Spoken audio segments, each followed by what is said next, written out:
Good morning, everybody, and welcome to Watkins Glen International. It is the 2025 Vintage Races at the Glen with Alfas at the Glen, presented by the Vintage Racer Group, along with the BMW Car Club of America, the Can-Am Challenge.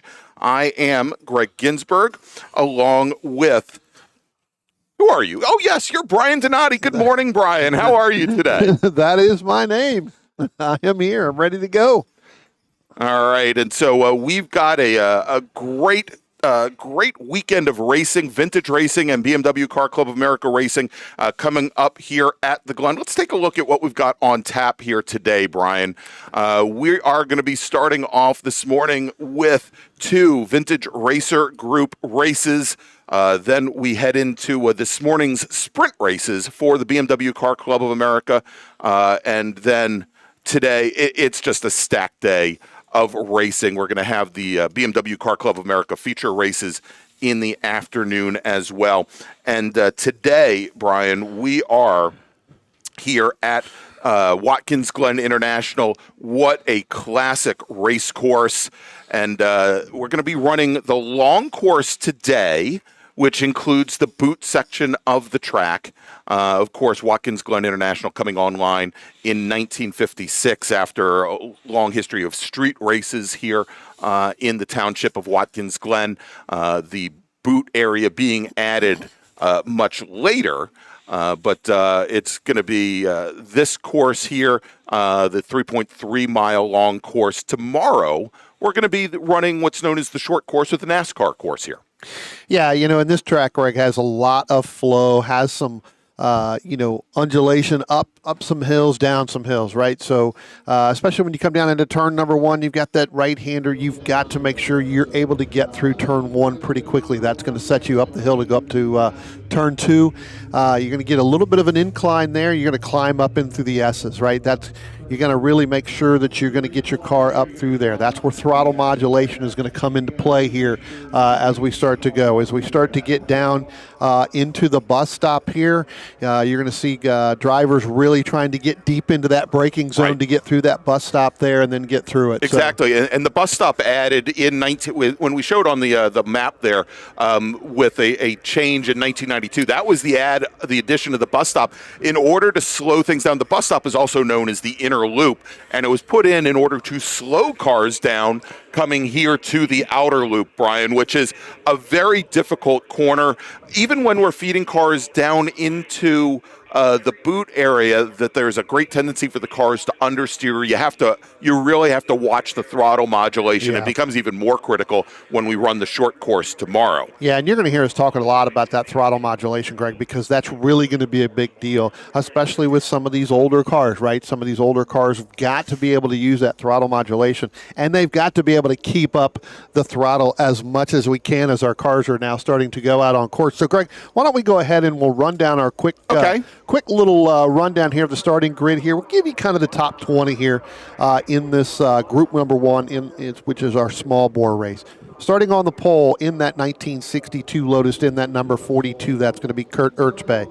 Starting in the second position in his 1962 Bobsey SR2, that's going to be the number 88 of Ralph Solomon. Starting in the third position in that number 198 in a 1965 Mini Cooper, that's John Clerk.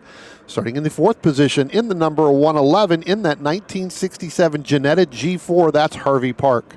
Starting in the fifth position in his 1964 Turner Mark III, that's the number 64 of Stephen Hershrit. Starting in the sixth position in his 1961 Austin Healey Sprite, that's going to be the number 19 of Justin D'Antonio. Starting in the seventh position in that number 155, that's going to be a 1963 Austin Healey Sprite, that's Peter Carroll. Starting in the eighth position, the number 256 in that 1956 Alfa Romeo, that's going to be Roger Kaysen. Starting in the ninth position in that number 69, a 1984 Renault Spec Racer, that's Michael Schroeder. Starting in the 10th position in that number 790, that's a 1957 Alfa Romeo, that's John Fang. Starting in the 11th position, the 47 in a 1964 Ford Cortina, that's going to be Todd Wetzel. Starting in the 12th position in the number 55 in a 1972 MG Midget, that's Doug Faust. Starting in the 13th position, that's going to be Mark McCormick. He's going to be in a 1966 Morris Mini Cooper S, and that's the number 109. Starting in the 14th position, the number 23 in a 1962 Austin Healey. That's Peter McCarthy. Starting in the 15th position, the number 60 in a 1958 Elva Courier. That's Drew Cullen. Starting in the 16th position, the number 275, that's going to be Rob Tomaso, and he's going to be in a 1958 MG. Starting in the 17th position, the number 16, that's going to be a 1984 Renault, another SCCA Spec Racer, that's going to be Eli Sharp. Starting in the 18th position, in the number 167, that's a 1960 MGA, that's going to be Kevin Richards. Starting in the 19th position, that's going to be in a 1967 MG Midget, that's Niall McCabe, and he'll be in the 909. Starting in the 20th position, that's going to be Drew Colley, and that's going to be the number 61, Greg, and I'm not sure which car he's in, because there's no car listed here. No. So I'll tell you what, let's go down. He's in the ghost car, Brian. He's in the ghost car. So, again, Drew Connolly in a car. I think he's in a car unless he's running around the track. He may be. But I don't believe that's that's what we were doing at 6 a.m. Well, that is true. So, again, that's going to be your top 20 here. We'll get to some of the other ones here as our cars are now starting to come up, Greg, out of turn number 9, coming actually out of the boot, coming up the hill. So we'll pick them up here. There you can see there on your screen, coming out of turn number 9 and headed up, you can see both of those cars leading that front row, so we'll have to pick them up as they get ready to come over to turn 9. But you know what, Greg, I tell you what, just being out here, the weather is so fantastic. Gorgeous this time of year. Seeing the number of cars that we have here in this paddock, I'm ready to get started here. Yeah, I just absolutely cannot wait for us to get underway with our very first race of the day. Again, this is the small bore class for our under 1.5 liters, and of course the Formula V's here as well. And as the pace car now brings the field through turn 11, through the final corner and onto the front straight, the pace car now heads to the pit lane. So let's come over as the starter looks over the field. And there you go, green flag, Brian, is in the air, and we are racing, vintage racing, here at Watkins Glen. Tell you what, John Clerk in that 198, he really got a great jump over Ralph Solomon in that number 88. A couple cars didn't make that grid there, and one of them was going to be the 42 there. Kurt Ertzbay did not take the green flag right now, so we'll see. Maybe, hopefully, we see him later on this afternoon. But John Clerk again in that Mini Cooper, getting a good run out of there. But now you can see Harvey Park in that 67 Janetta, in that number 111, that black machine there. Looks like he may be, or that's actually Ralph Solomon in the 88. Excuse me, Ralph Solomon in that black and gold 62 Bobsey. Greg, he got a great run coming up the hill out of turn number 2 and up into the S's. All right, well, let's track now as they come down the short chute here and over towards the bus stop for the very first time. That car really poking to the inside, and the first car to make it into the bus stop, that Mini Cooper. I love watching those little minis just slide across the pavement here, in and out of the bus stop. Tell you what, Harvey Park in that 111 and Justin D'Antonio not going away there, Greg. I believe those two really got a good run out of the bus stop. We'll keep an eye on what it looked like there. So we'll see whether or not they're going to be able to have that momentum heading down into the boot and then coming out of the boot. That's really where it gets bottlenecked up. That's really where we talk about the throttle modulation, getting down out of that inner loop into that outer loop and then down the hill into turn number 7 there, basically for that toe or that boot into the toe. All right, as the cars start to make their way up. And this is one of the more difficult corners for them here, as the camera view doesn't really portray it as well as it does, Brian, but it is a big, steep rise back up after that great big drop down the hill, coming out of the what is actually known as the chute, turn 6, down over towards the toe of the boot as the racers now make their way up and into turn number 9 here for the very first time. In this corner here, Brian, so difficult, and we see a couple drivers already having issues with a slight touch of the wall. Yeah. This is really the only corner on the course, Brian, which is off camber. Almost every other corner here has a great amount of camber to kind of bring you into a groove in the corner. Turn 9, it will just spit you out, as we just saw there a moment ago, as one of our drivers takes a quick brush of the wall. Actually, it may have been the 256 machine there. Yeah, I think you might that be may be right. Roger Kaysen taking that little that right hand, kind of that right hand corner, as you said, that off camera turn, Greg. And if you don't get through there quite right, it will take you and push that car all the way out into that wall. So Roger Kaysen in the 256 has continued, never really slowed down or stopped, but definitely going to have some right side damage on that right rear quarter panel.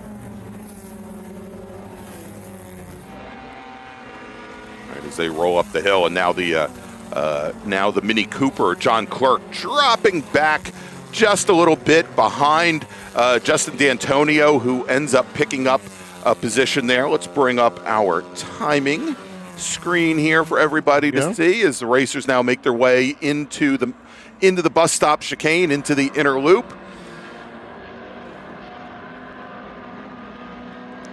Tell you what, we're going to definitely have to keep an eye on that Ralph Solomon machine, because I'll tell you, while he's getting that good jump, John Clerk's not going away. Neither is D'Antonio, as well as Harvey Park in that 111. As they came through the come by the start finish line, you had a little bit of a gap there between Solomon. But I tell you what, in that mini with John Clerk and Justin D'Antonio, that was kind of a pretty good intense battle there, along with the rest of the cars right behind them. And then basically from 5th all the way back to about 8th was within half a second to a second of each other. So, all right, well, I'll tell you what, let's pick up the right there just a little bit further back in the field as they come up through the toe of the boot, rising up that hill. And we'll track them now as they make the run. And now, so the run out of turn 7, Brian, and going to the heel of the boot at turn 8, it is also a continued rise. But even with the repave a couple of years ago, really very, very bumpy for these cars. And what I've found is at times it's actually somewhat difficult to keep your right foot pinned to the throttle pedal.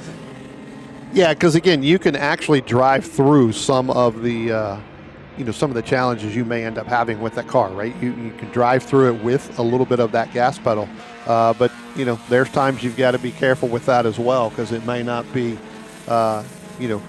set through there, and if you don't have the setting or you don't have the adjustments made for that car, it's going to throw you back a little bit. As our leaders now come by the start-finish line again, now throw Justin D'Antonio up there, Greg, and I tell you what, he has got such a great run out of the last couple of corners there that he's opened up by almost a second, about 0.8 of a second over Peter Carroll. Move Ralph Solomon back down into 3rd. Again, not a battle in class, although D'Antonio and Carroll are a battle in class in that GP. So that is definitely going to be a battle going on pretty much the entire time. Ralph Solomon in 3rd right now. He's fallen back just a little bit again, had some troubles on the backside of this race course. And so you could tell that by the time, dropping down by almost 4 seconds, 5 seconds from Justin D'Antonio. So tires coming in for Justin D'Antonio definitely have that setup right now for this early morning run. Again, nice cool temperatures here at Watkins Glen. These cars can make a lot more horsepower with that temperature. Harvey Park dropping all the way back. Remember, we talked about Roger Kaysen in that 256. He's dropped back just a little bit, back down into the 6. So have to keep an eye on that machine to see how much damage possibly could be going down through there because of that little bit of an incident into turn number 9 coming out on that opening lap. A little bit further back, Doug Faust in that 55, sitting there right there in 10th. Eli Sharp in 11th in that 16 machine. Again, that is a Renault against a Mini right there. So again, picking up those cars, pretty good battle between them. It's about 2 seconds between them. Eli Sharp's got a little bit of a good battle there going on with another Mini Cooper, and that is Mac McCormick in that 109. So moving up there and having that type of a battle going on. We've got some of our cars coming through there. Most of our cars now are going to be coming up out of turn number 9. Our leaders should be coming up out of 9 and headed down into 10. We'll keep an eye on that, headed down into turn number 11 right now, but it looks like Justin D'Antonio is really going to open up a little bit more of that gap. We'll have to see whether or not Peter Carroll is going to be able to close the gap there. as they come by the start-finish line now. That is going to be the number 19, Justin D'Antonio, sitting there with about almost a second gap now over Peter Carroll. So have opened that up. John Clark's going to move up. So Ralph Solomon having some problems with that, with that Bobsey, Greg. He's really kind of struggling here early on because he started out and was in second place, went to the lead, came back a little bit more, and now he's dropped all the way back down into fifth. Yeah. Not a great start for him. As this race, it was scheduled for about 25 minutes, Brian. I think you may have mentioned that already. And next up, of course, after this particular race is going to be our U2, our Trans Am U2 cars, and also the smaller tin tops. They're going to be up next, and then we'll go to the BMW racing after that. Yep. And we'll try and pick up some of our race leaders here. Apologize for some of the issues we're having with the cameras this morning here, Brian, as we do have some network connectivity issues. Yeah, I don't think everything is woken up yet this morning. I know it's 8:30, but they should be getting up by about now. So. Starting to do. So again, a couple of these good battle going on right there. Again, I think that's one of the ones I talked about a little bit further back, and I believe that may be Doug Faust in that number 55 machine, along with Mac McCormick in that 66. That's that 72 NG midget battling that 66 Mini Cooper S. So that's right. Again, good battle there for 10th and 11th, kind of overall between Faust and McCormick. A little bit further back, as I said. About drop back a little bit more now, about 4 seconds back, almost 5 seconds back. Eli Sharp in that number 16. That's one of our Renaults right there. Again, you look at the Renaults, Michael Schroeder leading in that number 69 machine. He's up into 8th overall. So, again, Schroeder leading the Spec Renaults right now, Greg. Again, go a little bit further down that last podium spot right now. Steve McFarland in that number 26. Didn't mention Steve. Kind of open, qualified a little bit further back, as well as Dave McFarland in that 161. So pretty good battles here in the Spec Renault. They're about, I'd say probably a second in between Steve McFarland and all the way back to Dave in that 161 machine. So again. Yeah, let's see if I can pick up that Spec Renault battle that you've got going on, Brian. I know that we had been watching the one at the tail end that just now is coming across the start-finish line. And we'll see here if I can track, and I've got the other one. He's not standing still, I guarantee you. Probably just now coming out of, there goes the 16. That's Eli Sharp, so a little bit further back. So probably coming out of turn number 11 now, maybe, or out of turn number 9. Here we go, coming out of it. Yeah, I think we picked them up here, coming out of 9, going into 10 now. Yeah, so it's about a second now that's kind of opened up there, where it was probably about that, within that second there before. Here they come now, coming out of turn number 11 to head down the start-finish line. We'll pick them up. There's the 26. There is the 161. So both of the McFarlands headed down into turn number 1 there. Had some other cars go by them. So now that puts them kind of no cars in between. So. Yeah, I was going to say we just had the one driver that was right in between get by them. So let's check here as they come out of turn 2 and up the hill.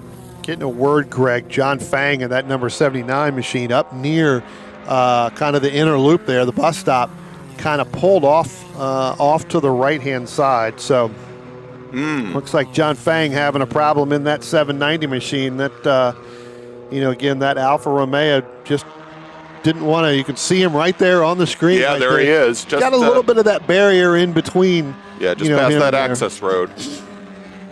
And it looked for a moment like he might have inched forward a small bit. I mean, he's in not the greatest of spots there for vision as far as cars coming in and out of the bus stop there.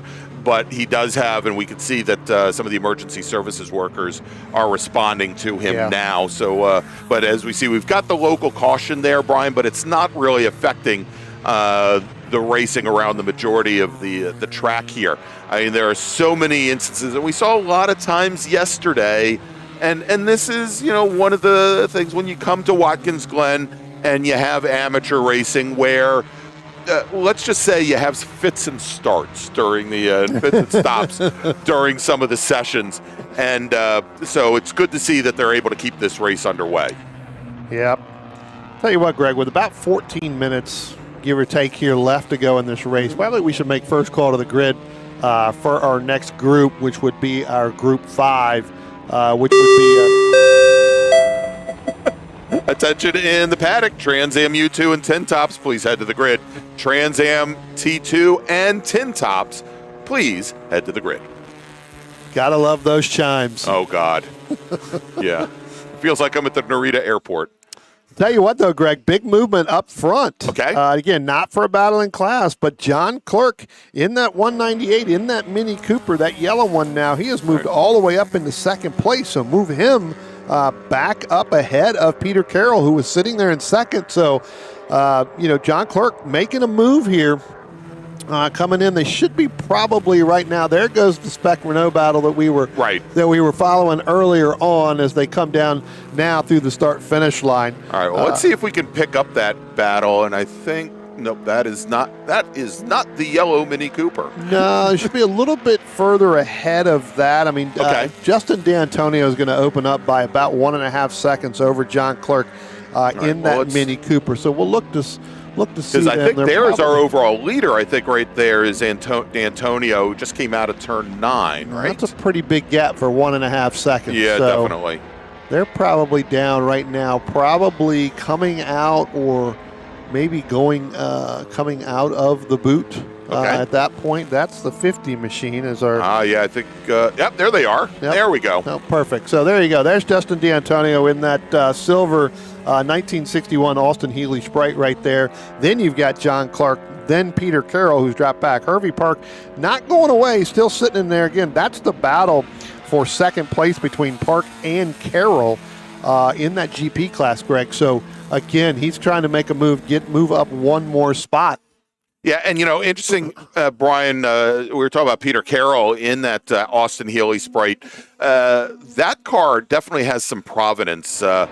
Somebody that I used to race with and knew very well, Christine Fox, out of the Washington, D.C. area, actually, I believe holds and will forever hold the G Production track record at Summit Point Raceway in this Austin Healey Sprite, as that class is no longer run in the Sports Car Club of America. And unfortunately, Chris left us now running on close to 10 years. She was a wonderful racer, and it's great to see Peter in that blue number 55 machine still honoring her racing spirit. Mm-hmm.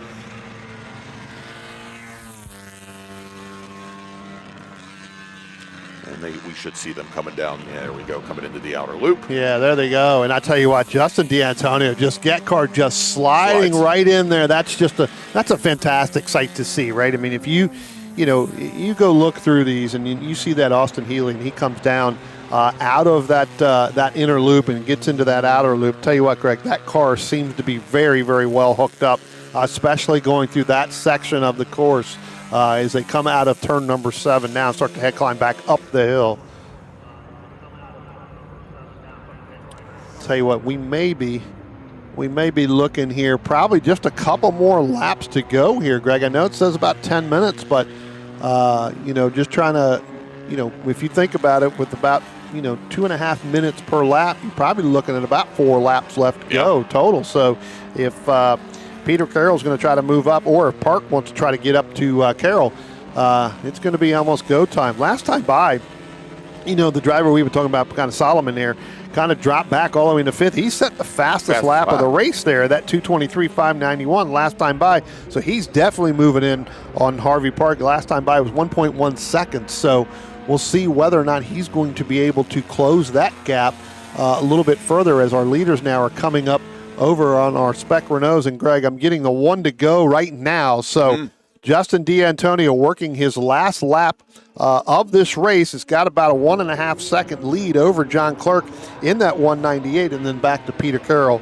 a little bit further back, and then Park. And again, Solomon now, he's under a second to close up on Park. So we'll see. Again, that's going to be the battle for second place, or actually that's not going to be the battle for second place in class. Solomon is leading in that FM class, so that is definitely going to be the leader there. But Park trying to catch Carroll, maybe get a little bit of a draft as we get around this racetrack.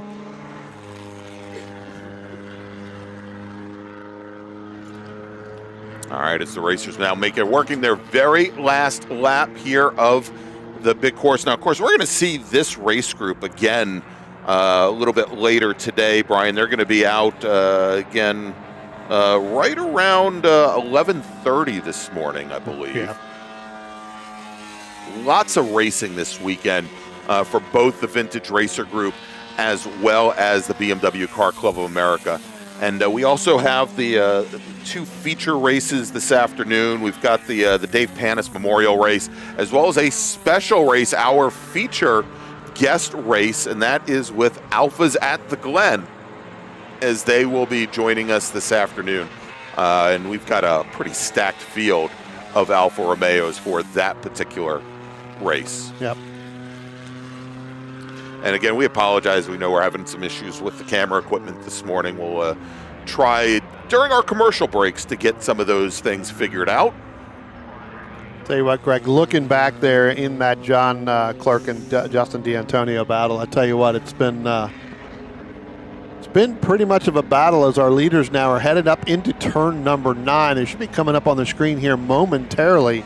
You should see that Austin Healey of Justin D'Antonio in the 19, and there is John Clerk, Greg. So that 1.1 second last time by, he's closed that gap. Now. It is less than definitely that. We'll see whether or not he's going to be able to work to get some kind of a draft for that Mini Cooper, whether or not he's going to be able to pull up through there. So they come out of turn number 10, head down into turn number 11. I don't believe Clerk's going to be able to get that done. It looks like Justin D'Antonio is going to pick up the overall win in that number 19 machine. So pretty good battle between those two. Here comes Peter Carroll. Looks like that Harvey Park is he got around him on that last lap in the Ginetta. Yes, yeah, exactly. So move him up into second place. Move in the GP class. Move Peter Carroll back 4th overall and move him back into GP. Ralph Solomon in that number 88 machine in that FM class. He's going to end up taking that win there. Roger Castle, we talked about him a little bit earlier, kind of on that opening lap, Greg. He ended up having a little bit of that right side damage. I believe he just now crosses the start-finish line there now in that 256 machine. So again, good to see that car was able to pretty much be competitive and finish this race. So we'll have somebody down there check on that. We'll try to find a pit lane reporter there and see if whether or not he can find out how much damage was onto that right rear. Because while that looked like a pretty good size hit, didn't seem to be too worse for the wear there. All right, so that's going to wrap things up for our very first race of the day, Brian. Let's make another call to the grid for our next group. Attention in the paddock. Attention in the paddock. Second call and final call for race group number 5, Trans Am U2 and Tin Tops VRG race group 5. Please head to the grid. And Brian, let's quickly look at, actually we'll break things down by class. In GP, as you mentioned, D'Antonio, Park, and Carroll, your top 3. In FP, Roger Casson, Peter McCarthy, Rob Brownlee, Tommaso, in his MGA. I love that MGA. In the sports Renaults, Michael Schroeder with Eli Sharp and Steve McFarland, your top 3 in a 6-car class. And in CSV, as you mentioned, fastest driver on the course, John Clerk in that beautiful yellow Mini Cooper, Mac McCormick in the white and olive one, which is, I think, the other one that we picked up for a little while there, second, and unfortunately with Todd Wetzel and Thomas Acosta not making the grid. It was just the 2-car class. So what we're going to do, Brian, we're going to take a quick break. And when we come back, it's more Vintage Racing Group action here at the Glen. We'll be right back.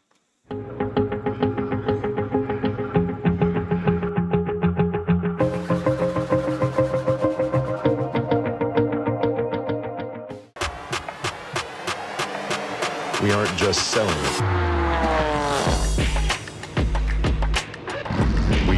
are living it.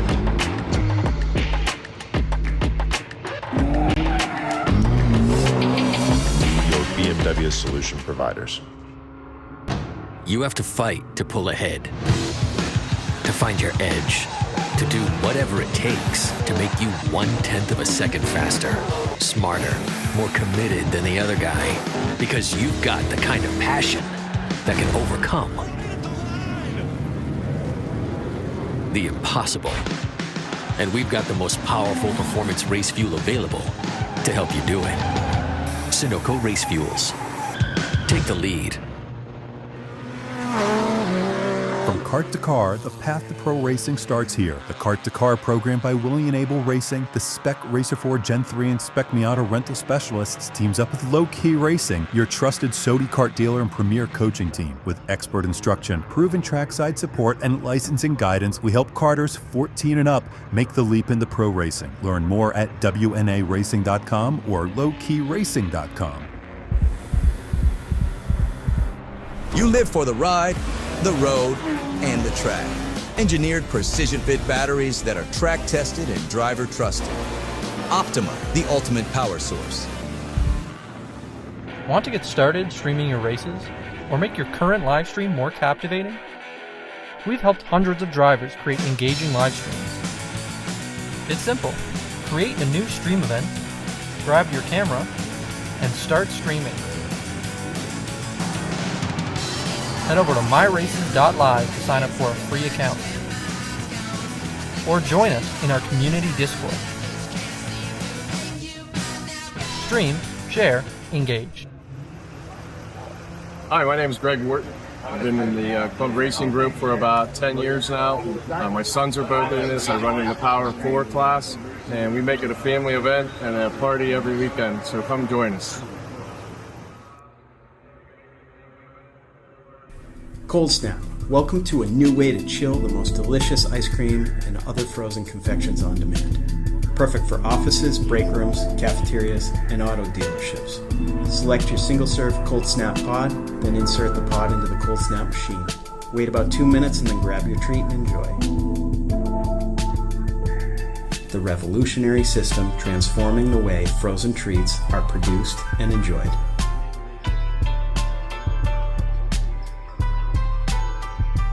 Cold Snap. Always chill.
Romeo, that's going to be David LeBrun. Starting in the 4th position, the number 85 in the 1984 Volkswagen GTI, that's Josh Brown. Starting in the 5th position, that's going to be Robert Ball. He's going to be in the number 45, and he's going to be in a 1974 BMW. Starting in the 6th position, in the number 222 in a 1975 BMW, that's John Dunnock. Starting in the 7th position, in the number 24 in a 1972 Datsun 510, that's Taylor Fitzsimmons. Starting in the 8th position, in the number 99, that's going to be in a 1972 Alfa Romeo, that's Vince Ficarro. Starting in the 9th position, in the number 94, that's going to be a 1982 Alfa Romeo. That's going to be Greg Seferin. Starting in the 10th position, in the blue number 48, in a 1969 Datsun 510, that's Fox's own Mike Joy. Starting in the number 11th position, in that number 466, that's going to be a 1973 BMW of Jeff Downing. Starting in the 12th position, in the number 41 in a 1974 BMW, that's Rich Hall. Starting in the 13th position, in the 174, that's not Don Wanagat, and he's going to be in a 1972 Alfa Romeo. Did you say it's not Don Wanagat? It is not Don Wanagat, but it is Don Wanagat. Is. Let's go, the 14th position. In that number 19, that's going to be Robert Brady. In the 15th position, number 73, that's James Wilson. Starting in the 16th position, in that number 82, that's Melanie Mitchell. Starting in the 17th position, the 83, that's Matthew Brady. Starting in the 18th position, that's the 27th of Bradley Price. Robert Black's going to start 19th. He'll be in the 196. And Greg, we're waiting for our starter, and we are green.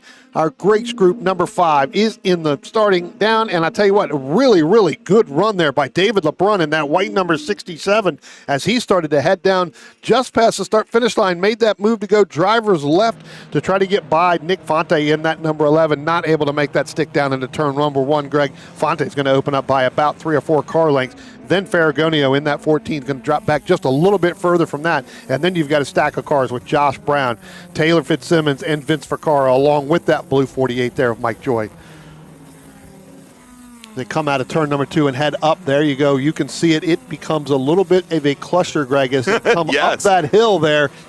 You really got to try to get as single file, but in this class here, 2 cars can go through that, up through there. Yeah, and as many cars as we have going through there, I think it's probably going to be a couple laps. But, Brian, even at the speeds that these cars are carrying, going up through those S's, the cars really want to push to the outside to drivers right, very close to the wall there.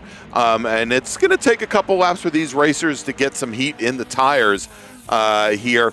For what is going to be a very difficult run for most of these racers. Well, I tell you what, Greg, they may have not have gotten that message because they're trying to run these cars on the ragged edge, especially coming through the inner loop and through the outer loop here as they head down the hill into the boot here, back getting ready to come up. And you talked about this earlier. That turn and that camera angle just doesn't do itself justice because it is a pretty big climb back up the hill to get down there before you get down into turn number 8. As our front 10, 11 cars now start to get single file again. Nick Fonte with that early lead, but a big, really good jump. And now, actually, you know what? I take that back. That looks like David LeBrun. So David LeBrun, where he made that move on the start-finish line, Greg, and moved over driver's left, didn't make it stick all the way till they got to turn 5. But down there back in the boot and coming down through turn 6 and that, he has made that thing stick. So give David LeBrun. Here's the position, Greg, that I really kind of want to see here on these. As we saw it in our first group, these drivers going really, really wide. If you push the throttle too quickly without having the full heat in these tires, right now, that car could propel you up and start to push a little bit and have that oversteer where you end up going into the wall there with the back end of that car. All right, as we come through now and we start our second lap here, Brian, racers come into the start-finish line, and it is, well, not Don Wanagat, it's David LeBrun, your leader, Nick Font, AJ Ferragonio, and Josh Brown rounding out the top 4 as these racers now coming down into turn number 1. And there are so many challenges on this race course, Brian. You could see here, coming into the 90, into turn 1, the pretty pronounced drop-off as you come down, and it's very important that you get into the camber, into the groove there. Otherwise, it will spit you out. There's a reason why there's so much runoff area there on the outside of turn number 1.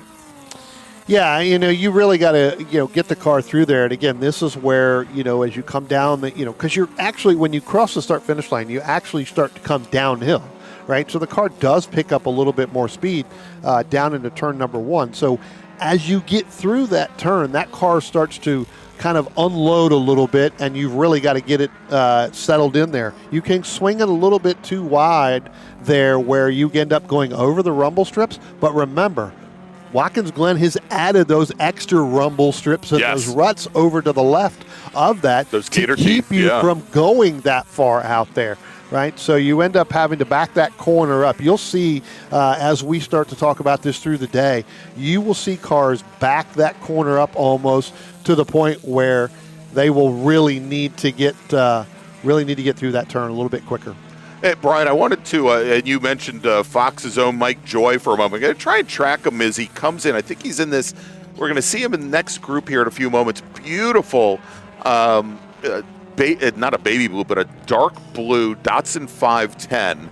And I think that is him right, possibly that trailing car there.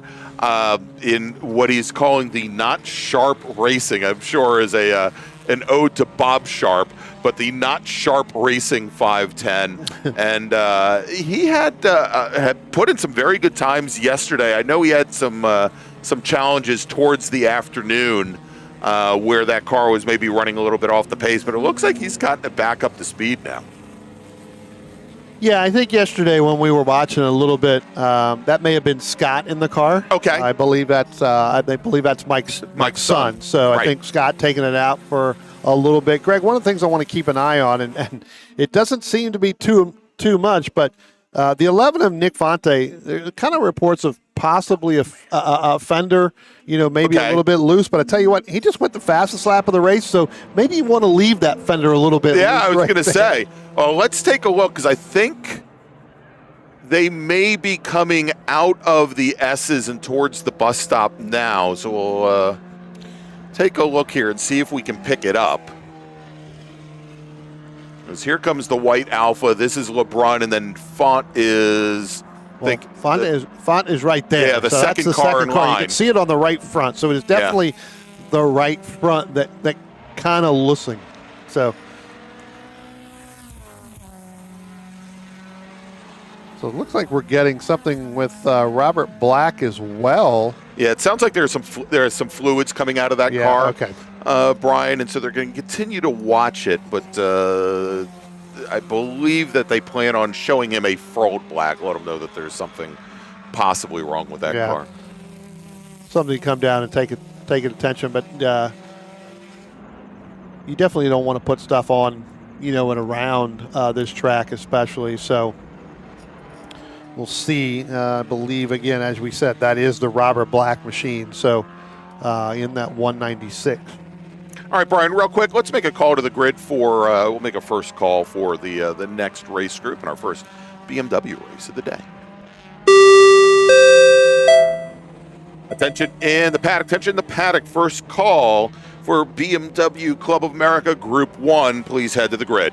BMW CCA Group 1, please head to the grid. Tell you what, our cars now are getting ready to come up on one of our slower cars. That was actually the 81, I believe, and he kind of went out late, kind of missed the start of this race. So we'll, again, he's going to go a lap down. But I tell you what, Greg, Nick Font in that number 11 machine, I tell you what, he's really gaining on David LeBrun. Just went even faster that time. David LeBrun set his fastest lap of the race as well. So time starting to come down as heat is starting to get in these tires and get in these brakes. All right, well, let's see if we can pick up that fight again, as I think they are going to be coming to us. Well, they're right now going up through the S's right now. Right. So that's the. Oh, I just missed them. Yep. So they'll be coming to us here in just a moment. We'll just stick on this camera, Brian. Yeah. And again, apologize for the shoddy camera work at this point. Trying to get some of our camera issues resolved here, and we are getting word that there are maybe some connectivity issues heading out of the facility, so we'll see what we can do. Got a problem coming in, got a problem going out. Yeah, exactly. Get one, got the other.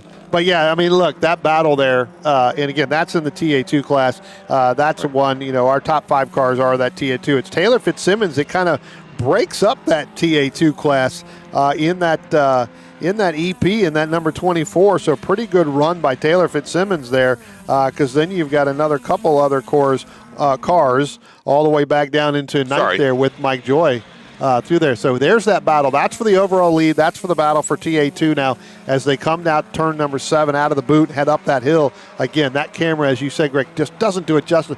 We were out there this morning. That is a huge steep hill. You've got to keep the momentum. So you'll see cars back that corner up even more, getting in to get back on that throttle as quickly as possible. Again, going to come up on another lap car. This is where LeBrun starts to open up a little bit through the exit there. Yeah, I was going to say, Fonte, he definitely, and I think it may be a torque issue coming up that hill, coming out of the toe of the boot, where he just ends up losing a lot of ground to LeBrun ahead. And you can see now as they come out of turn 9 and head to turn 10, about 3 car lengths maybe, that LeBrun opens up on that car. Let's look. I wanted to drop a little bit further. Actually, we're watching him come into the corner now. Is this Volkswagen GTI of Josh Brown coming out of the final corner? Hopefully, we'll have some in-car video from Josh a little bit later today, provided by our good friends at My Races Live. And he had an interesting day yesterday, Brian, as we were doing some camera testing in the morning as they were out for qualifying, and maybe this is why they're not running that camera. as we were checking his onboard camera, he decided to nose into one of the tire walls. Yes. So a little bit of a challenge there for him. And actually, he's just up ahead of the this group that we're following now. There's the Golf just ahead of these two, and eventually I'll catch up to them. Got to pay our camera guys a little bit more money. One car really, really slow coming out of turn number 1 there, Greg. I really didn't sure. That's a little bit further back. I think that may be trying to see who that is. We can't pick that up on the camera there. Is this trailing car here? No, they've already gone by there. Okay. They're up through the S's. But I tell you what, it almost to the point where it seemed like that car may have just basically at one point stopped. And then we had some cars that really had to go around it. It really became a struggle. So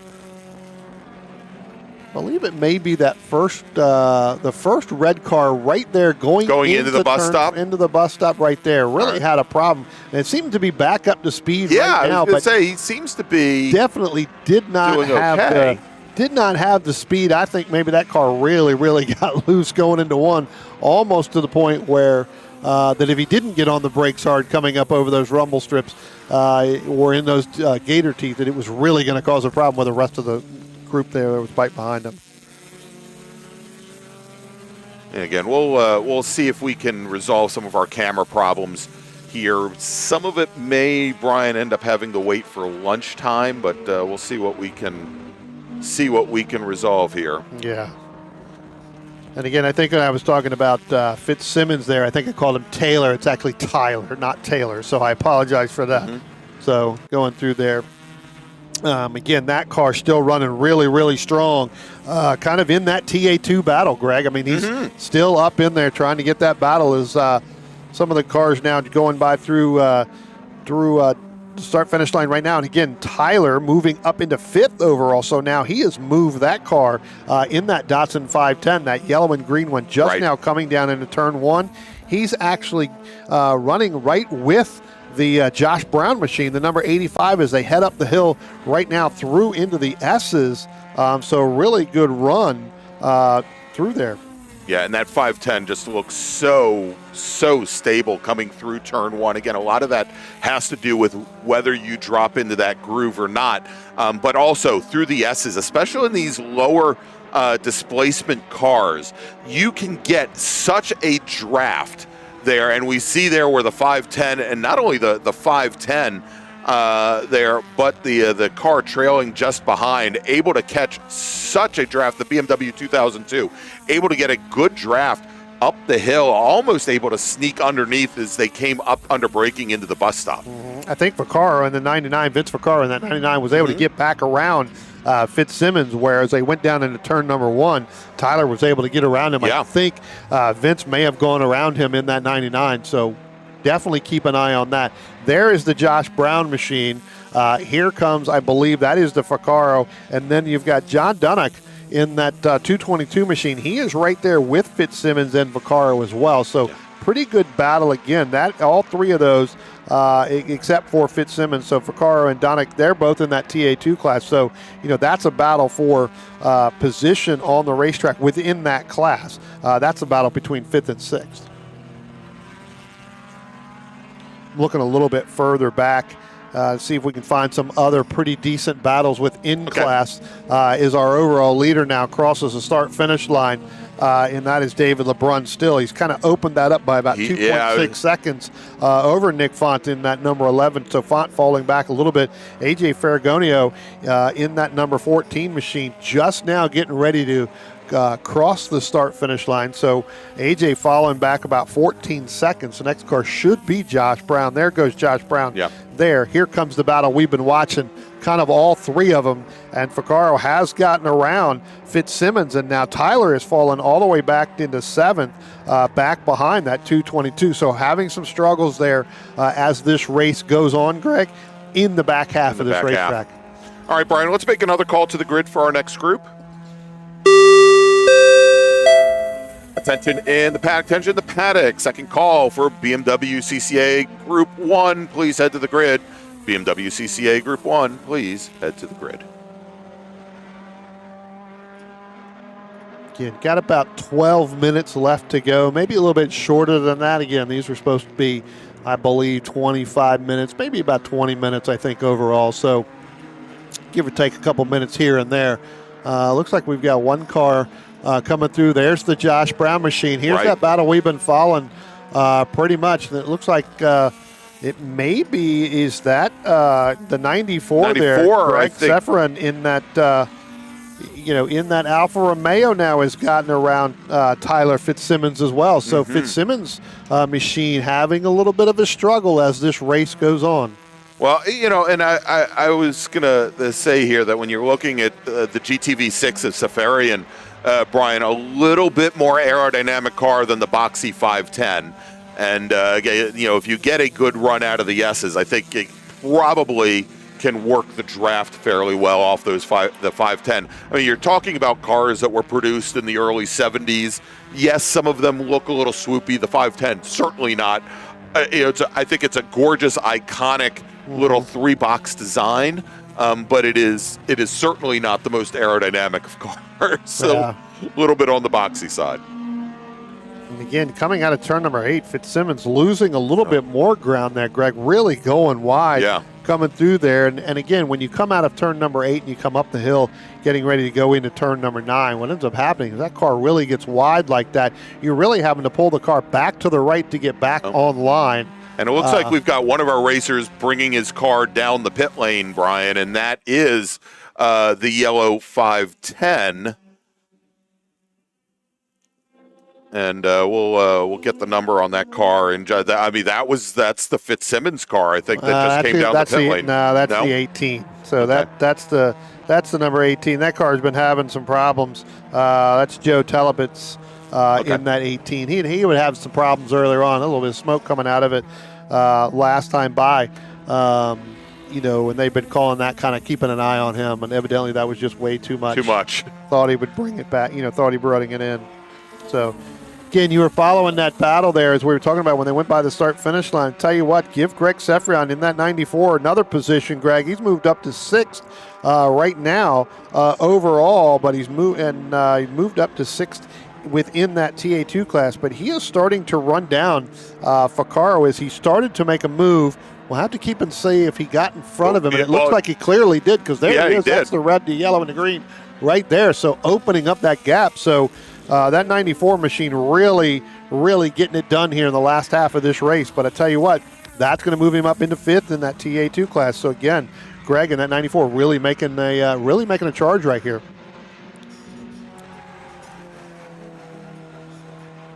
was a 10th off of his last, the time before that, his last time by. And as our leader, David LeBrun, as he gets ready to come by the start-finish line, the next time he's going to be shown the 1 to go. So whether or not Nick Font wants to get it done, this is going to be the lap. But we'll keep an eye on that number 99, Vince Vaccaro, all the way back to Tyler Fitzsimmons in that number 24 machine, whether or not where that battle's going to go out. And Greg, here they come, coming out of number 11 right now. There's the 1 to go. And Door to door. Nick Font has definitely made the move. He has now moved up to the lead, and you're right, door to door going down into turn number 1. And it looks like David LeBrun has a big problem going down into turn number 1, Greg. Lost a lot of pace. Well, he is way off the pace right now. As a matter of fact, he has pulled off driver's right and came through the entrance there. There's a way to get up into the pits, so he is pulled off. So that is definitely leading Nick Font to a big, huge gap over AJ Ferragonio. So definitely went into back into the paddock for David LeBrun as they went door to door down into turn number 1. So David LeBrun's race now is officially over, going back into the paddock. All right, and so our leader now coming through the bus stop for the very last time, that being Nick Font, and we'll try and track, see if we can get some information on what happened to the LeBrun car there on the final lap.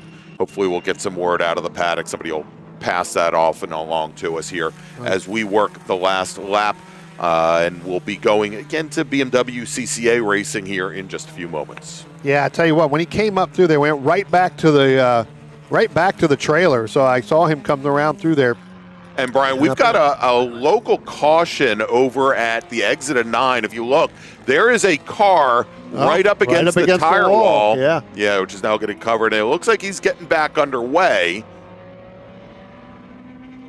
Is that Melanie Mitchell in that? I think that might be one of the Alfa 75s, possibly. And we'll see if we can pick up the car number. Yeah. Not sure if that's Mitchell or is that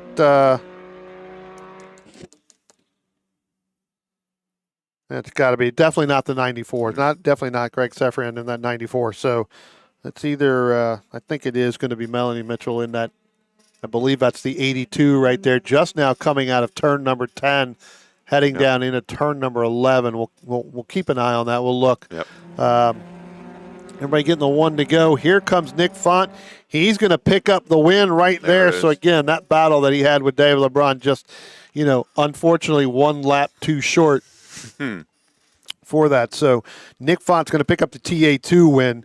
Looks like AJ Ferragonio, if he can get through the last couple of turns, he will take over second, but he needs to come across the line in order to do it. LeBrun still showing, obviously, as we started the last lap, still in second position. Well, Greg, as we watch the start-finish line here, that battle ended up being closer than the entire race was. Oh, my. AJ Ferragonio wins by about half a second, or gets second place by half a second. And I think that's because when they came by turn number 10 and turn number 11, and that definitely is indeed the 82 machine of Melanie Mitchell that we were seeing down there in turn number 9, kind of up against that wall as I'm looking out through my through the binoculars here down on pit road. I can see her sitting there. But that run allowed Josh Brown to get T2, finished the last place on the podium spot, but it was by half a second. Greg Seferian in that 94 closed that gap to a 1/10 of a second. Wow. So while that was in that 6 and 7 second range, he closed that all the way down as the rest of our cars now start to come across the start-finish line. We'll give you the rundown of all of them. Well, not all of them, because that TA2 class, Brian, 33 cars deep. Well, actually, 27 cars deep. But as you mentioned, Font, Ferragonio, Brown, the top 3, Seferian, Vaccaro, Dunick, LeBrun. Mike Joy moves up to 8th position after having started in 10th. And Bradley Price, 9th. Jeff Downing will round out the top 10 in TA2. In the BSV class, Don Wanigat, Matthew Brady, Russ Rosenberg, your top 3 with Stephen Shiposh and Kate Garabedian In fifth, and then in EP, Tyler Fitzsimmons, Rich Hall, Todd Redmond, your top three. All right, let's make a final call, Brian, for our next group. Looks like most of them are up on the grid as it is. Final call to the paddock, or final call to the grid, pardon me, for BMW CCA Group 1. Please head to the grid. BMW CCA Group 1 racers, please head to the grid. And so we're going to take a quick break, and when we come back, it is BMW CCA. We're going to make a couple changes, make a couple switches, change some graphics, Brian, and watch some BMWs. We'll be back here in just a few moments from Watkins Glen. It is Vintage Racing at the Glen and the Can-Am Challenge. We'll be right back.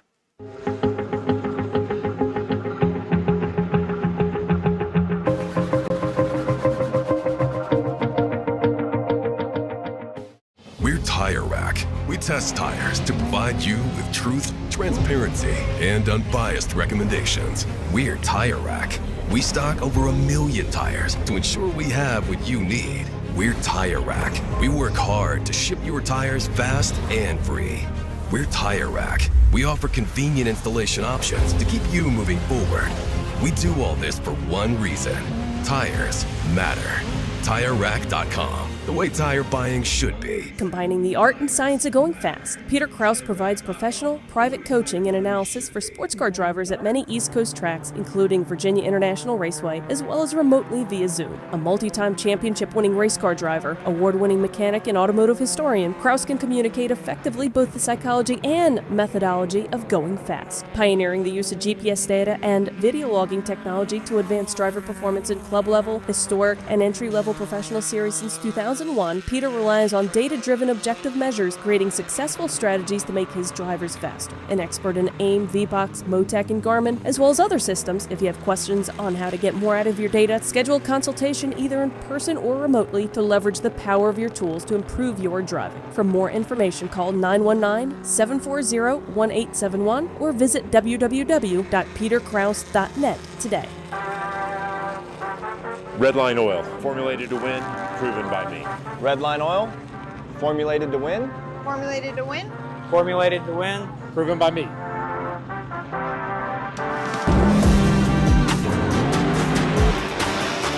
Formulated to win. Proven by me. Proven by me.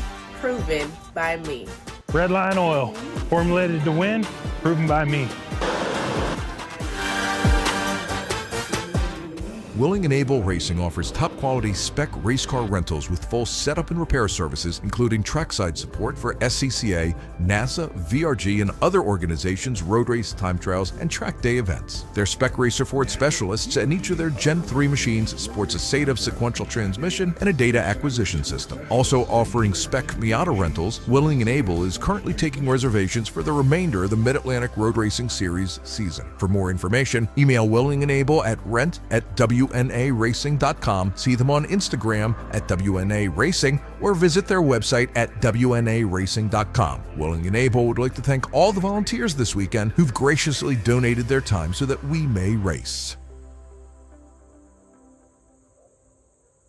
If you're a racer, you want to be fast, but you have to be safe. That's why professionals and amateurs alike go to HMS Motorsport for their safety equipment. HMS Motorsport is the industry's leading full-service racing safety provider. Protective clothing and helmets, harnesses, fire suppression, communication and data acquisition equipment, and more. All from the motorsport safety experts, HMS Motorsport. 2 retail locations and at hmsmotorsport.com. How's it going? My name's Spencer Wharton. I run in the Power 3 class here with BMW Club Racing. The main reason I run with this group is, one, because my dad and my brother both do it, so it's a great excuse for us to get out as a family and spend some time together. And then the camaraderie we have with the other guys in the paddock and the great racing experiences I've had over the years with everybody in my class and the other classes that are out on track with us together. So I highly recommend it to anybody that's looking to join a club racing group.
Welcome back, everybody, to Watkins Glen International. It is the 2025 Vintage Races at the Glen and the Can-Am Challenge presented by the BMW Car Club of America, and that is who is up first. It's our first of 2 race groups this weekend for the BMW CCA.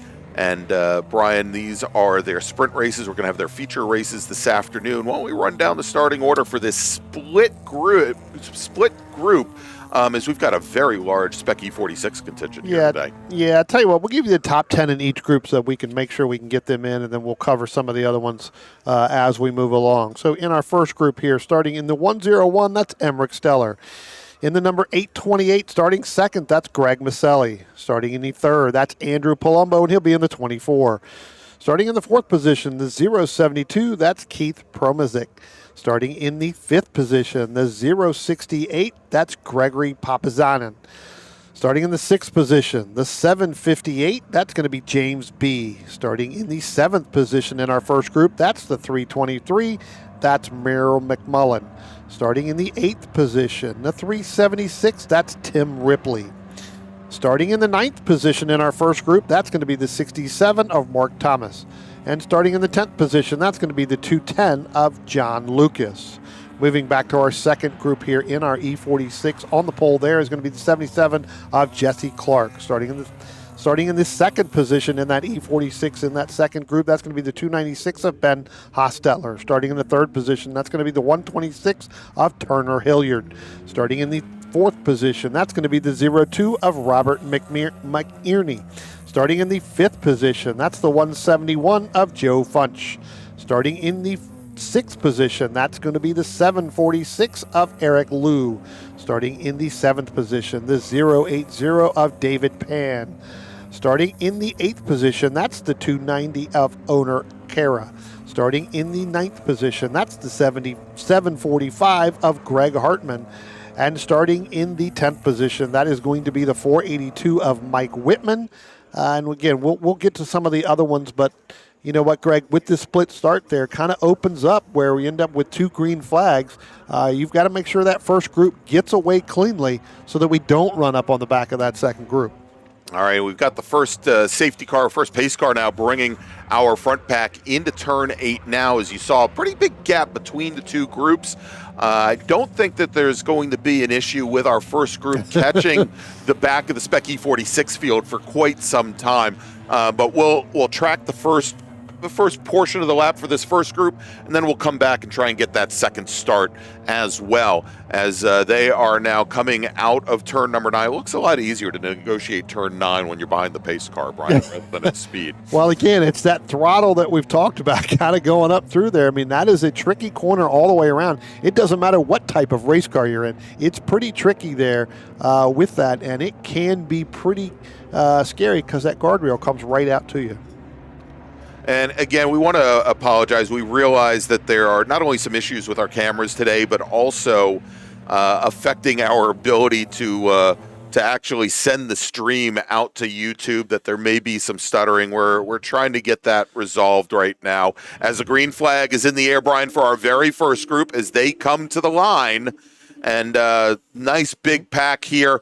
All spread out as we've seen, well, pretty much every race so far today, 3, sometimes 4 wide as they all funnel down into the 90 as our first group. That's the important part. They get through the first corner nice and free here with no incidents coming out of turn 1 as they start to head up the S's. Well, I'll tell you what, Greg, Andrew Palumbo in that number silver 24, he tried to go 3 wide down into turn number 1. And I'll tell you what, Greg, it actually worked out for him because he has moved up ahead of Greg Maselli in that 828. So Maselli having to get on the brakes a little bit harder than he wanted to. So right now, move Andrew Palumbo. As I said, they went 3 wide just past the start-finish line and then down into that 90, down into turn number 1. So Palumbo trying to catch Emmerich Steller in that 101 right now as they head out through turn number 5 through the inner loop and then down through the outer loop. And here comes our second group now, Greg, out of turn number 10. All right, as they are now all lined up with a very large Spec E46 field. We look at them as they come through the final corner now. E36, 17 cars deep. As they come through the final corner, we'll move over to our starter for the start command. And there you go. Green flag is in the air, Brian, with right there at the front of the field, Jesse Clark, Brian Hostetler, Robert McInerney, as they go 3 wide, trying to be the first car down into turn number 1 and making a big jump from about 4 rows back. Brian, was Owner Kara in the 290 machine. And then things started to close up very quickly on Owner as they had to turn in. You know, you talk about Owner Kara. I tell you what, he ended up going far drivers right after start. David Pan in the 08 in the 80 machine, he was even further right on the start, headed down there. Basically, David Pan had to get hard on the brakes to get down into turn 1, or it could have been a little bit of a sidewall hitting on that right side. All right, as our first group now, Brian, coming onto the front straight, we'll pick them up in just a moment as they go down into turn 1. Not that you can see them. Yeah, tell you what, as they came down here, going down into turn 1, Greg, Emmerich Steller opening up over Andrew Palumbo and Greg Maselli. Greg Maselli gets through turn number 1 a lot better right there on that lap there than Andrew Palumbo as they kind of come up the hill here. You're going to see they're going to be kind of side by side there. For 3 corners. Yeah, that's going to be... Again, that's kind of going through there. Again, Palumbo getting that good jump on the start, but now Maselli starting to reel that Palumbo in. They went side by side through 1 all the way up through the... Well, actually, that's not Palumbo. I take that back. That's my mistake. That is Maselli and Sean Dwyer in that number 85 machine. So Dwyer moving up. Didn't have him listed there on the starting grid there. So, again, Dwyer was supposed to be all the way a little bit further back, but they moved him up. So that's the battle for third in that PWR3 class, Greg. All right, let's jump over to the Spec E46s, Brian. They're coming out of turn 9 now, and we'll follow them for a couple laps if that works for you as they come into turn 10. Yeah, a little bit tighter group right there. Again, you know, as our first group there starts to spread out a little bit. I tell you what, they come out of turn number 11. 3 wide through 11. 3 wide, yeah. They're really trying to make things happen early on. But and again, that goes back to that is the battle that you were talking about with Owner Kara, David Pan, and throw Eric Liu in that 746 as they were 3 wide coming out of there. And then they were almost still 2 wide going down into turn number 1 with David Pan and Owner Kara in that 80 and that 290 machine respectively.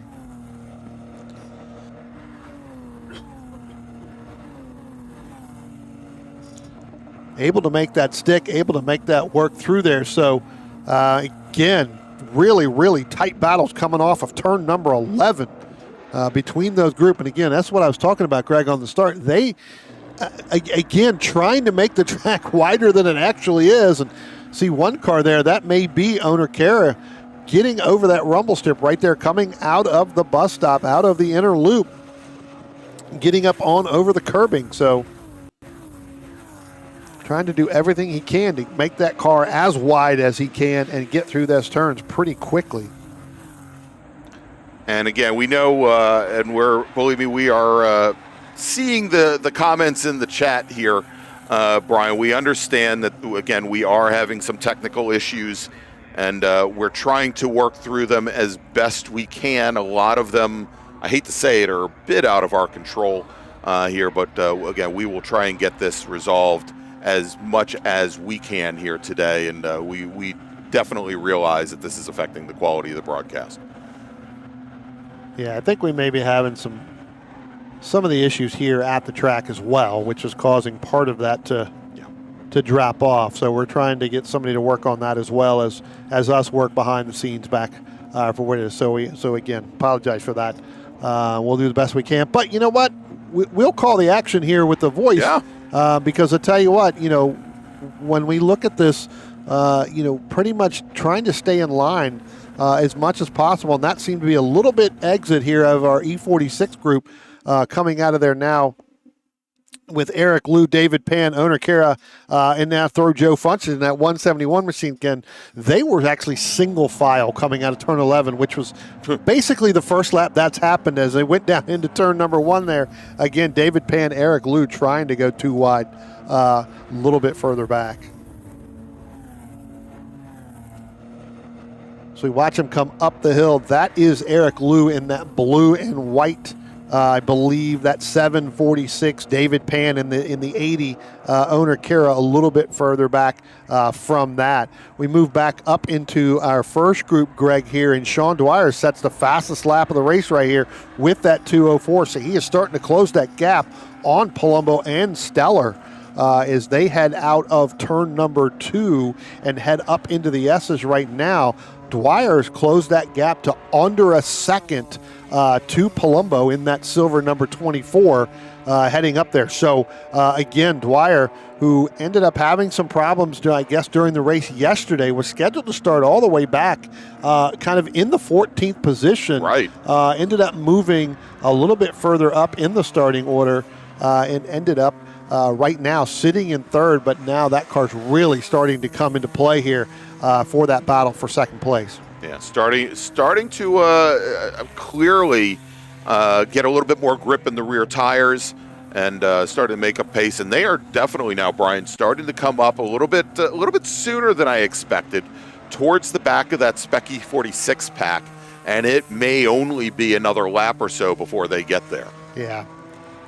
Well, again, when you've got those cars, and again, the E46 class, we ended up with, I believe that may have been 10, 12, 14 cars in total. When you get 3/4 of your field going too wide, as you can see them kind of coming up into turn number 9 right there, we're too wide through there. You're not going to go very fast because you're having to battle through there. It's almost you want to get those passes done coming out of turn number 8, and then again, getting it done as quickly as possible so that you can get through.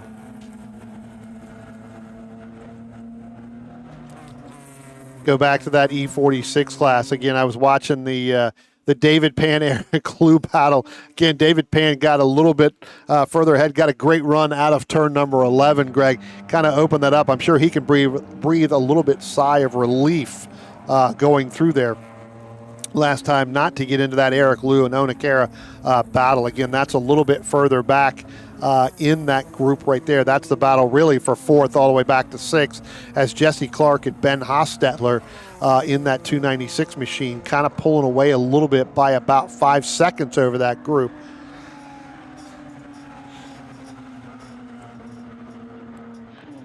And Brian, I'm just absolutely stunned by this fight here and I know we've been spending a lot of time on the E46, but these two racers sitting right next to one another, Kara and Lou, practically going through almost every single corner door to door around almost this entire 3.3 mile racetrack. Yeah, one gets a better run. There you go. You can see it right there. But one gets a run into the corner. The other gets a run out of the corner. And so what ends up happening is you're right. That ends up too wide the entire time. And when they come out of turn number 8 is when they get single file. When they come up the hill up into turn number 9 is when they kind of battle back and forth again. Here they are again a little bit. What that's allowing is that's allowing Pan and McInerney to really, actually to pull away a little bit further. So they're only doing themselves harm more than good.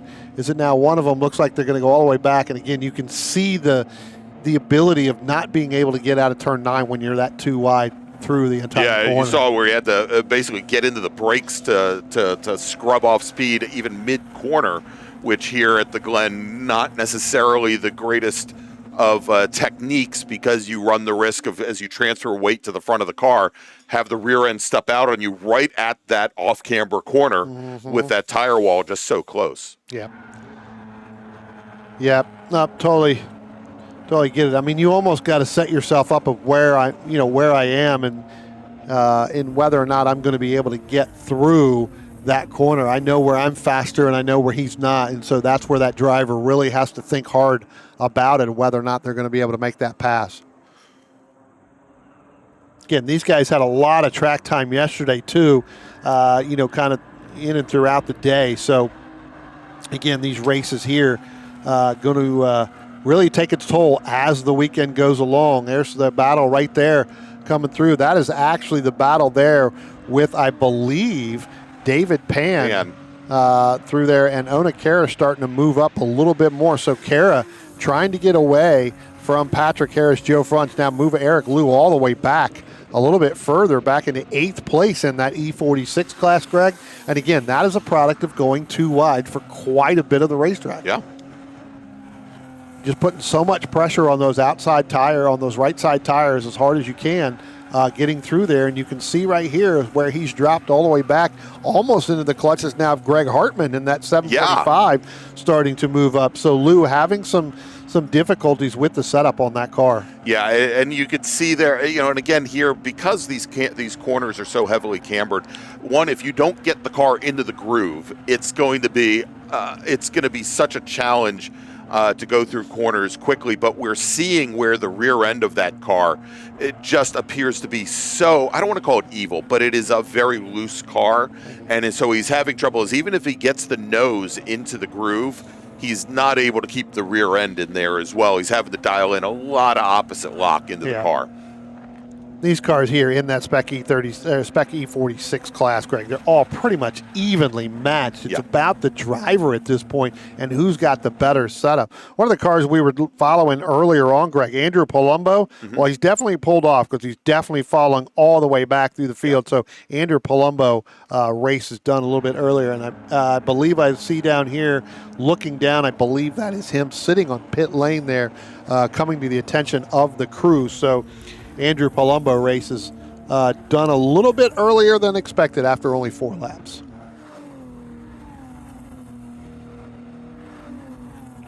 What that does is that moves Sean Dwyer up into second. Now he's got about 7 seconds before he can catch Emmerich Steller in that 101. So Steller opening up quite a bit of lead here in that first number group. And then about 5 seconds back to the 828 of Greg Maselli.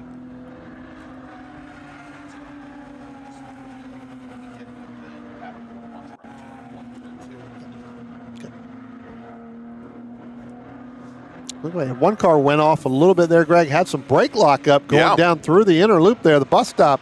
We'll try to pick that and see if we can't get the call that going to do from that, because that's definitely not the way to go through that those turns here. Here is that Spec E46 class coming down through here, that battle race. Again, this is where some of our leaders are starting to catch the back, catch into the back. So our overall leader there, Emmerich Steller, now starting to go through this, and Greg, we're almost 2 wide. Almost thought about doing 3 wide. Somebody backed out of it there, going down into turn number 6, headed down in towards the boot. All right, and we're getting word, Brian, that and I'm going to switch over there as that camera has some problems. Next time our leaders come onto the front straight, they're going to get the 1 to go. So we'll. Our leaders now coming up out of turn number 9. So he's kind of in that group there. Yep. When he comes out of turn number 11, we'll pick up Emmerich Steller in that 101.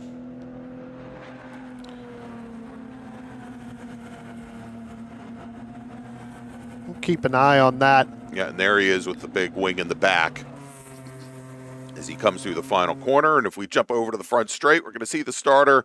He's going to put a big finger in the air.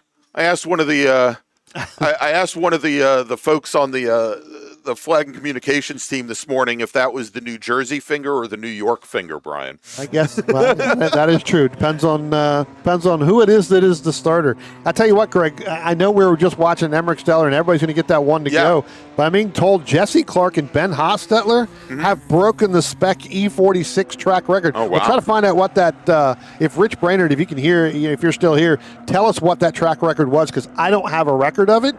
Tell us what that is, because these guys went 208.895 and 208.835. So that would actually give Hostetler the track record at this point, based off those 2 times that I'm seeing right now. So looks like Ben Hostetler is going to set that Spec E46 track record right now during this race. So really good run by Ben and Jesse Clark. Jesse Clark leading that Spec E46 class right now as they start to come down. We'll keep an eye on when he comes by the start-finish line. We'll pick him up. We'll keep that right there. I think that is the battle a little bit further back that we've kind of been following because those guys have been going at it nose to tail. Jesse Clark's got about a second over Ben Hostetler in that Spec E46. So, again, I'm being told that the track record was like a 209.45-ish. Right, so that's I don't know if that's a good-ish or a bad-ish, but again, the track record. Well, right now it doesn't matter what ish it was, Brian, Yeah. because it's no longer the track record. Well, I was going to say now that new track record is 208.835 coming up out of there. So again, looks like we're going to get 2 wide, almost 3 wide, a little bit further back, and I believe Emmerich Steller's going to be in that, Greg. Yeah, it looks like Steller's just kind of sitting back there. He doesn't want to get in the middle of that fight, and he's going to let these drivers get an extra lap because of it. Yep, coming out of turn number 11 now, getting ready to start down through the head down start-finish line. There it is right there. He just picked up the win for Emmerich Steller. There he goes, last car in the line. So let's jump back over here to turn 1 because these racers are still now racing as they came across and started their last lap before Steller took the checkered flag. And there is somewhat of a battle here, probably going up into the inner loop, Greg. We'll keep an eye on this battle right here, and that could be the battle for our E46 class between Jesse Clark. That is Jesse Clark, I believe, that first car that just went through there. Okay. Ben Hostetler should be a little bit further back. I believe the second car in line right there is going to be the 77 of Jesse Clark. All right, so we'll track down. Yeah, that was Stellar, not Stellar, but another one of our other class cars back behind them. Some of our first group right there. Like I said, I believe that is the 77, that white machine right there. That is Jesse Clark. That's Ben Hostetler in the 296, just roughly behind. Last time by it was under a second, but Hostetler, again, with that track record there, on lap number 5 moving up, was about 0.4 of a second faster than Jesse Clark on that last lap. So we'll look to pick that up because that's going to be a pretty good battle coming up out of turn number 8 up into turn number 9 for that. We'll see. There's some of the slower from the group 1. There goes Jesse Clark right there. There's Ben Hostetler. So that is a little bit further back. I don't think Hostetler got through the boot quite that well coming up into turn number 8. So again, it looks like Jesse Clark may be able to prevail right here coming up on some of these slower cars to be able to hold on to that Spec E46 class win right there. And here they come across the start-finish line. So give Jesse Clark that win in that Spec E46 and Ben Hostetler's second in E46. All right, so as they come across the line in PWR3, of course, our overall winner, Emmerich Steller by 6 seconds over Sean Dwyer, Greg Maselli third with Mike Delutri finishing just off the podium in 4th. In PWR2, Miro McMullen, who's our race chair, he takes the win over Mark Tomes, and then Jacques Peniton will finish in 3rd. And then in Spec E46, Jesse Clark, Ben Hostetler, Robert McInerney, your top 3, with Oner Kara and David Pan finishing in 4th. All right, so Brian, that's going to wrap things up for our first BMW Club race of the day. So next up is going to be our Vintage Racer Group mid-bore production race group number 2. So we're going to take a quick break. We'll be back here in just a few moments with more racing action from Watkins Glen.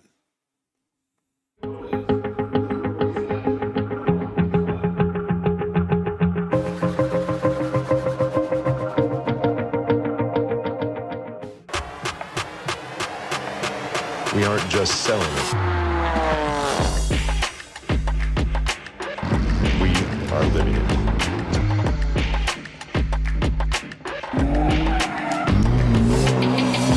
Your BMW solution providers. You have to fight to pull ahead, to find your edge, to do whatever it takes to make you 1/10 of a second faster, smarter, more committed than the other guy, because you've got the kind of passion that can overcome the impossible. And we've got the most powerful performance race fuel available to help you do it. Sunoco Race Fuels. Take the lead. From kart to car, the path to pro racing starts here. The Kart to Car program by William Able Racing, the Spec Racer 4 Gen 3 and Spec Miata rental specialists teams up with Low Key Racing, your trusted Sodi kart dealer and premier coaching team. With expert instruction, proven trackside support, and licensing guidance, we help karters 14 and up make the leap into pro racing. Learn more at WNARacing.com or lowkeyracing.com. You live for the ride, the road, and the track. Engineered precision fit batteries that are track tested and driver trusted. Optima, the ultimate power source. Want to get started streaming your races or make your current live stream more captivating? We've helped hundreds of drivers create engaging live streams. It's simple. Create a new stream event, grab your camera, and start streaming. Head over to myraces.live to sign up for a free account. Or join us in our community Discord. Stream, share, engage. Hi, my name is Greg Wharton.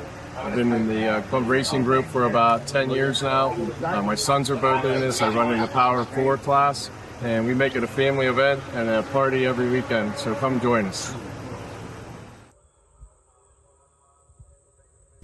Cold Snap. Welcome to a new way to chill the most delicious ice cream and other frozen confections on demand. Perfect for offices, break rooms, cafeterias, and auto dealerships.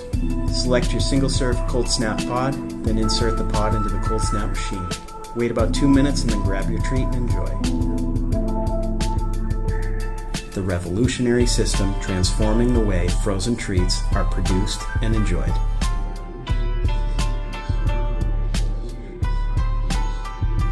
Cold Snap, always chill.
Welcome back, everybody, to Watkins Glen International. It is the 2025 Vintage Races at the Glen, presented by the Vintage Racer Group, along with the BMW Car Club of America, here for their Can-Am races. I'm Greg Ginsburg, along with Brian Donati.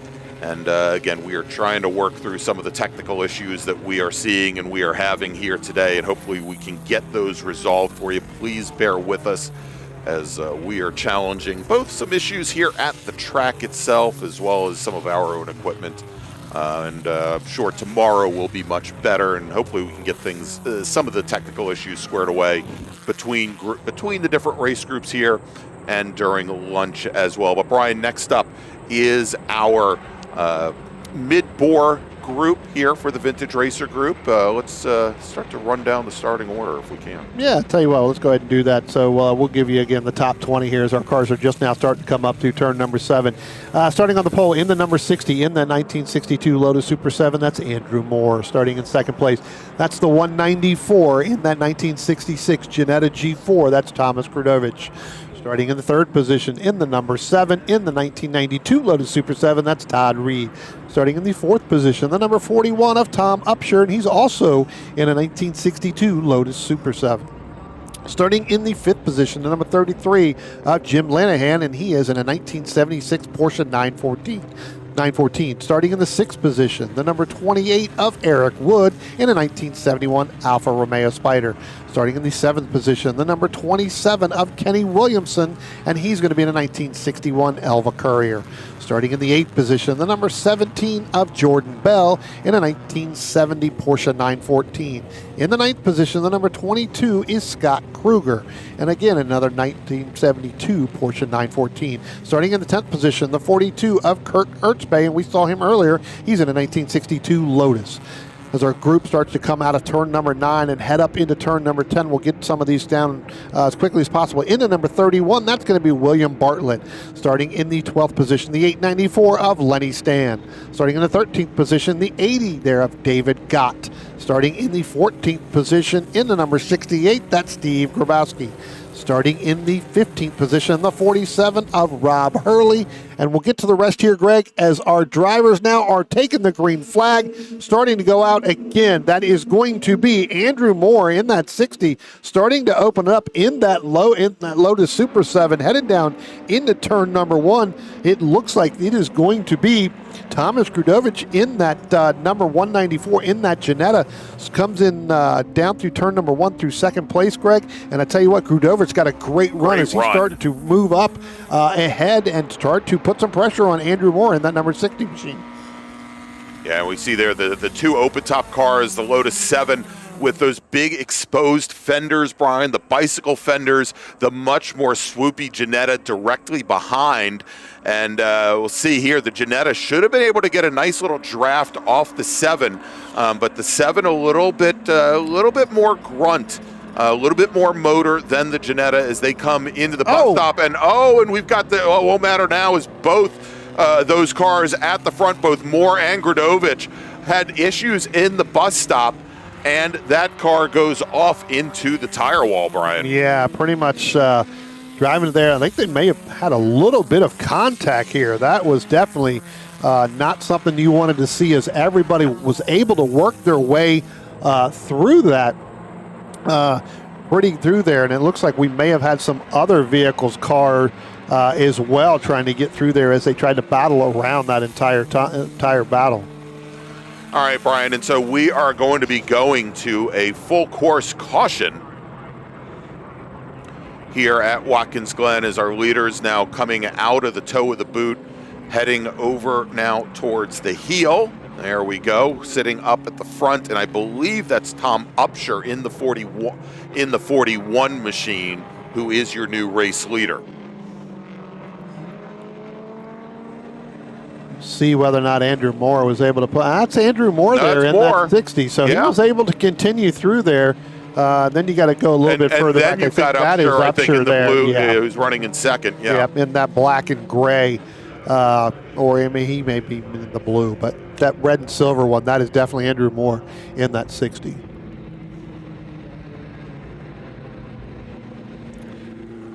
So again, as we go to that double yellow, Greg, we'll get everybody kind of lined up, bring the field back together, get the attendants over there in turn 5. And again, it looks like it could have been a product of, and we are going to a black flag all, Greg. So we are going to bring them all down through the pit lane, get that cleaned up, and then hopefully get back to racing here momentarily. But again, right now it does look like it is going to be Andrew Moore, Tom Upshur. Then it looks like it could be Kenny Williamson is going to be in the 3rd position, along with Kurt Upspay in that 42 machine is going to be your 4th position, and then Todd Reed's going to move up in that number 7 up into 5th. So we'll get these cars to come down. They'll come down the pit lane, and kind of the way we do this here, Greg, those of us that, if you haven't seen this before, unfortunately, is we end up with a, black flag all. We bring them down. They cross the start-finish line, right? So it counts that lap, bring them down, and then we'll send them back out. And when we send them back out, we'll go around a lap and then pick up the green the next time by. So, it's unfortunate that right out of the gate there, and again, that looked like that may have been a product of trying to get through that turn quickly, and there may have been some potential contact. Not sure. Didn't see any from up here. Doesn't mean that there wasn't, but we'll let them make that calculation and figure that out after that. So. All right, and Brian, just for the moment, I'm going to just shift over so you can see what the situation is over at turn 5. Oops. And we've got, I think we've got half of New York State over at turn 5 at the moment working on this. So, again, we've got cars coming down the pit lane. Now, what we're going to do, because this might give us a little bit of an opportunity, Brian, to hopefully resolve some of our issues, or at least work on resolving some of our issues, we're going to take a quick break. We're going to, keep you on this front straight camera, so you'll be able to see what our starters do and whether or not they keep the flag out there. And as soon as we get some word as to when we're going to be sending drivers back out, we will be back with you here in just a few moments.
Welcome back to Watkins Glen International, everybody. It is the 2025 Vintage Races at the Glen, presented by the Vintage Racer Group and also the BMW Car Club of America and the Can-Am Challenge. We're now coming out of our black flag for an incident on first lap here at Watkins Glen for our mid-bore production race for the Vintage Racer Group. They've gotten that cleaned up, and we are back, cars on track, as they go to scrub in their tires on the outlap, and they will get the green flag when they come by. That is Andrew Moore, our current leader, leading the FP class in his 1962 Lotus Super 7.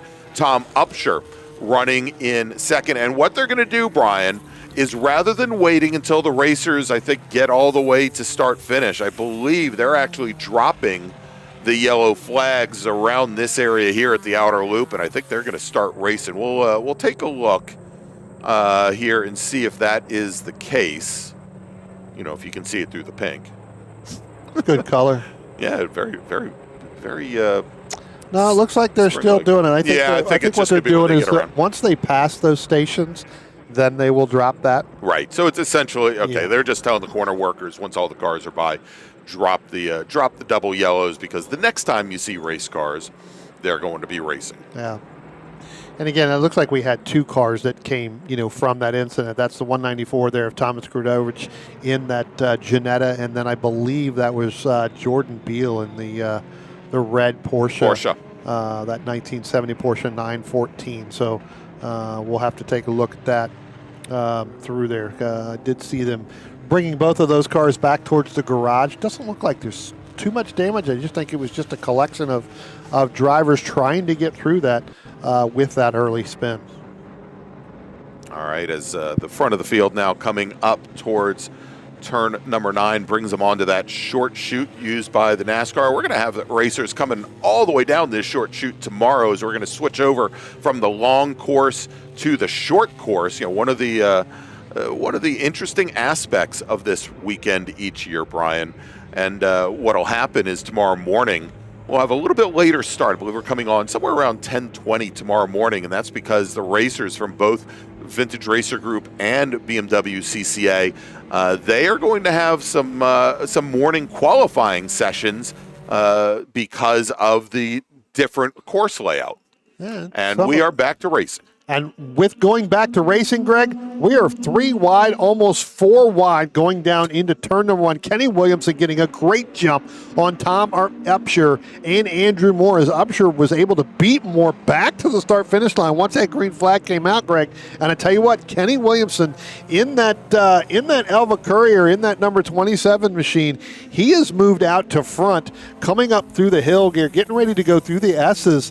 And I tell you what, Kenny looked like he was shot out of the cannon right there on the start, anticipated when that green flag was going to fly, and he guessed correctly, because now he has opened up by about 4 or 5 car lengths as they come into the inner loop here, into the bus stop. We'll see how long he's going to be able to hold up Upshur and Moore, because they seem to be able to get through there pretty decent here as they come through the inner loop, getting ready to go to the outer loop again. Williamson leading by about a car length and a half. Throw in the 42 there of Kurt Upsbay in that other Lotus there in that 42 machine, and then Scott Kruger there in that Porsche 914, that gray one. Again, those top 5 drivers trying to stay nose to tail through there.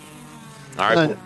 And Brian, we've just got word from race control that when our leaders come by the start-finish line this next time, they will get the 1 to go signal from our starter.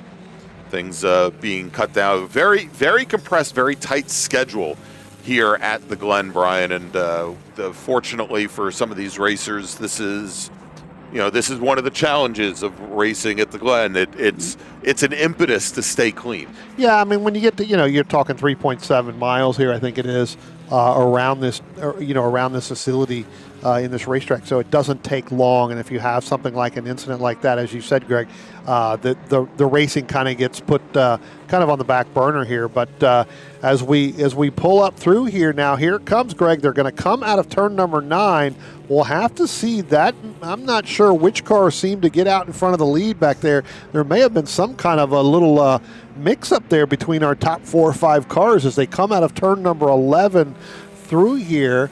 Our first car that looks like it is going to be, that is the 42 car. Kurt Utspace. So starts that lap in 4th place, finishes first. Kenny Williamson's going to drop back to 2nd. Upshur and Andrew Moore are going to finish 3rd and 4th overall.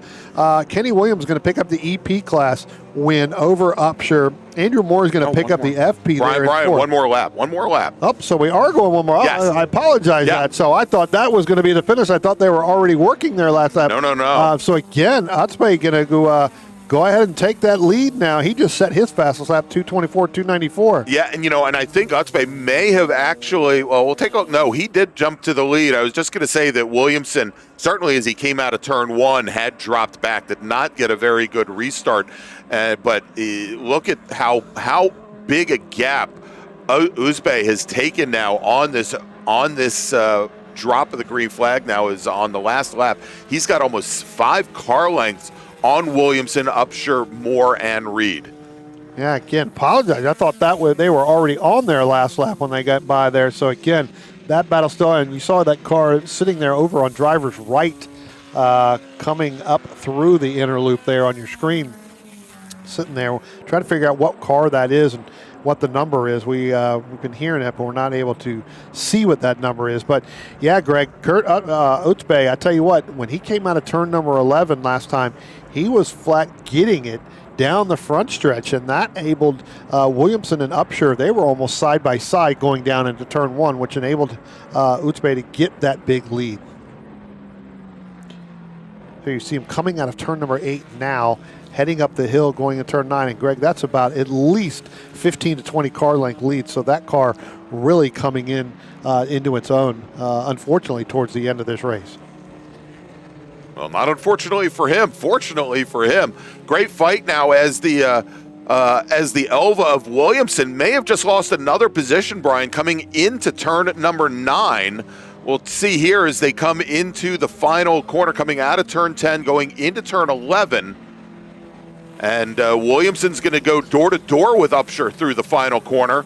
And as they come to the finish line, taking the win, Brian, is going to be Kurt Utspace, with Tom Upshur finishing 2nd, Kenny Williamson finishing 3rd, Todd Reed will finish 4th, Andrew Moore will finish 5th. Great battle coming out of the last 3 turns right there for that 2nd through 5th place. All right, and so finishing 6th, Scott Kruger in the DP class, Lenny Stan 7th, William Bartlett, Alan Kostic, and Rob Hurley rounding out your top 10.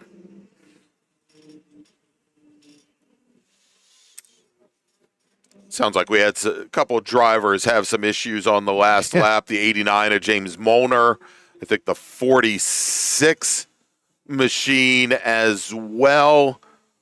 I think that was actually Craig Seifert's Mazda Miata. We show him as 4X in our timing, but I believe that was the other car that pulled off here. The car pulled off there in that inner loop is the 46. That's Shelby Wood. Shelby Wood. Got it. Alfa Romeo in that that red Alfa. Got it. All right, so that's going to wrap things up for a race shortened, incident shortened VRG mid-bore production race. Next up is going to be race group number 2 for BMW Car Club of America. Let's take a quick break. We'll be right back.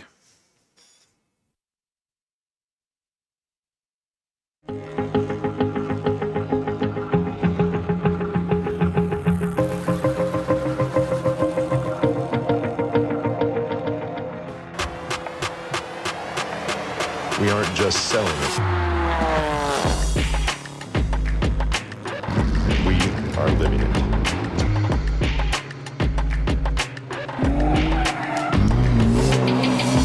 Your BMW solution providers.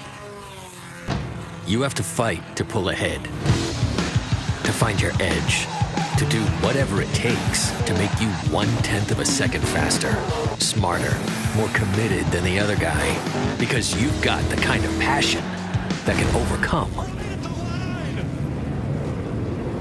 the impossible.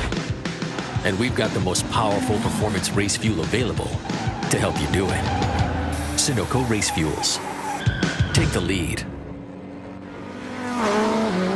From kart to car, the path to pro racing starts here. The Kart to Car program by William Able Racing, the Spec Racer 4 Gen 3 and Spec Miata rental specialists teams up with Low Key Racing, your trusted Sodi kart dealer and premier coaching team. With expert instruction, proven trackside support, and licensing guidance, we help karters 14 and up make the leap into pro racing. Learn more at WNARacing.com or lowkeyracing.com. You live for the ride, the road, and the track. Engineered precision fit batteries that are track tested and driver trusted. Optima, the ultimate power source. Want to get started streaming your races or make your current live stream more captivating?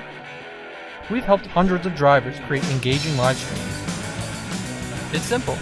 Create a new stream event, grab your camera, and start streaming. Head over to myraces.live to sign up for a free account. Or join us in our community Discord. Stream, share, engage. Hi, my name is Greg Wort. I've been in the Club Racing Group for about 10 years now. My sons are both in this. I run in the Power 4 class, and we make it a family event and a party every weekend, so come join us. Cold Snap. Welcome to a new way to chill the most delicious ice cream and other frozen confections on demand. Perfect for offices, break rooms, cafeterias, and auto dealerships. Select your single-serve Cold Snap pod, then insert the pod into the Cold Snap machine. Wait about 2 minutes and then grab your treat and enjoy. The revolutionary system transforming the way frozen treats are produced and enjoyed.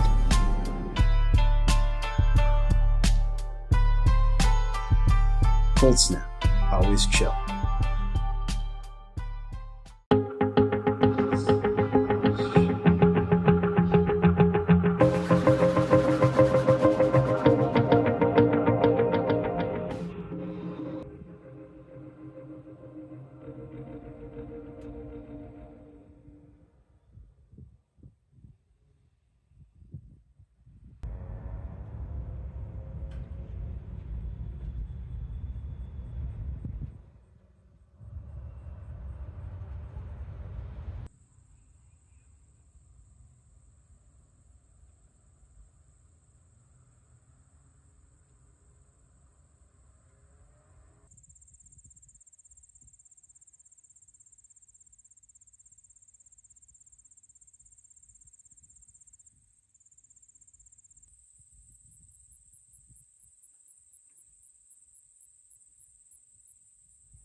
Welcome back, everybody, to Watkins Glen International. It is the 2025 Vintage Races at the Glen with special guests Alfas at the Glen, and it's the 2025 Can-Am Challenge presented by the BMW Car Club of America, and that is who is up right now.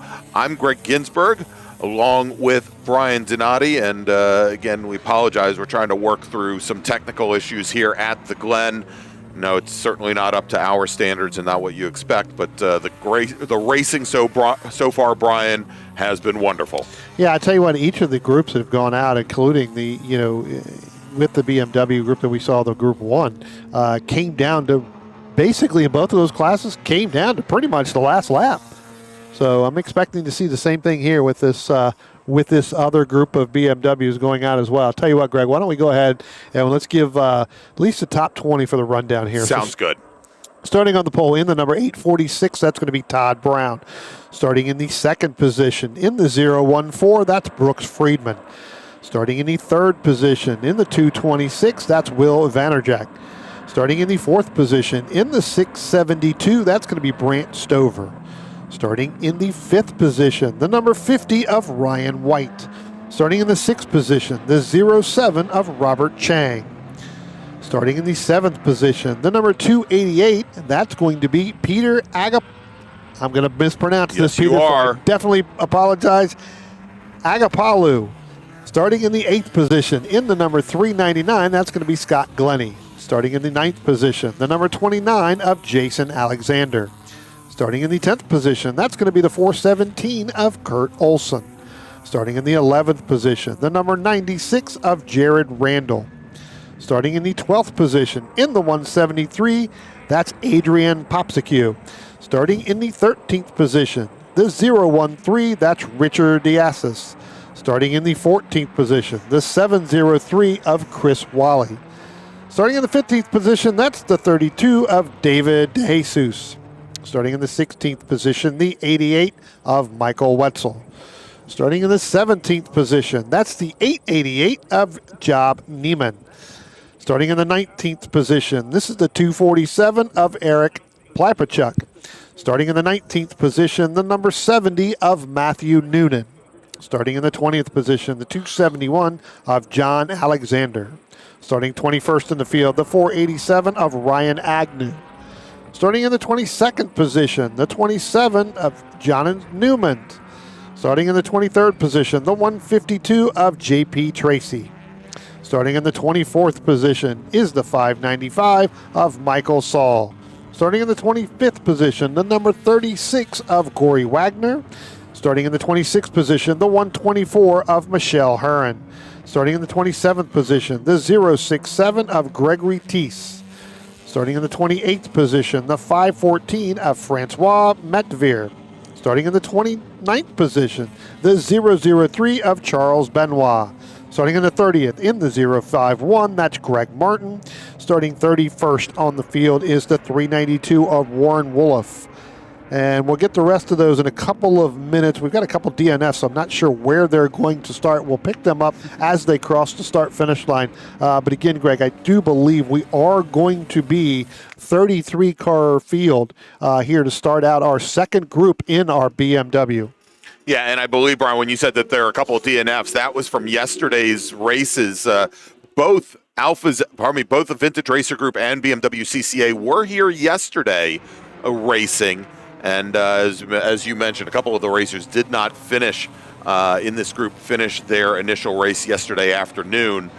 So we'll see where they slot in here. We'll be able to pick that up here in just a few moments. Tell you what, Robert Chang got a great start, moved from third position, Greg, moved into the middle of the track right now, and then Brooks Friedman didn't get the really run that he wanted to. They were almost 2-3 wide going into turn number one, and when they came out of turn number one, headed up turn two, up into the S's, they were almost still 2 wide, then 3 wide. And we had 2 wide going into the bus stop there between Todd Brown and Robert Chang.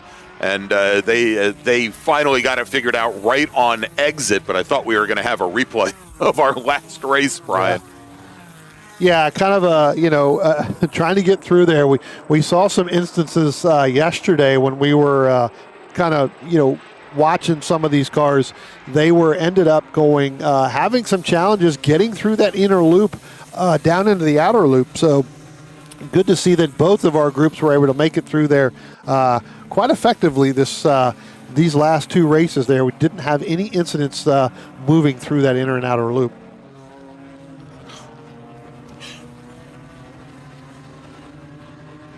As they come out of the heel of the boot for the very first time, Brian. And again, apologies with the cameras here. Maybe we need to find some union camera people.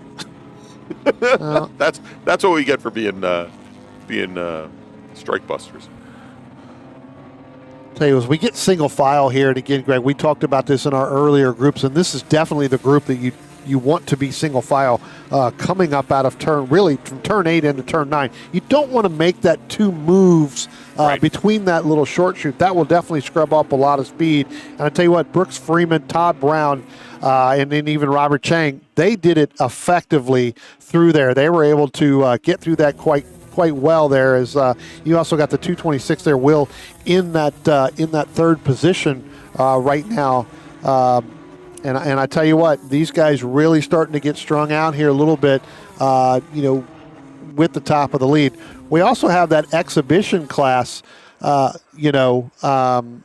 and some of those, most of those are those Porsche Cayennes, those GT4s within this group as well. So again, throwing a little bit of an exhibition with some of these Porsches in there, it really does make a little bit for pretty decent racing here, not only racing against BMW, but as well running in for that exhibition in some of those Porsches, those Caymans as well. And to pick them out, you'll when you look at our timing and scoring, Brian, I believe they are listed, the class is listed as EXB, and that would be, well, basically all the non-BMW drivers out there.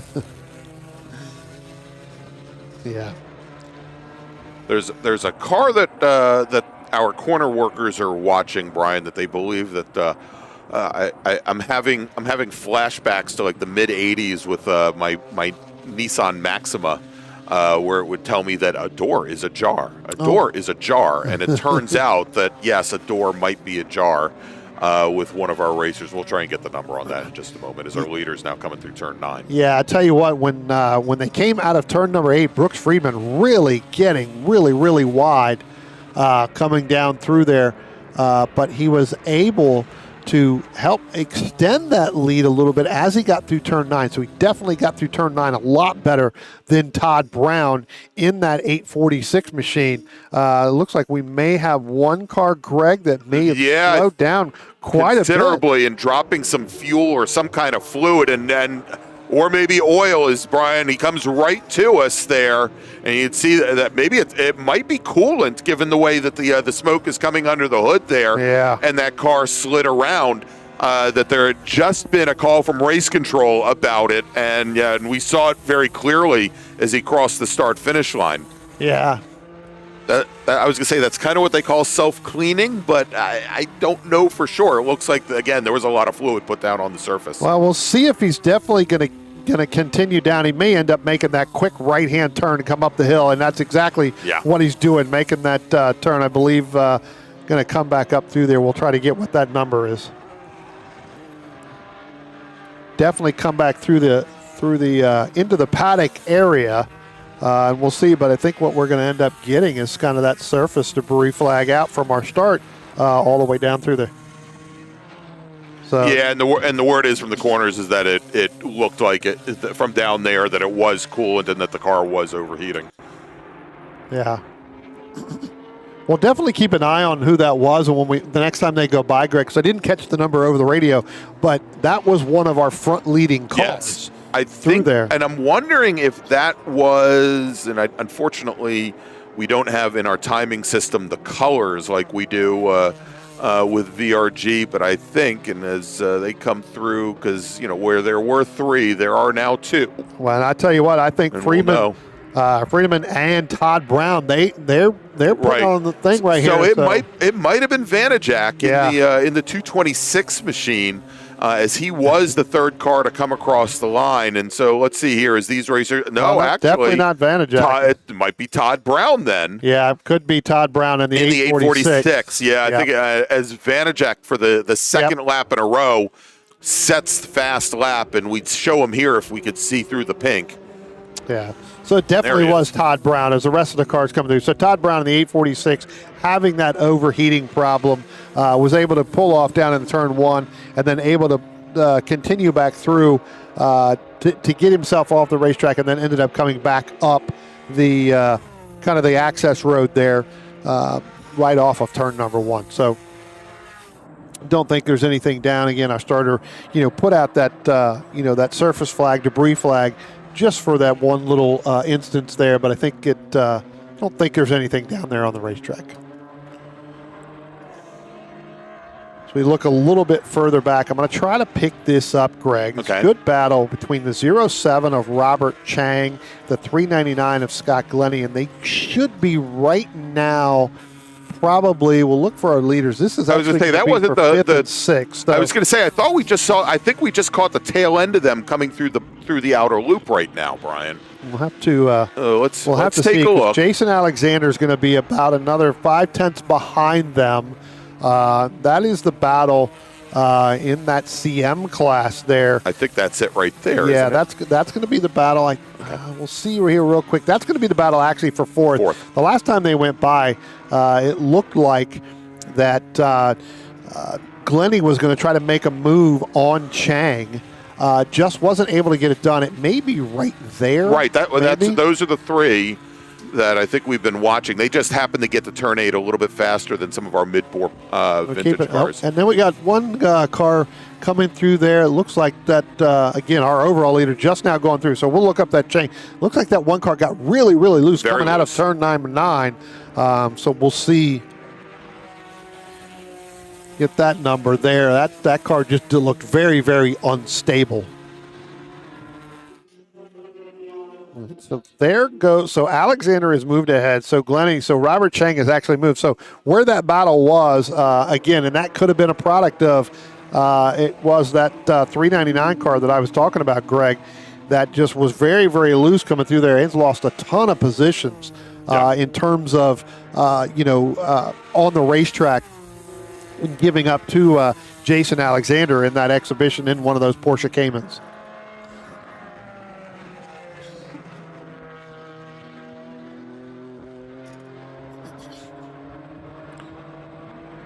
There's that battle up front there. And again, that's two different classes there, Greg. So the battle with Brooks Friedman and Vanacek in that 226 machine. That's two different classes, but both of those cars kind of evenly matched right there between both of those drivers, getting really good runs, through this race course right now. Last time by, that was less than a tenth, and it does look like Vanacek was going to make a move, just couldn't able to make it stick. Yeah, not able to get there. Through that turn, so ended up holding on to that. And in this section of the course, it looks like he ends up losing quite a bit of time. Yeah, not having the stable set up there early on. Again, only a couple laps completed, 4 laps completed right now. So again, not enough to do that. So now it looks like Vanacek's going to get back in front of Friedman in that 014 machine. Let's see. As they just now went down into turn number 1. So Vanacek definitely opening up the gap there. That's almost a second. Right. I was going to say that's huge now. Yeah. I think than it was before. And we've got a local caution, Brian, over by the outer loop. And unfortunately, I don't think it's in an area where our cameras are going to pick it up. It's actually a little bit further down from this, heading down towards 7. And we're getting word that there were 3 cars that came down into the what they call the chute, which is coming out of the outer loop, going into down into the boot, down through the laces of the boot, that may have had a couple cars. It sounded like they were going 3 wide through there. Well, there's definitely a car sitting down there. They can't see the number down there, but there's definitely one down there. So we'll keep an eye on there. But again, Greg, that's a product. If you're sending something down in there 3 wide with 3 cars, especially with these BMWs, it doesn't work really with 2 wide, let alone 3 wide. Exactly. It narrows down there a little bit, coming down to make that left-hand turn just past the outer loop. And it's an all downhill run. So if there was 3 wide right there, it does sound like one of those drivers did not make. And again, once we get the number, we'll let you guys know. But they're sending somebody down there to take a look to see if they can get that number on that car. But definitely a car down there, so there will be a standing yellow down there for quite some time.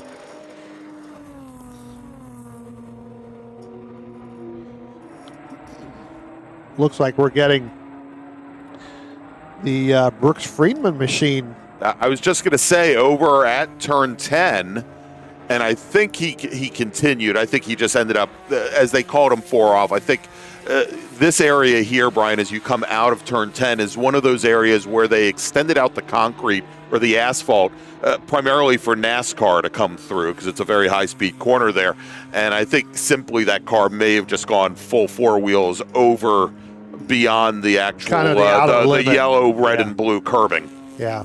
All right, so our leaders now, next time our leader comes by, they are going to get a signal for 1 lap remaining here in this Group 2 sprint race. Again, both of our BMW CCA racers will be back this afternoon. I'll tell you what, Greg, why don't we do this? Why don't we make a call to the grid there then, since we're going to get the 1 to go, and we'll keep an eye for Will Vanajak. Attention in the paddock race, VRG race group 4, please head to the grid. VRG, that's groups 4A and 4B, please head to the grid. Yeah, again, with 1 lap to go here, want to get them kind of moving. Waiting for that 226 machine right now, getting ready to come out, I believe, out of turn number 10, maybe headed up into turn number, is he just now coming out of turn number 9 there, heading up? I know it's hard to tell with our... I think he just now came out of turn 10, so he should be coming through turn number 11 now. I believe he is maybe the second car in the line, in the white one. Yeah, I believe so. Nope, neither one of those two. Okay. Just now coming through turn number 10. Okay, so. Let's move back over. Yep. So there they are. Right there. That's him right there in the first, and then Friedman is going to be the second. All right, so as they come out of the final corner, and now we could see the starter with his finger in the air, 1 lap remaining here for our Group 2 race.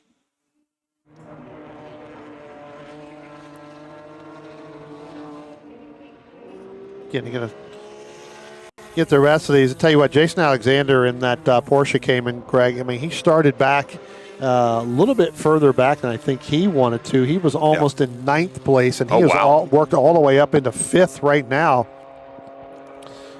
So again, Jason Alexander in that Cayman really making some ground up here late in this race.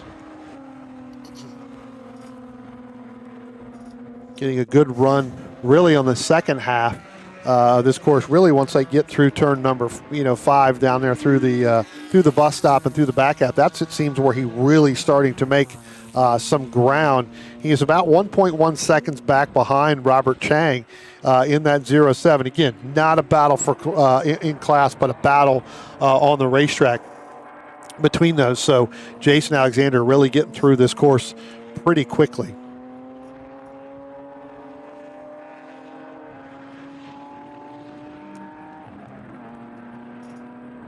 Wait should be just now getting ready to, waiting for our overall leaders there. Will Vanajak, Brooks Friedman, and then Brant Stover has moved up into third in that 672 machine. So Brant, that's second place in that CM class. Robert Chang now 3.5 seconds back behind Stover for that last podium spot there. So we'll see whether or not Robert Chang's going to be able to close that gap, but I know he's going to end up with Jason Alexander, so it looks like he may have to take the second half of this race, Greg, and defend, in order if he wants to keep that position. All right, so as they come out of the final corner and onto the front straight, it is leading the C-Mod class, Will Vanajak, Vanderjack, with Brooks Friedman, your B-Mod leader. Brant Stover running down, and checkered flag is in the air. So Vanderjack will take the C-Mod win. Friedman will take the B-Mod win. Brant Stover should be the next racer across the line. Checkered flag in the air. And actually, that was some lapped traffic next across the line. There goes Brant There he Stover goes. right now. 22 seconds back. So Stover will finish second in C-Mod. Robert Chang, 3 seconds back from there, will finish third in C-Mod, fourth overall. Jason Alexander is the winner in the exhibition class, nay, the Porsches. Then Scott Glennie in C-Mod, Jared Randall in C-Mod. Chris Whaley finishes eighth overall, second in exhibition in his Porsche 991 chassis.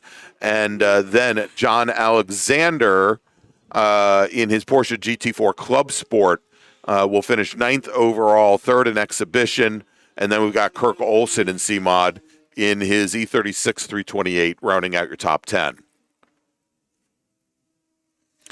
If we take a look at PWR 4, David DeJesus will take the win over Eric Polipchuk.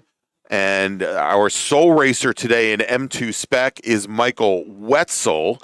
We were scheduled to have Frank McClenahan race as well. We got word on Friday that, or actually Thursday night, that he had some mechanical issues and likely wouldn't be back. It's a shame because he would have been one of our in-car streamers. That should, let's see, in IP, Matthew Noonan takes the win over Ryan Agnew. Johannes Niemann will finish in third. And that will wrap up our BMW Group 2 race. So let's make a final call, Brian, for our next race group. Attention in the paddock. VRG Groups 4A and 4B. Sports racers and big bore, please head to the grid. Race Group 4, VRG Race Group 4. Sports racers and big bore, please head to the grid. All right, we're going to take a quick break. We'll be back here in just a few moments. Please stay with us.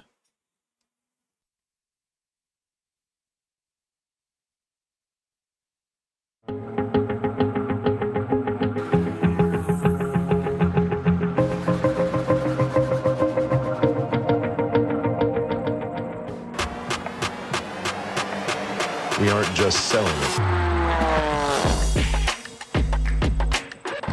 We are living it.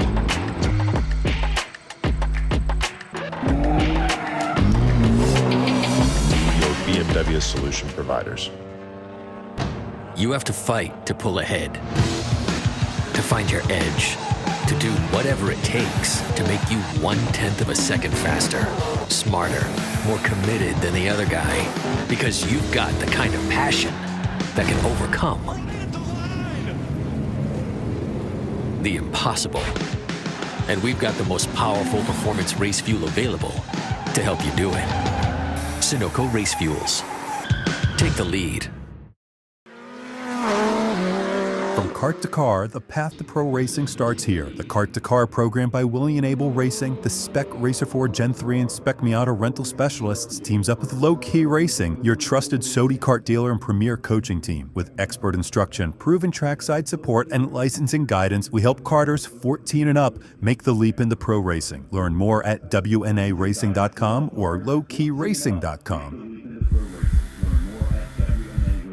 You live for the ride, the road, and the track. Engineered precision fit batteries that are track tested and driver trusted. Optima, the ultimate power source. Want to get started streaming your races or make your current live stream more captivating? We've helped hundreds of drivers create engaging live streams. It's simple. Create a new stream event, grab your camera, and start streaming. Head over to myraces.live to sign up for a free account. Or join us in our community Discord. Stream, share, engage. Hi, my name is Greg Wart.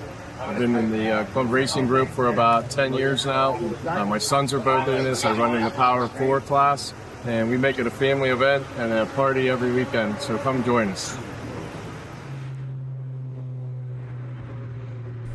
Cold Snap. Welcome to a new way to chill the most delicious ice cream and other frozen confections on demand. Perfect for offices, break rooms, cafeterias, and auto dealerships. Select your single-serve Cold Snap pod, then insert the pod into the Cold Snap machine. Wait about 2 minutes and then grab your treat and enjoy.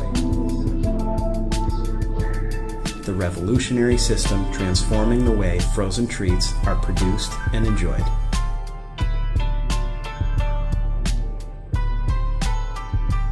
Cold Snap, always chill.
Welcome back, everybody, to Watkins Glen International. It's the 2025 Vintage Races at the Glen, presented by the Vintage Racer Group, with special guests Alfas at the Glen. I'm Greg Ginsburg, along with Brian Donati. And Brian, coming up now, it's the big boys in the tin tops. You can see there C3 Corvettes, Camaros, big Trans Am boys, as well as many of our sports racers as well, with the S2000 cars. I think, unfortunately, we only have 2 of them here today. They're going to likely start at the front of the field. They are the fastest cars out here, but it should be a very good race with our big bore racers as the pace car now leads the field into the bus stop. Why don't we run down part of the starting order? Yeah, we'll start off with those sports racers. Again, only 2 of them out there. Starting on the pole in that number 15, that's going to be Mark Clark in that 1990 Swift DB5. Starting in the second position, the number 4, that's going to be Chip Vance in that 1987 Lola T87. Starting on the pole, basically in our big bore group, that's going to be the 199. That's going to be Burton Kyle August. He's going to be in a 1966 Ford Mustang. Starting in second position is going to be the number 12. That's going to be Joey Beaujolad in that 1967 Ginetta G12.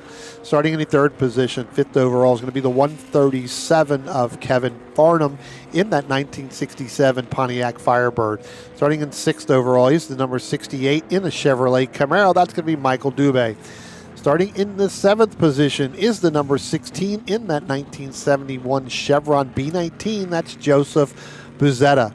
Starting in the eighth position in another 1969 Chevron B16. We've seen him out here twice already, Greg. Yes, we have. That's going to be Kurt Utzbay in that number 42. Getting his money's worth with the track. Lots of races here today. 3 races already today. Starting in the ninth position in that 113 in a 1969 Chevrolet Corvette, that's Glenn Every. Starting in the 10th position, the 37 in a 1970 Chevrolet Camaro, that's James Glass. Starting in the 11th position in the number 47, a 1988 BMW Ed3, that's David LeBrun.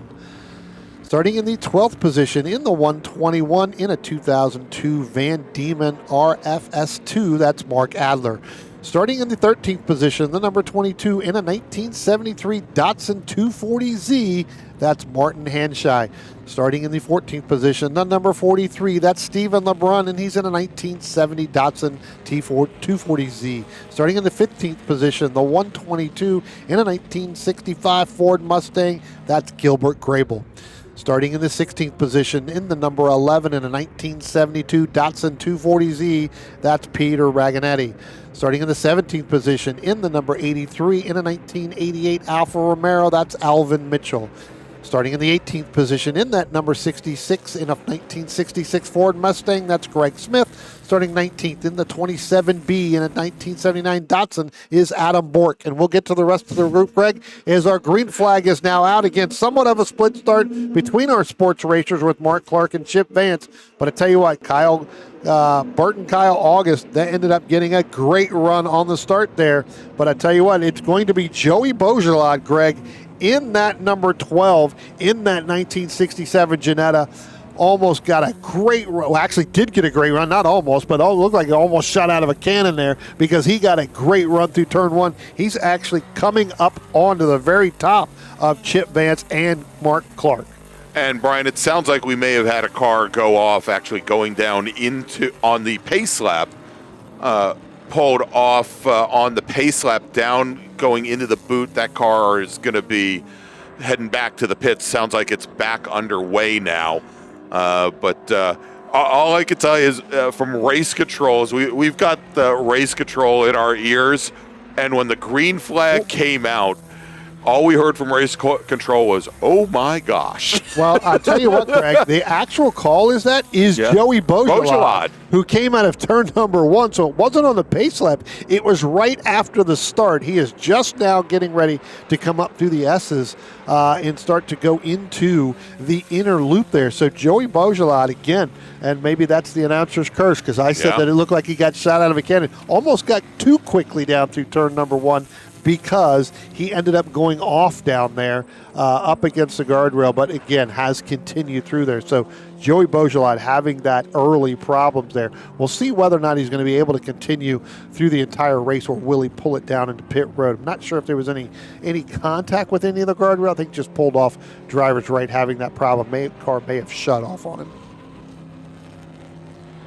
As we watch our overall leaders there with Mark Clark and Chip Vance, I believe that's going to be Mark Clark out in front, heading down out of turn number 10 into turn number 11, getting ready to come out through the start-finish line now, and definitely that is going to be Mark Clark with a lead of about 3.5 seconds over Chip Vance. Then you got to go to Burton Kyle August in that 199, and Kevin Farnham move him up into 4th overall. Michael Dubé in that number 68 in that Chevrolet Camaro. I'll tell you what, Michael Dubé ran really, really strong here last year when we were here, so look for Michael to be pretty quick in this big bore group. So it looks like we also had Joey Beaujolais trying to get all the way back around, definitely going to come through the pit road this time by as he cut through the short course. So again, we'll see whether or not he continues or does he pull down pit road. I'm almost positive he will probably pull down on pit road here coming out of turn number 11, and there it is, as he definitely goes down on pit road. So the incident that he had down in turn 1 has definitely pulled him back through there. So as we go through, again, Mark Clark and Chip Vance opening up a little bit. August sitting there in that 199, again in that Ford Mustang.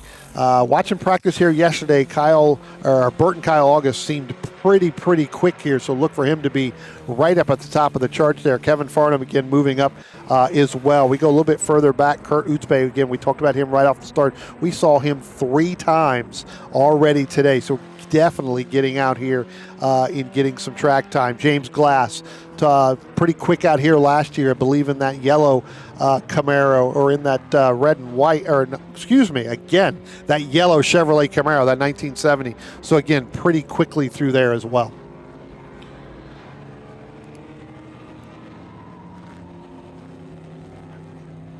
Getting a call here.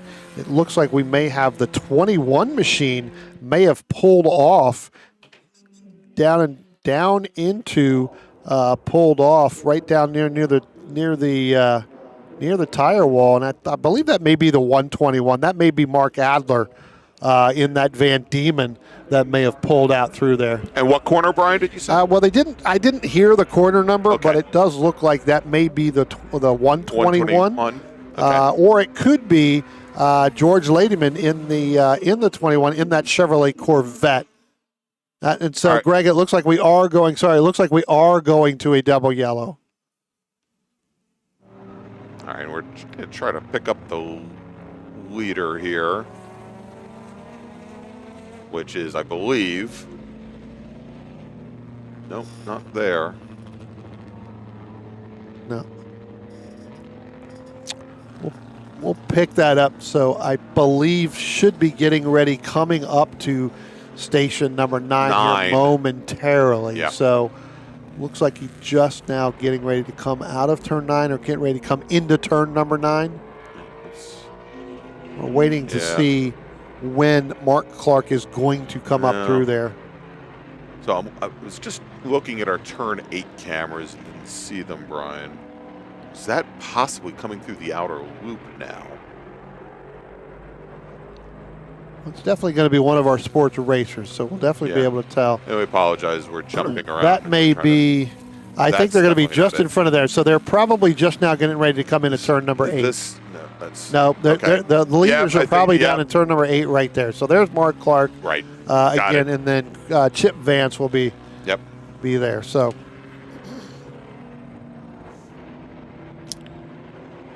All right, and Brian, we are going to be going to black flag conditions, bringing all the racers now onto the pit lane, because essentially because they do need to deploy some of our emergency services teams onto the track in order to clear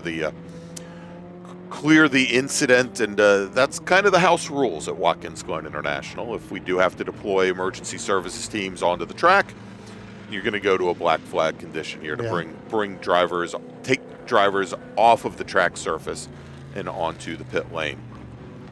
All right, so if we take a look now, and we'll see here in just a moment, racers starting to come down the pit lane.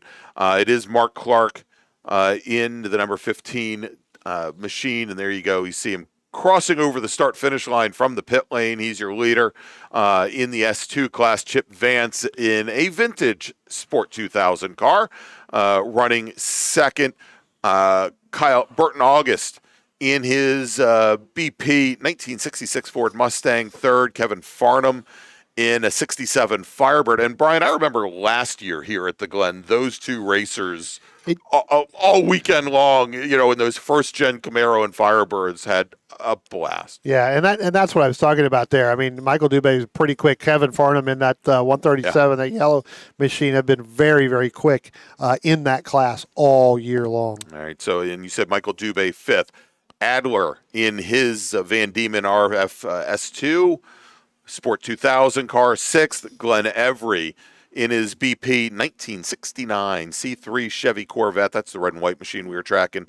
Seventh. James Glass, eighth in his 1970 Camaro. And remember, there he goes right across the start-finish line in the bright yellow Camaro. Then Joseph Busetta in a Chevron B19, the red number 42 machine. Oh, no, I'm sorry. He's in the showing as being in the 16 machine. Sorry. Joseph Busetta in his, then Kent, let's try it again. Kurt Uzbey, who, again, as you mentioned, we've seen many, many times so far today, and then the red number 42 Chevron. He rounds out your top 10. All right, so Brian, let's do this as the clock continues to count down here. Why don't we start making a call to the grid for the next race group? Yeah, we got some cars already up there, so why don't we go ahead and do that? And that's going to be, I think, the second time today that we've seen. That's going to be a small bore group. Yeah, the small bore group, second time today. So let's make that call. Attention in the paddock. VRG Group 1, that's small bore, under 1,300 cc. Formula V and pre-1960 cars. Please start heading to the grid. VRG Race Group 1, please head to the grid. All right, so as we're under full course caution here, Brian, why don't we take a quick little pause, and we will come back with more information as soon as we have it. Here at Watkins Glen International, you're watching the 2025 Vintage Racers with Alfas at the Glen, presented by the Vintage Racer Group. Please stay with us.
Welcome back, everybody, to Watkins Glen International. It's the 2025 Vintage Races at the Glen with Alfas at the Glen, presented by the Vintage Racer Group. And, of course, we've got the BMW Car Club of America and their Can-Am Challenge here as well.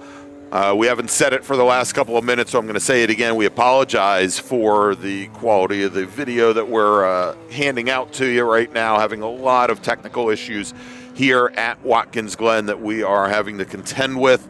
But we're going to try to make the best of it here, Brian. We are got a couple minutes remaining now in our Group 4A, Group 4B race. That's for the Sports 2000 sports racers and big bore racers here with the Vintage Racer Group. Yeah, again, quick little cleanup. Whatever it was they had down there, they're able to get that done and get these cars back out here. Again, we'll see how long they're going to go.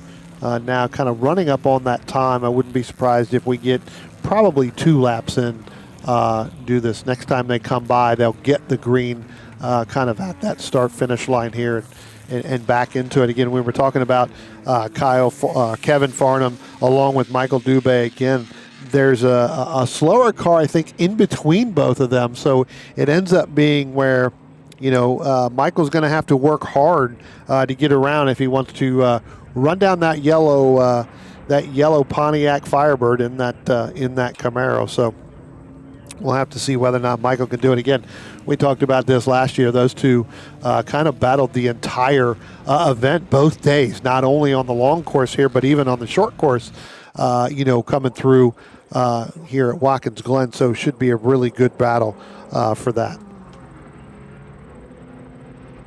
All right, Brian, as they are making their way through, and when they come back across the line, they will get the green flag as somewhere probably a little less than 13 minutes remaining in this race. The times that we show on our ticker with the countdown there, Brian, they are approximate. Yeah, they are subject to change based off of the steward's discretion here, because it is about timing when you have over yesterday, today, and even tomorrow. 16 races in a day. 16, 17 races. Yeah, you got to get through them pretty quickly. So, trying to make that green to checker, status there, it doesn't really work all the time. As we have seen in the last couple sessions. So. All right, so Clark and Vance leading the field through turn 11, through the final corner onto the front straight. Starter is going to look over. And one lap remaining. Yep, so I was pretty close there. I figured we'd get 2, but we're getting the green and the 1 to go. So if Vance wants to get on Clark, definitely going to have to make that move. It looks like Clark is really, really strong coming out of turn number 1, Greg, and then starting to head up that hill into turn 2. I tell you what, the driver that did not get the good run there is going to be Kevin Farnham as he dropped back a little bit. Well, actually, he's ahead in that Pontiac Firebird. Didn't look like he got the start. We'll see whether or not Michael Dubé is going to be able to run him down.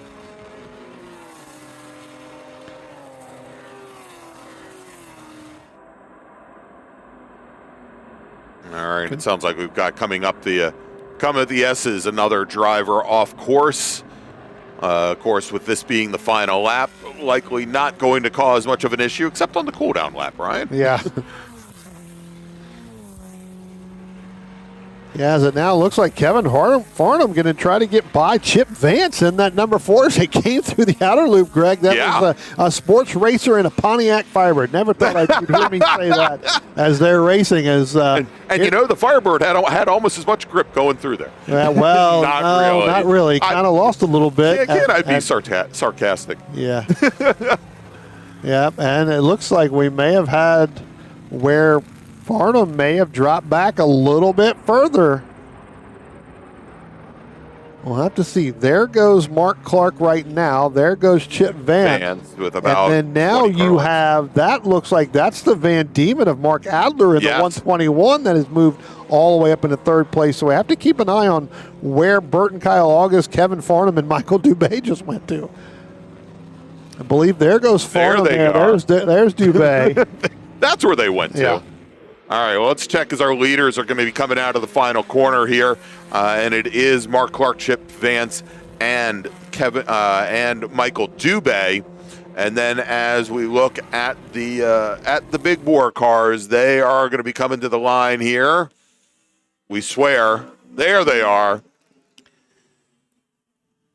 And it is going to be Burton Kyle August in his Mustang, followed by Farnham Dubé got in front of Farnham coming out of the last two corners. Yeah, you're right. Greg.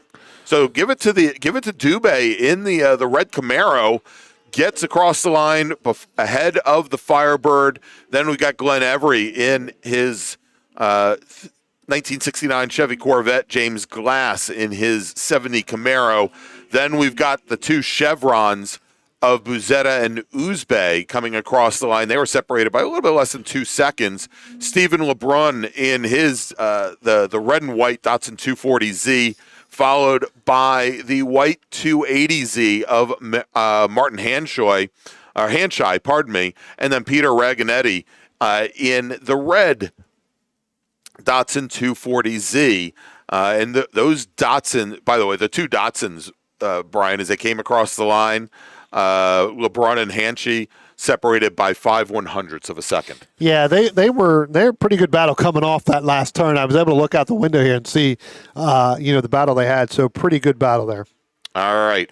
That's going to wrap things up for our short and big bore race. Brian, let's make a final call for the Group 1 drivers. Looks like most of them are on the grid. Attention in the paddock. VRG Group 1, please head to the grid. Your race is next. VRG Group 1, please head to the grid. Your race is next. And with that, we're going to take another quick break. We'll be back in just a few moments with more racing action from Watkins Glen.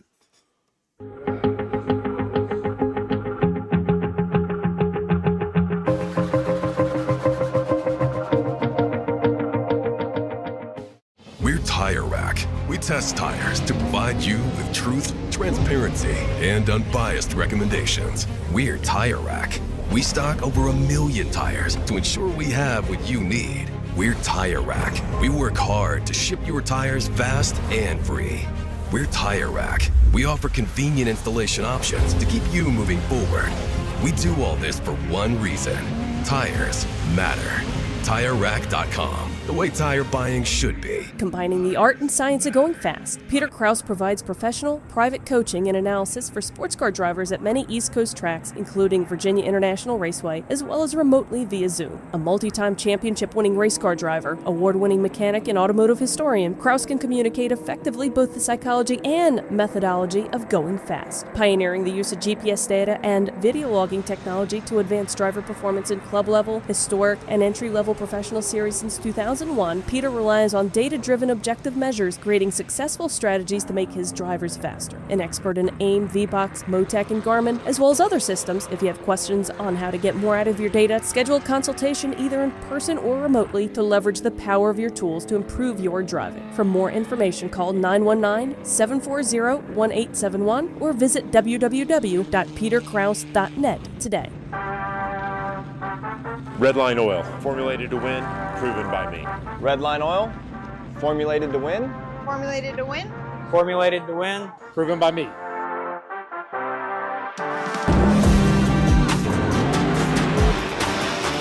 Formulated to win, proven by me. Proven by me. Proven by me. Redline Oil, formulated to win, proven by me. Willing and Able Racing offers top-quality spec race car rentals with full setup and repair services, including trackside support for SCCA, NASA, VRG, and other organizations' road race, time trials, and track day events. Their Spec Racer Ford specialists and each of their Gen 3 machines sports a SATAV sequential transmission and a data acquisition system. Also offering Spec Miata rentals, Willing and Able is currently taking reservations for the remainder of the Mid-Atlantic Road Racing Series season. For more information, email Willing and Able at rent@WNARacing.com, see them on Instagram at WNA Racing, or visit their website at WNARacing.com. Willing and Able would like to thank all the volunteers this weekend who've graciously donated their time so that we may race. If you're a racer, you want to be fast, but you have to be safe. That's why professionals and amateurs alike go to HMS Motorsport for their safety equipment. HMS Motorsport is the industry's leading full-service racing safety provider. Protective clothing and helmets, harnesses, fire suppression, communication and data acquisition equipment, and more. All from the motorsport safety experts, HMS Motorsport. 2 retail locations and at hmsmotorsport.com. How's it going? My name's Spencer Wharton. I run in the Power 3 class here with BMW Club Racing. The main reason I run with this group is, one, because my dad and my brother both do it, so it's a great excuse for us to get out as a family and spend some time together. And then the camaraderie we have with the other guys in the paddock and the great racing experiences I've had over the years with everybody in my class and the other classes that are out on track with us together. So highly recommend it to anybody that's looking to join a club racing group.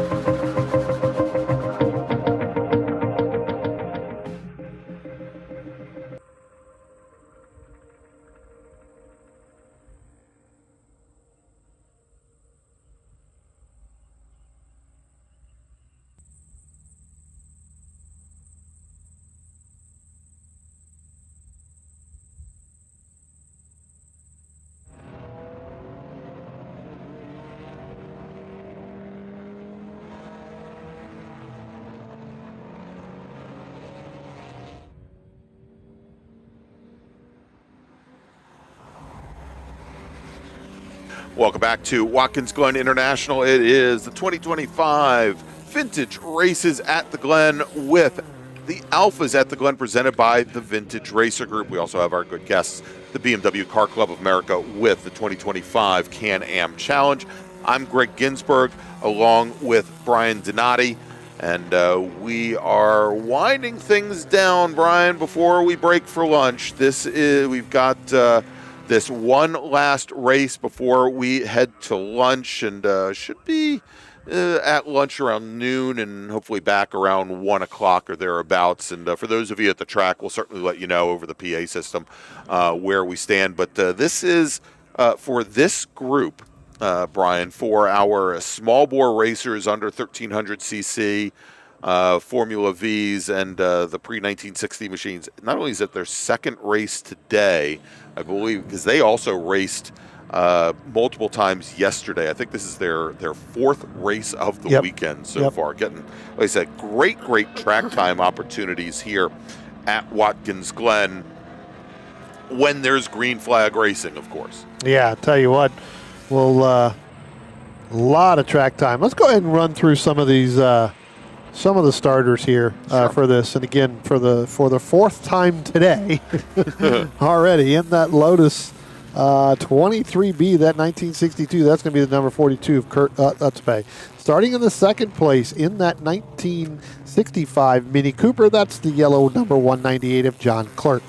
Starting in the third position is going to be Ralph Solomon in the 88 in that 1962 Bobsy. And I think Ralph had some problems earlier on this morning when he went out too, Greg, so we'll have to see how long that car has out, if that car is even out here on the group. Some of these cars did not make, looking down through the grid here, it doesn't look like everybody was there. So we'll give everything we've got here of who's going to start, then we'll pick them up as they cross the start-finish line. But scheduled to start fourth is the 111 in that 1967 Janetta G4. That's Harvey Park.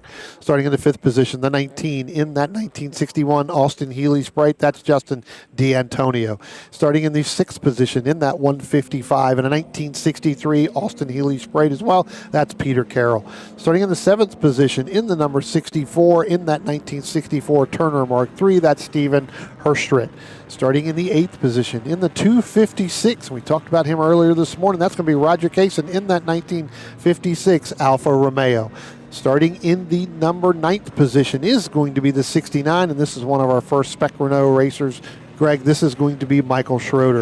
In the 10th position, in the number 790 in a 1957 Alfa Romeo, that is going to be John Fang. Did you say an 1857 Alfa Romeo? 1957. I may have said 1857. I'm starting to lose my voice already after and 10 races already. So And starting in 11th, and I know we're getting ready to come through turn number 10, turn number 11. Starting scheduled to start 50, in the 11th position is the number 55. That's going to be Doug Faust. Starting in the 12th position, the 109 of Mac McCormick. Starting in the 13th position in that number 60, Drew Cullen. Scheduled to start in the 14th position, the 47 of Todd Wetzel. And scheduled to start in the 15th position, the 23 in a 1962 Austin Healey. That's Peter McCarthy. And Greg, as we look down the start-finish line, we are green. So our fourth race of this group for our VRG small bore race is now again underway. And it looks like John Clerk there and Ralph Solomon. That's going to be your front row headed down into turn number 1. And it does look like Clerk's going to get ahead of Solomon. Solomon's not going to go away too quickly there, as it looks like he's going to try to stay driver's left of Clerk, because they're going to go too wide up through the S's here, up over the top of the hill. We'll see who's going to be able to hold on to it, and it does look like it is going to be Solomon. And another good run by, I believe that is the 155 there, Peter Carroll, where he has moved up back in behind John Clerk in that 198 in that Mini Cooper. Yeah, again, Carroll in that beautiful number, the dark blue Datsun 510, or probably, in the I'm sorry, is that the 510 of, no, the Austin Healey Sprite, pardon me, of formerly Christine Fox, Chris Fox. Yep. Yeah, great start. Yeah, there he is right at the back of that line, and a gorgeous car. Okay, again, some of the drivers looks like not making this. When we cross the line, I believe I didn't see the 111 of Hervey Park. We'll see whether or not he's in there. He may have dropped back a little bit.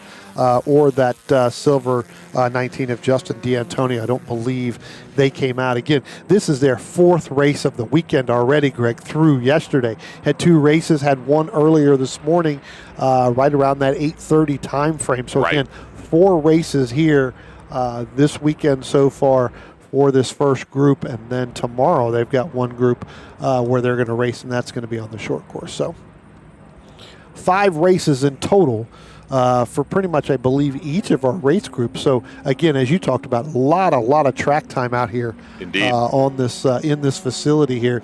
As we look now coming out of turn number 8, headed up into turn number 9, that looks like that is going to be Ralph Solomon in the 88 in that 1962 Bopsy. So again, another good, strong showing for Solomon. But again, I know he had that problem earlier on. Oh, and Brian, look at this as the Mini Cooper now has dropped back.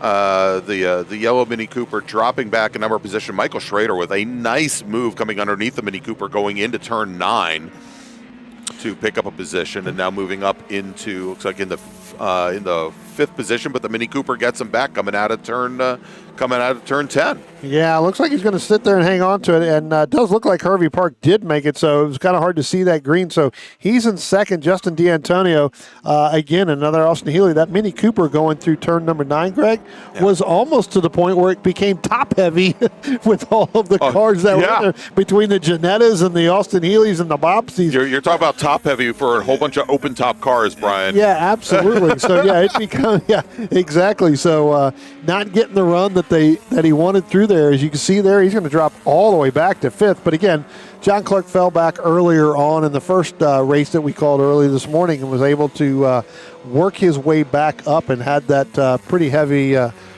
battle. So we'll see kind of what we've got going on here. But didn't get the run that he really wanted to out of there. So you can see where Solomon is starting to open up now over Perk, and then Justin D'Antonio right there behind him. And again, now Peter Carroll starting to really battle with John Clerk in that 198 machine. Peter Carroll last time by was ahead in 4th, but it looks like John Clerk, as they come through the inner loop, now down through the outer loop, looks like he's going to get back in front of Clerk, or get back in front of Carroll. And then you've got Michael Schroeder. That's the first car, that yellow car in that Spec Renault Racer. So again, really trying to put his nose up in there as they start to come down through the boot and head up into turn number 8 once more to continue on lap number 2 here.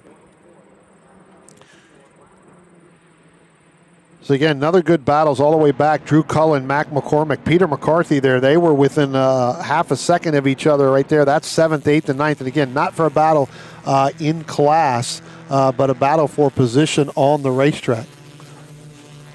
So we'll we'll keep an eye on that battle as well. But yeah, our leaders now heading up out of turn number 8 here, getting ready to come into turn number 9. And Greg, this is where we're really starting to see Hervey Park in that 111. That's where he really makes his ground up. Yeah, he does. Really coming up out of turn number 8 up into turn number 9.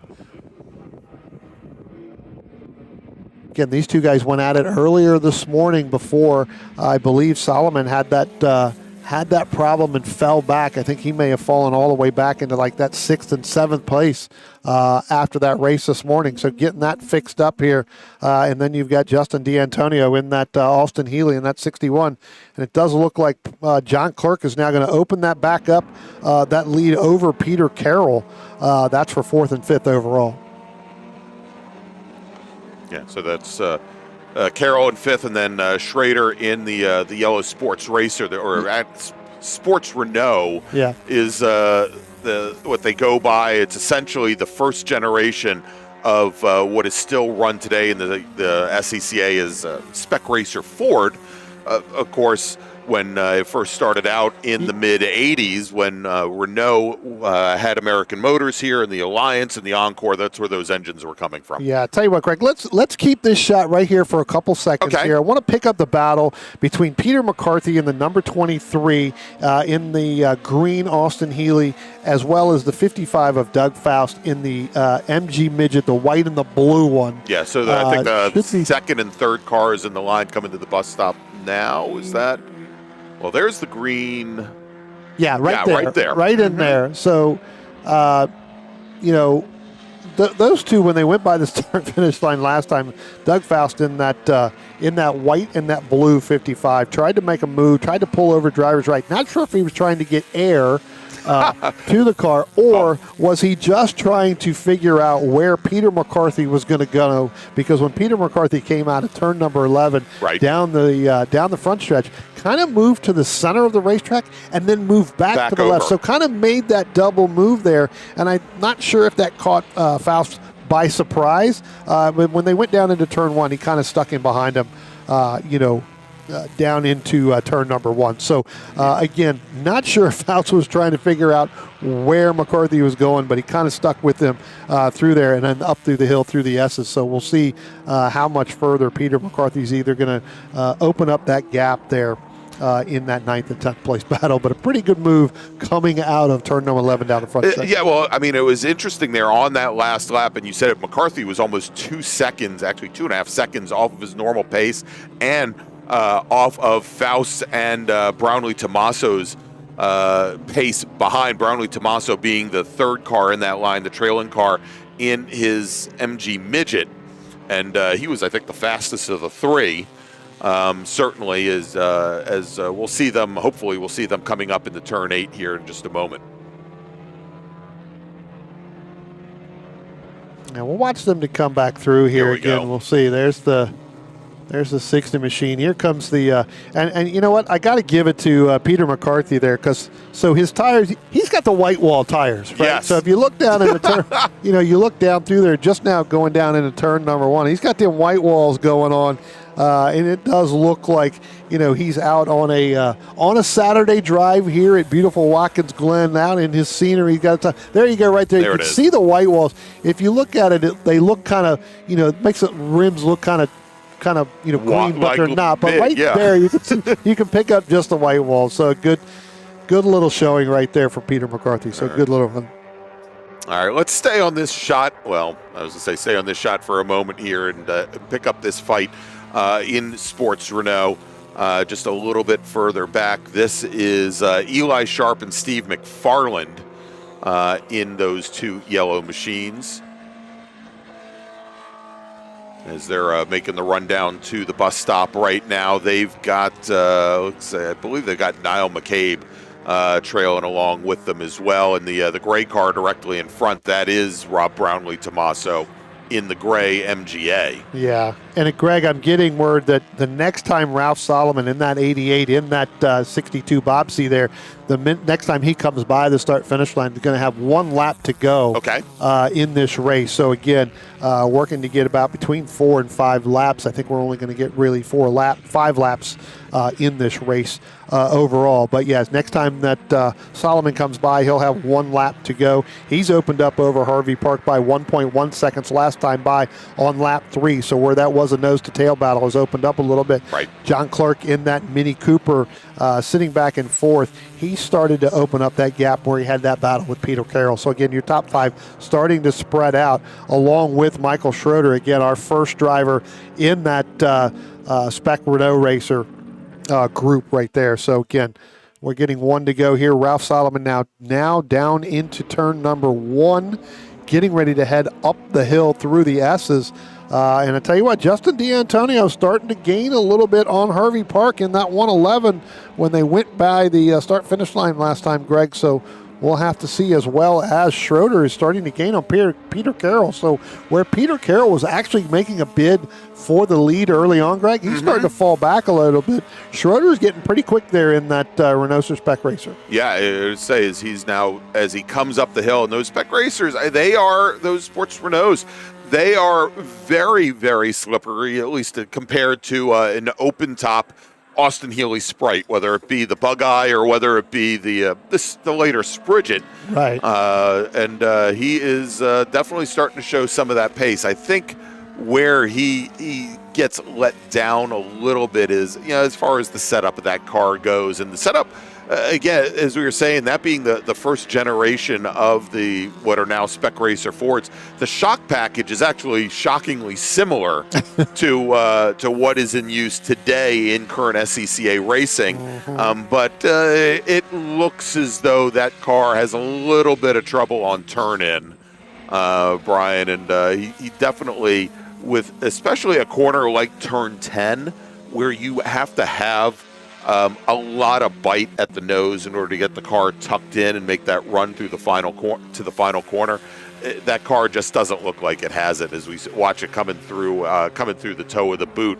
And even with the added camber and the help of the corner going uphill, that front end just kind of washes out. Yep. No, absolutely. Again, we're going to watch right now Ralph Solomon in that 88 machine coming up out of turn number 9 for the last time here, heading down into turn number 10. Going to be picking up the checkered flag here as he comes out of turn number 10 and headed towards turn number 11. He's got a little bit of a gap there to play with, as it looks like Justin D'Antonio starting to reel Harvey Park in. We'll see what that gap is at the line. I think Park's definitely going to be able to hold him off coming down through there. So, again, pretty good battle between those top 3. All right, so coming across the line, Ralph Solomon in the FM class in his Bobsy, Harvey Park in his Ginetta G4, Justin D'Antonio in his Austin Healey Sprite. Now, Park and D'Antonio both in the GP class, so they finished 1-2 in class. John Clark in the CS Vintage class in his 1965 Mini Cooper will come across the line in 4th. Peter Carroll in GP. He'll round out the top 3 in GP, finishes 5th overall. Taking the win in the Sports Racers, the Sports Renaults, it is Michael Schrader in his 1984 edition. Drew Cullen takes the win in EP. In his Elva Courier, finishes 7th overall. Peter McCarthy in FP will finish 8th overall. Mac McCormick in CSV takes 2nd in that class in his 1966. His Mini Cooper, actually one of the Morris machines. Doug Faust will take 3rd in the GP class in his 1972 Midget, and he will round out your top 10. All right, so that's going to wrap things up for a morning of racing here from Watkins Glen and the VRG Vintage Races at the Glen with special guests Alfas at the Glen, as well as the BMW CCA and the Can-Am Challenge. Again, we want to apologize. We recognize that we've got a lot of technical issues here at the Glen. We are trying to work through them. And rest assured, we thank you all for some of the suggestions you've given us. We definitely appreciate it, and we'll take it to heart. We also appreciate some of the kind and not so kind words that you've left for us in the chat. And believe me, it is not beyond us. We know what kind of the challenges that we're encountering here. But we are going to be taking a break for lunch, not just us, but the racers as well. And we will be back at 1 p.m. And at 1 p.m., our first race is going to be the mid-bore production race. That's VRG Group 2, and they're scheduled to be on track right at about 1 p.m. So with that, we want to thank you all for joining us, and hopefully, problems aside, that you will join us for our afternoon's coverage here at Watkins Glen International. Thanks so much for joining us this morning, and we'll see you in just about an hour.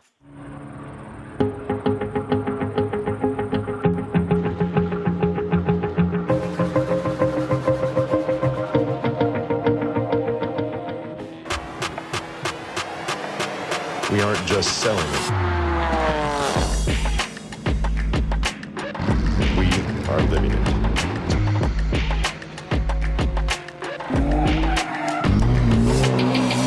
Your BMW solution providers. You have to fight to pull ahead, to find your edge, to do whatever it takes to make you 1/10 of a second faster, smarter, more committed than the other guy, because you've got the kind of passion that can overcome the impossible. And we've got the most powerful performance race fuel available to help you do it. Sunoco Race Fuels. Take the lead. From kart to car, the path to pro racing starts here. The Kart to Car program by William Racing, the Spec Racer 4 Gen 3 and Spec Miata rental specialists teams up with Low Key Racing, your trusted Sodi kart dealer and premier coaching team. With expert instruction, proven trackside support, and licensing guidance, we help karters 14 and up make the leap into pro racing. Learn more at WNARacing.com or lowkeyracing.com. Want to get started streaming your races? Or make your current live stream more captivating? We've helped hundreds of drivers create engaging live streams. It's simple. Create a new stream event, grab your camera, and start streaming. Head over to myraces.live to sign up for a free account. Or join us in our community Discord. Stream, share, engage. Cold Snap.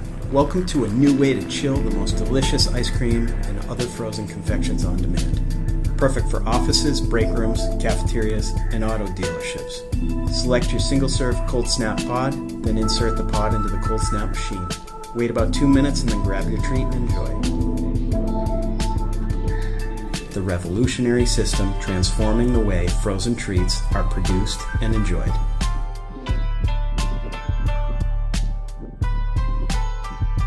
Cold Snap, always chill. We're Tire Rack. We test tires to provide you with truth, transparency, and unbiased recommendations. We're Tire Rack. We stock over 1 million tires to ensure we have what you need. We're Tire Rack. We work hard to ship your tires fast and free. We're Tire Rack. We offer convenient installation options to keep you moving forward. We do all this for one reason. Tires matter. TireRack.com. The way tire buying should be.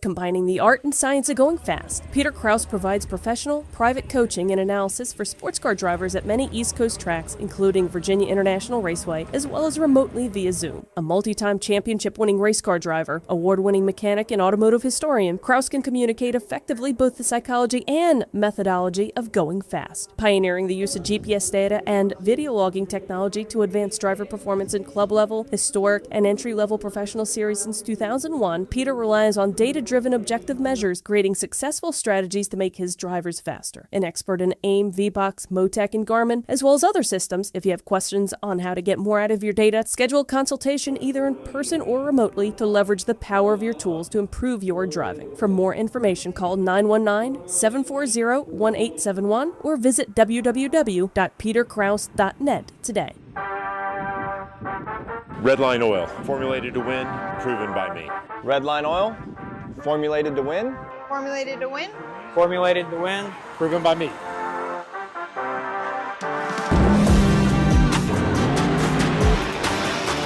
Formulated to win, proven by me. Proven by me. Proven by me. Redline Oil, formulated to win, Proven by me.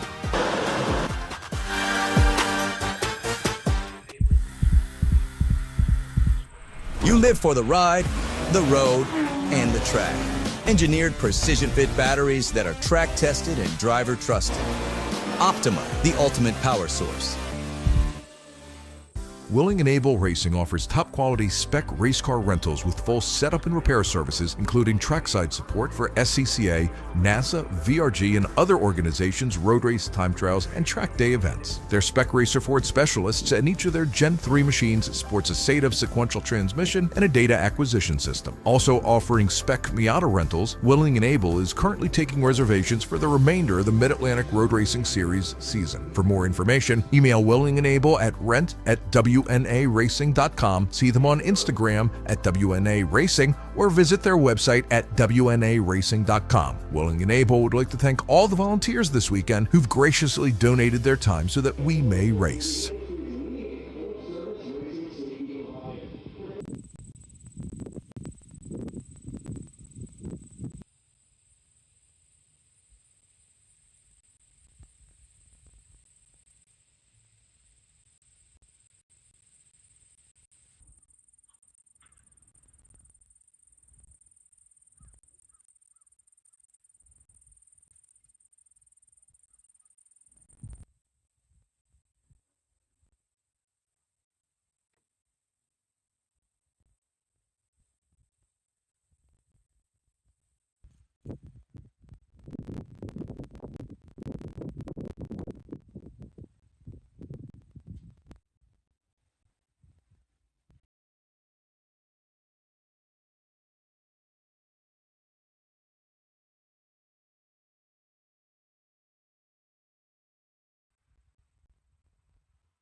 Mid-war production, you can start heading the grid. You're going to be on track in about 15 minutes. Mid-war Group 2, VRG Group 2, mid-war production, you can start heading the grid. You're going to be on track at 1 p.m.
Welcome back to Watkins Glen International and the 2025 Vintage Races at the Glen with Alfas at the Glen, presented by the Vintage Racer Group. And, of course, we've got our guests, the BMW Car Club of America. It is the 2025 Can-Am Challenge for BMW. As our racers now leaving the grid, and just to give a quick update, we think we've resolved some of our camera issues that we are having here today. For those of you that are watching on YouTube, not here at the track, I think we're still going to apologize. We're not quite getting the bandwidth that we expected from the track here to send our feeds up to YouTube. We're going to look for a resolution to that tonight, and hopefully we'll have a little bit better product for you tomorrow as our racers now are heading on their pace lap. And Brian, this is what? This is this group's fourth race of the weekend so far. Yeah. A lot of racing action. Again, their fourth race, coming out here this afternoon. Again, they'll have one more tomorrow. That'll be kind of on the short course. So why don't we go ahead and give a little bit of the rundown for the starting grid. Not sure who's actually going to be out there because looks like a lot of drivers 49 didn't come cars, out. And then there's a lot of cars that didn't go out there. So I'm going to give you a few of them that I know were out there that I saw. Maybe a couple of the racers had their 2 martini lunch. You never know. Maybe. You never know. You go down there and eat. I tell you what, you got to think the food down there. They had a grilled cheese sandwich special for $4. If you're there, go over there and get one because I had one, and I tell you what, Greg, I'm ready for a nap. That's how good it was. See, well, there you go. Maybe a lot of the racers, they had the grilled cheese earlier, Brian. All right, let's run down some of the starting order here. All right, starting on the pole here in the number 60, and that is Andrew Moore. Andrew Moore in the 1962 Lotus Super 7.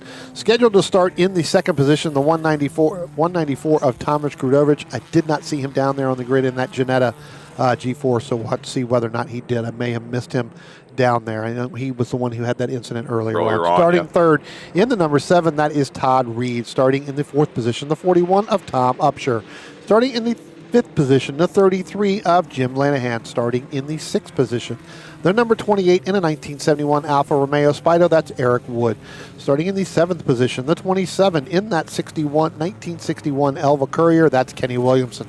Starting in the eighth position, the 17 of Jordan Bell in that 1970 Porsche 914. Scheduled to start ninth is going to be Scott Kruger in a 1972 Porsche 914 as well, and he'll be driving the 22. Starting in the 10th position in the 42 in that 1962 Lotus 23B, that is Kurt Uzbey, and I met Kurt down there getting my sandwich, Greg, so we'll talk about him here in momentarily. Starting in the 11th position, that's the number 31, another Lotus Super 7, that's William Bartlett. Starting in the 12th position, the 894 in a 1970 Porsche 911, that's Lenny Stan. Starting 13th in the number 80 in a 1962 Triumph TR4, that's David Gott. Starting in the 14th position, the number 68 in a Volvo 122, that's Steve Grabowski.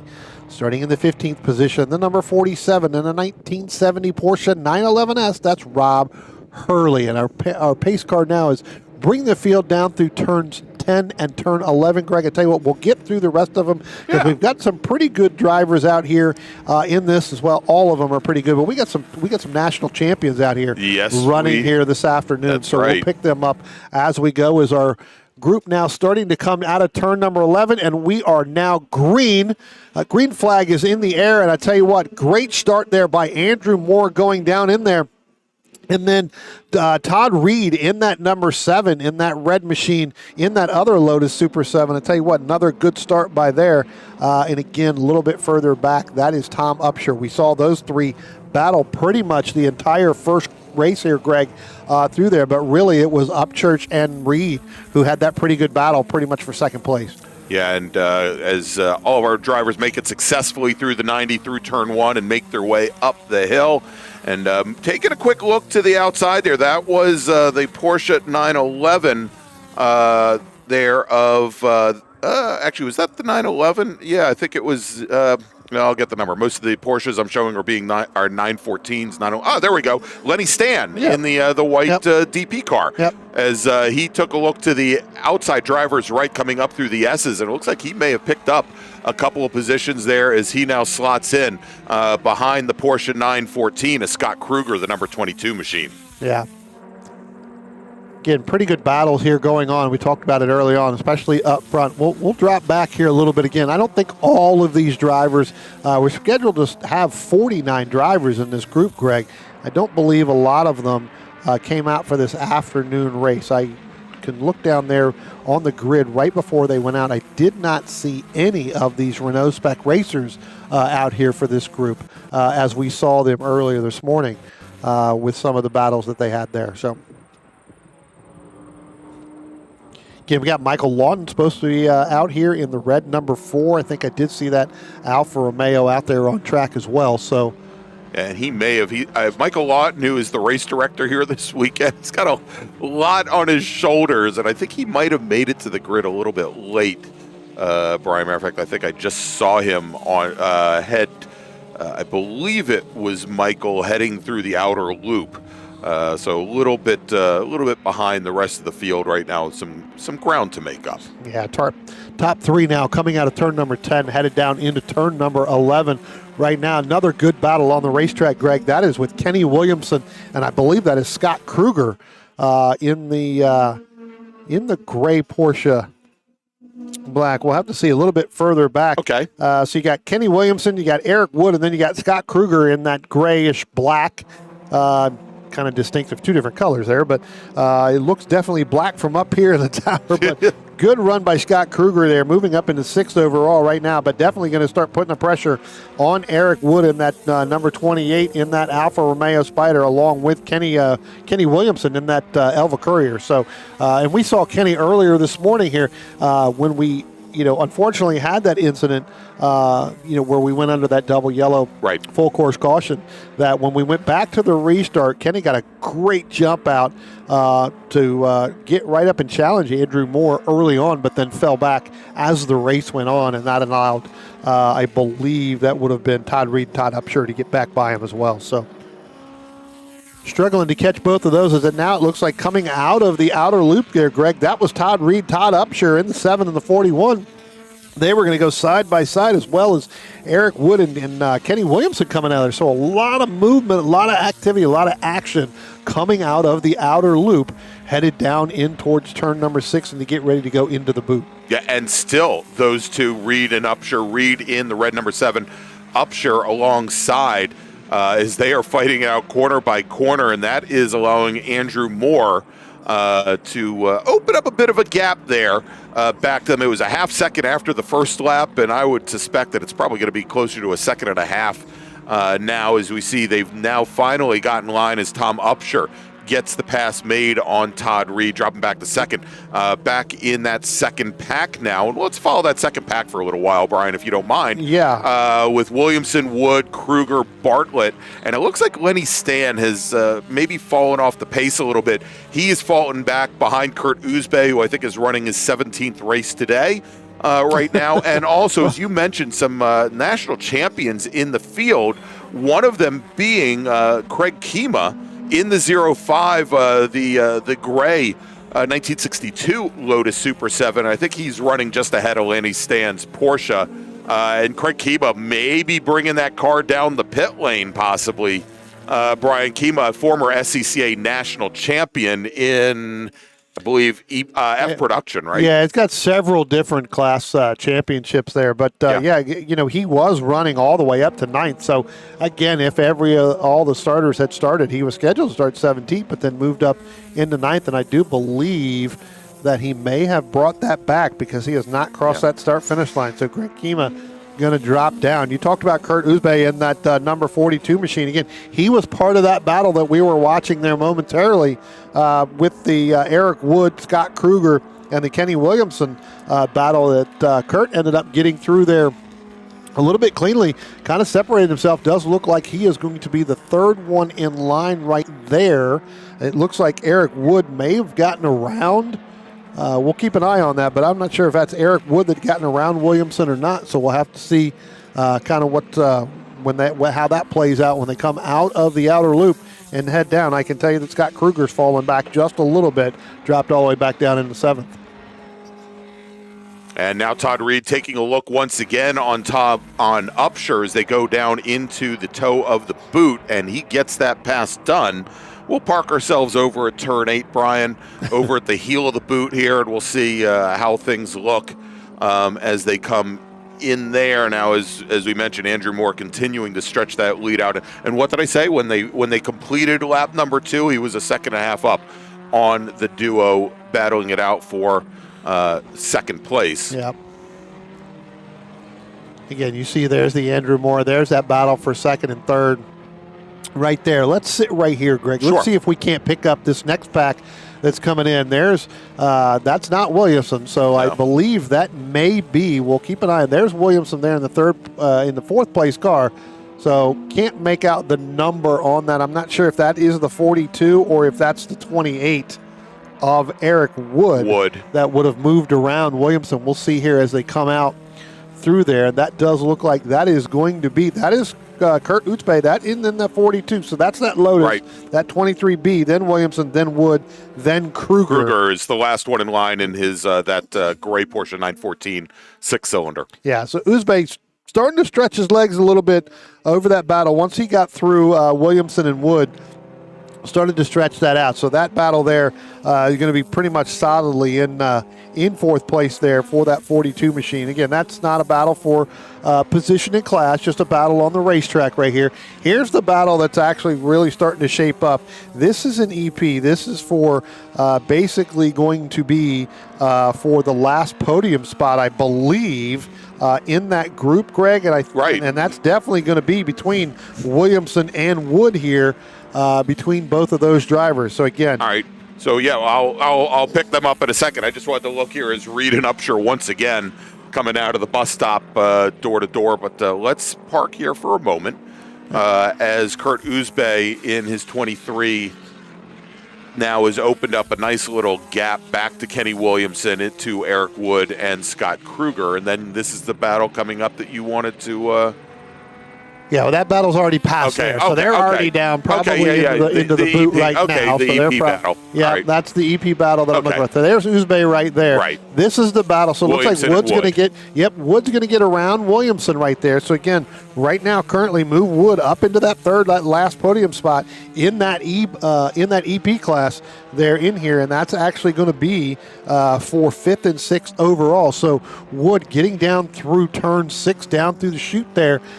Into the boot a little bit faster than Williamson. Again, we talked about this earlier where we ended up having Williamson drop back just a little bit as that race went on. All right, sounds like we've had a local caution for a moment over at the inner loop, and that car now has continued.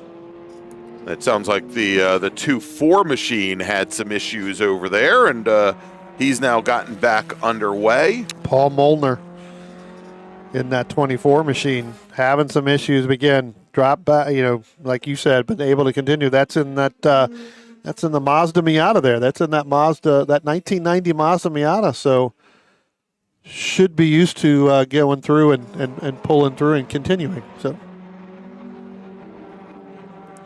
looks like we may have another one down here in turn number 11, yep. Greg, that may have an issue here. Like one of the Porsches, I believe. They did say white Porsche, so I'm not. And that's the. Looks like Lenny Stan. I was just going to say Lenny Stan. Let's see if he's. And he got on and continued. Yeah, it looks like he ran wide. It's a shame because he probably ran right next to our camera. Yeah. Oh, now that it's working. There's Lenny Stan just coming through turn 2 now. Yep. Lost a lot of time there. Dropped really far back from there again. Starting drop back to 9th where he had worked his way up. Almost putting pressure on William Bartlett and Scott Kruger there for a moment. Lap and a half before, but again, having that problem dropping back a little bit further. All right, let's do this, Brian. It's a nice little battle unfolding. We talked about Michael Lawton earlier, who helps bring you this wonderful coverage here this weekend. Michael Spraggins, he's in the yellow Porsche 914, then the red E-Production Alfa Romeo of Michael Lawton, and that is not that group there. But I want to try and pick that fight up if we can find it. And I think actually, you know what? That is them right there.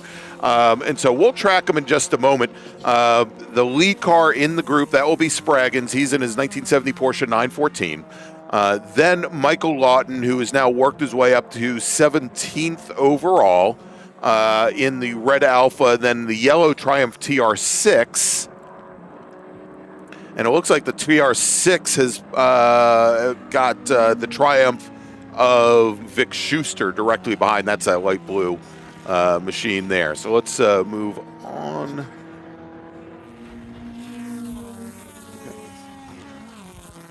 Yeah, it should be coming now through the outer loop right here.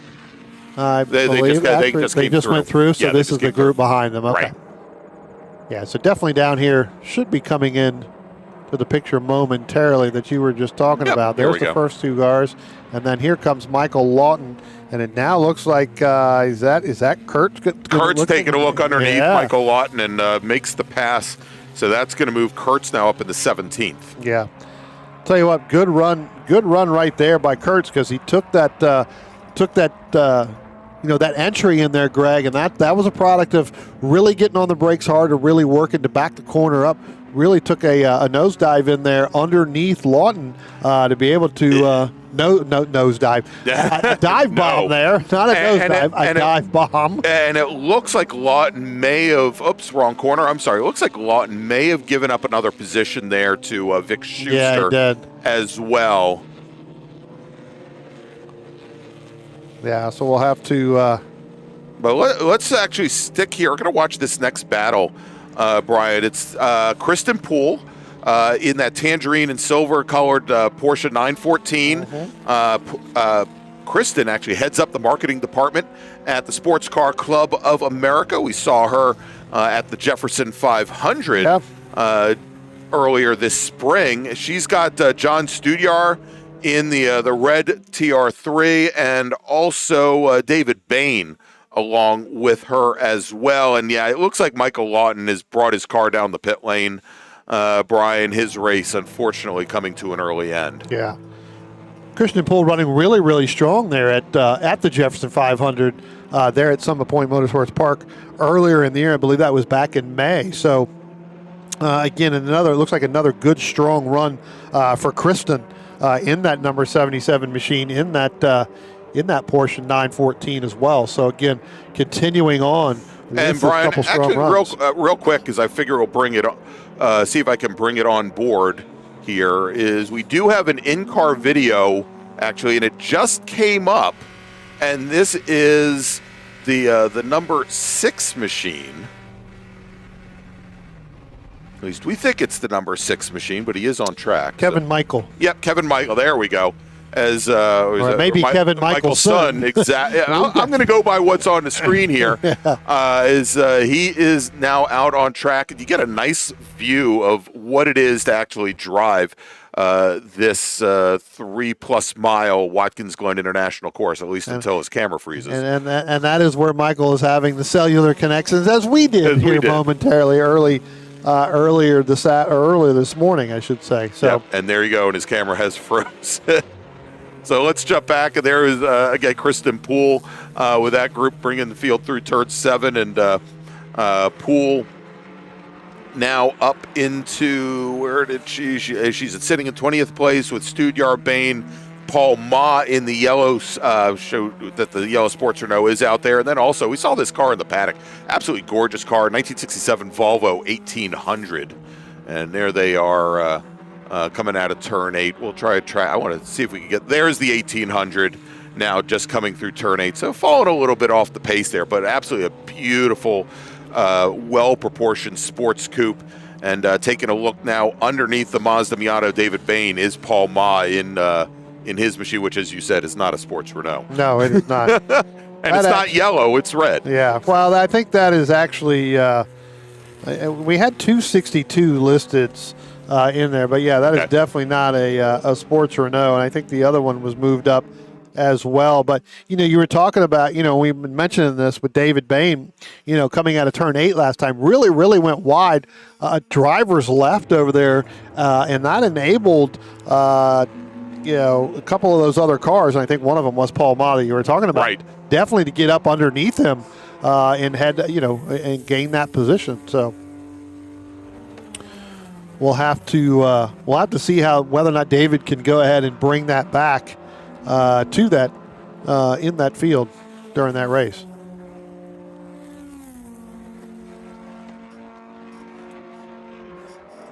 And we've got a local caution now.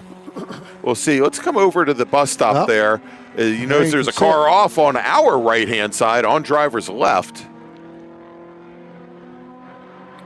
Kind of through the cutout there, so should be safe. Should be able to keep that car there for this race. It looks like one of the orange. Can't tell the.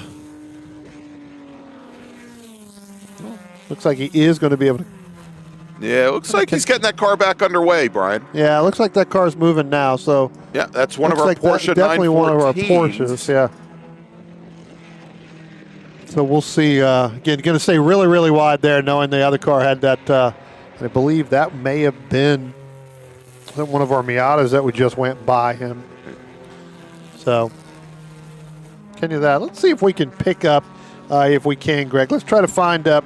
So Kurt Utspe has now moved all the way up to second, so he has passed Tom Upshur. So where that big gap was early on, moved Kurt Utspe all the way in the back. And I guess he was right at lunch, Greg. When he realized that we were streaming, he did tell me he is going to start trying now. Okay. Well, I guess you're really starting to try now because now he wants to get on there. So all right, well, let's see if we can pick find up Andrew Moore, and then we'll pick up because that gap's 15 seconds. So we'll see where they would be. Kurt is going to be kind of in the black. Right, the Lotus 23, exactly. A beautiful Volvo sedan, by the way. There's our 1800. Well, so the next time Andrew Moore comes by, we'll know because as soon as he comes, we're going to get the one to go. So I think he may be coming through the start-finish line right there. So. Yep. All right. So there they are as they were just coming underneath the blue Miata that we were talking about a few moments ago. So let's watch them, and we'll follow them around. Here comes Uzbek now coming by the start-finish line. That gap's really opened up now to 14 seconds, and he's gained another 1.5 seconds over Tom Upshur in that 41. Again, not battle in class, battle overall. Now we're looking for Eric Curtin and Kenny Williamson. So, again, Andrew Moore, who won earlier this morning in their race number 3, picking up that win, is now working his final lap along with everyone else behind him. So some of these cars are going to be definitely working on their last lap, Greg, since they getting lapped by Andrew Moore in that number 60 machine.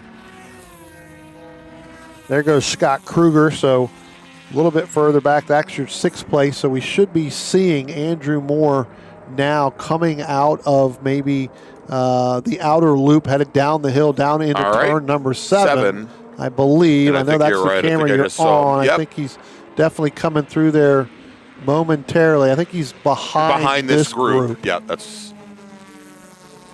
Yeah, I think I was tracking one group ahead. Keep an eye on that, and I believe there he is right there. So kind of by himself there, headed up through there. The next car you should see, which would be about another 14 seconds, would be Uzbek coming through, but he's going to end up getting bottlenecked up by some of these cars right here. So yeah, there he is in the dark car. Right there, just now coming into your screen right there with the 42 on the back and the quarter panel. So again,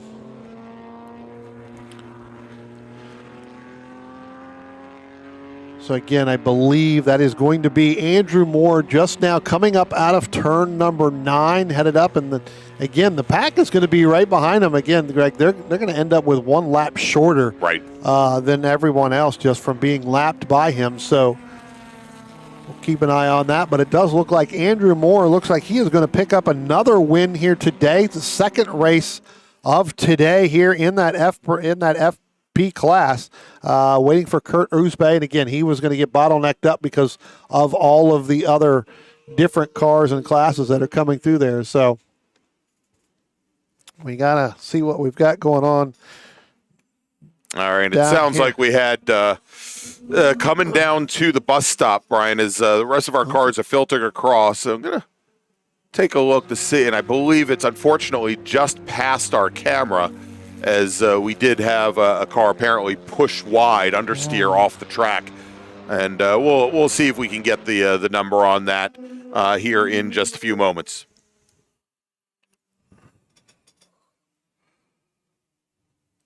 Yeah, car just so just outside of our camera view. Yeah. All right, so as the rest of the cars come across, Andrew Moore, Brian, reset fast lap on the very last lap, turned in a time almost 0.4 of a second faster than than Kurt Uzbe was able to manage the entire race. Uzbe finishing 21 seconds back in his Lotus 23. Tom Upshur in his Lotus 7 will finish third overall, takes the win in EP, and so it's an all Lotus top 3. Kenny Williamson in his Elva will finish fourth, takes second in EP. Eric Wood, also in EP, in his Alfa Romeo Spider, will finish in fifth. Scott Kruger, sixth. William Bartlett, seventh. Lenny Stan takes his Porsche up to eighth after having dropped as far back as 11th. So a great finish for him. Adolf Batafarano will finish ninth in a Lotus 7, and Louis Patitucci, also in a Lotus, will finish 10th. All right, so that's going to wrap things up for VRG Group 2. Let's go, and I believe that is their last race of the day. Let's go, and we'll make a quick call to the grid for our next race group and see if we have any stragglers. Attention in the paddock, VRG Group 3. Please head to the grid. Your race starting in a few moments. VRG Group 3, that's our open wheel racers and primarily Formula Fords. Please head to the grid. You're going to be on track in just a few minutes. And with that, Brian, why don't we take a quick break? And when we come back, more racing action here from Watkins Glen International. You are watching the 2025 Vintage Races at the Glen, along with Alfas at the Glen. We'll be right back.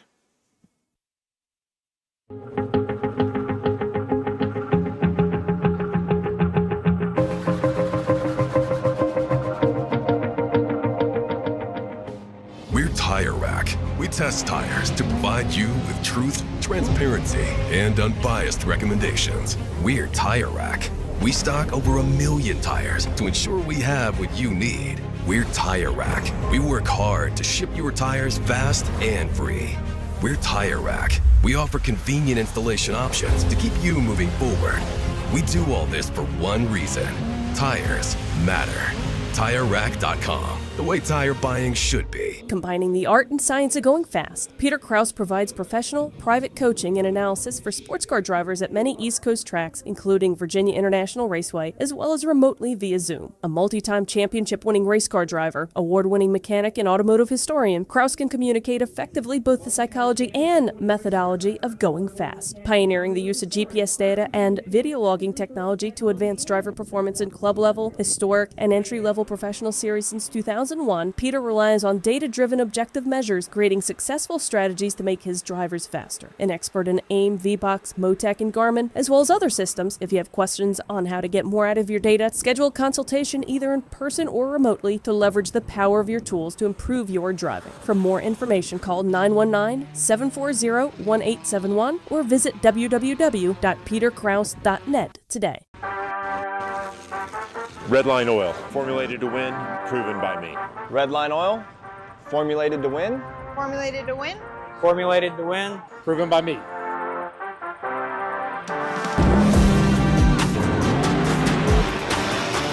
Formulated to win, proven by me. Proven by me. Proven by me.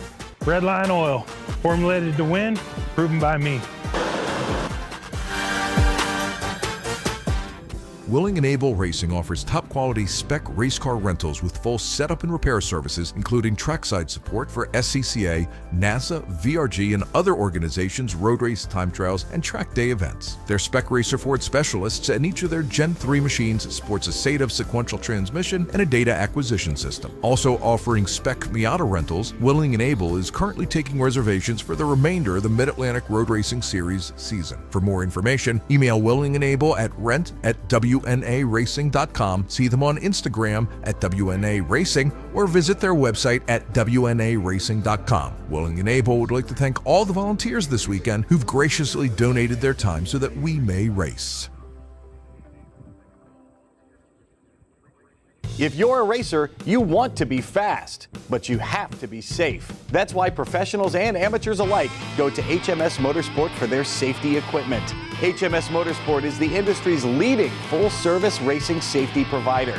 Protective clothing and helmets, harnesses, fire suppression, communication and data acquisition equipment, and more. All from the motorsport safety experts, HMS Motorsport. 2 retail locations and at hmsmotorsport.com. How's it going? My name's Spencer Wharton. I run in the Power 3 class here with BMW Club Racing.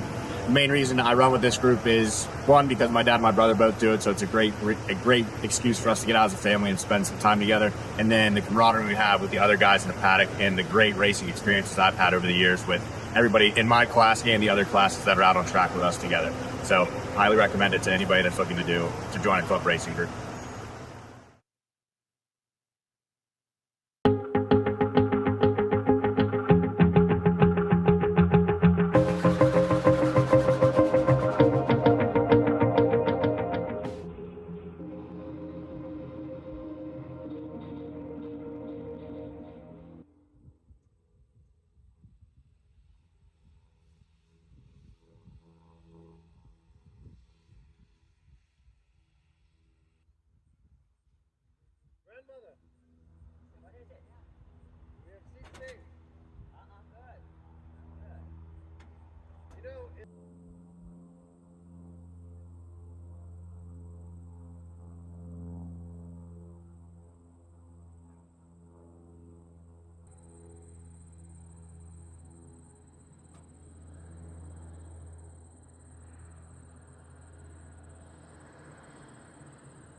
Welcome back to Watkins Glen International. It's the 2025 Vintage Races at the Glen, presented by the Vintage Racer Group, with special guests Alfas at the Glen and the BMW Car Club of America, who are holding the 2025 Can-Am Challenge this weekend.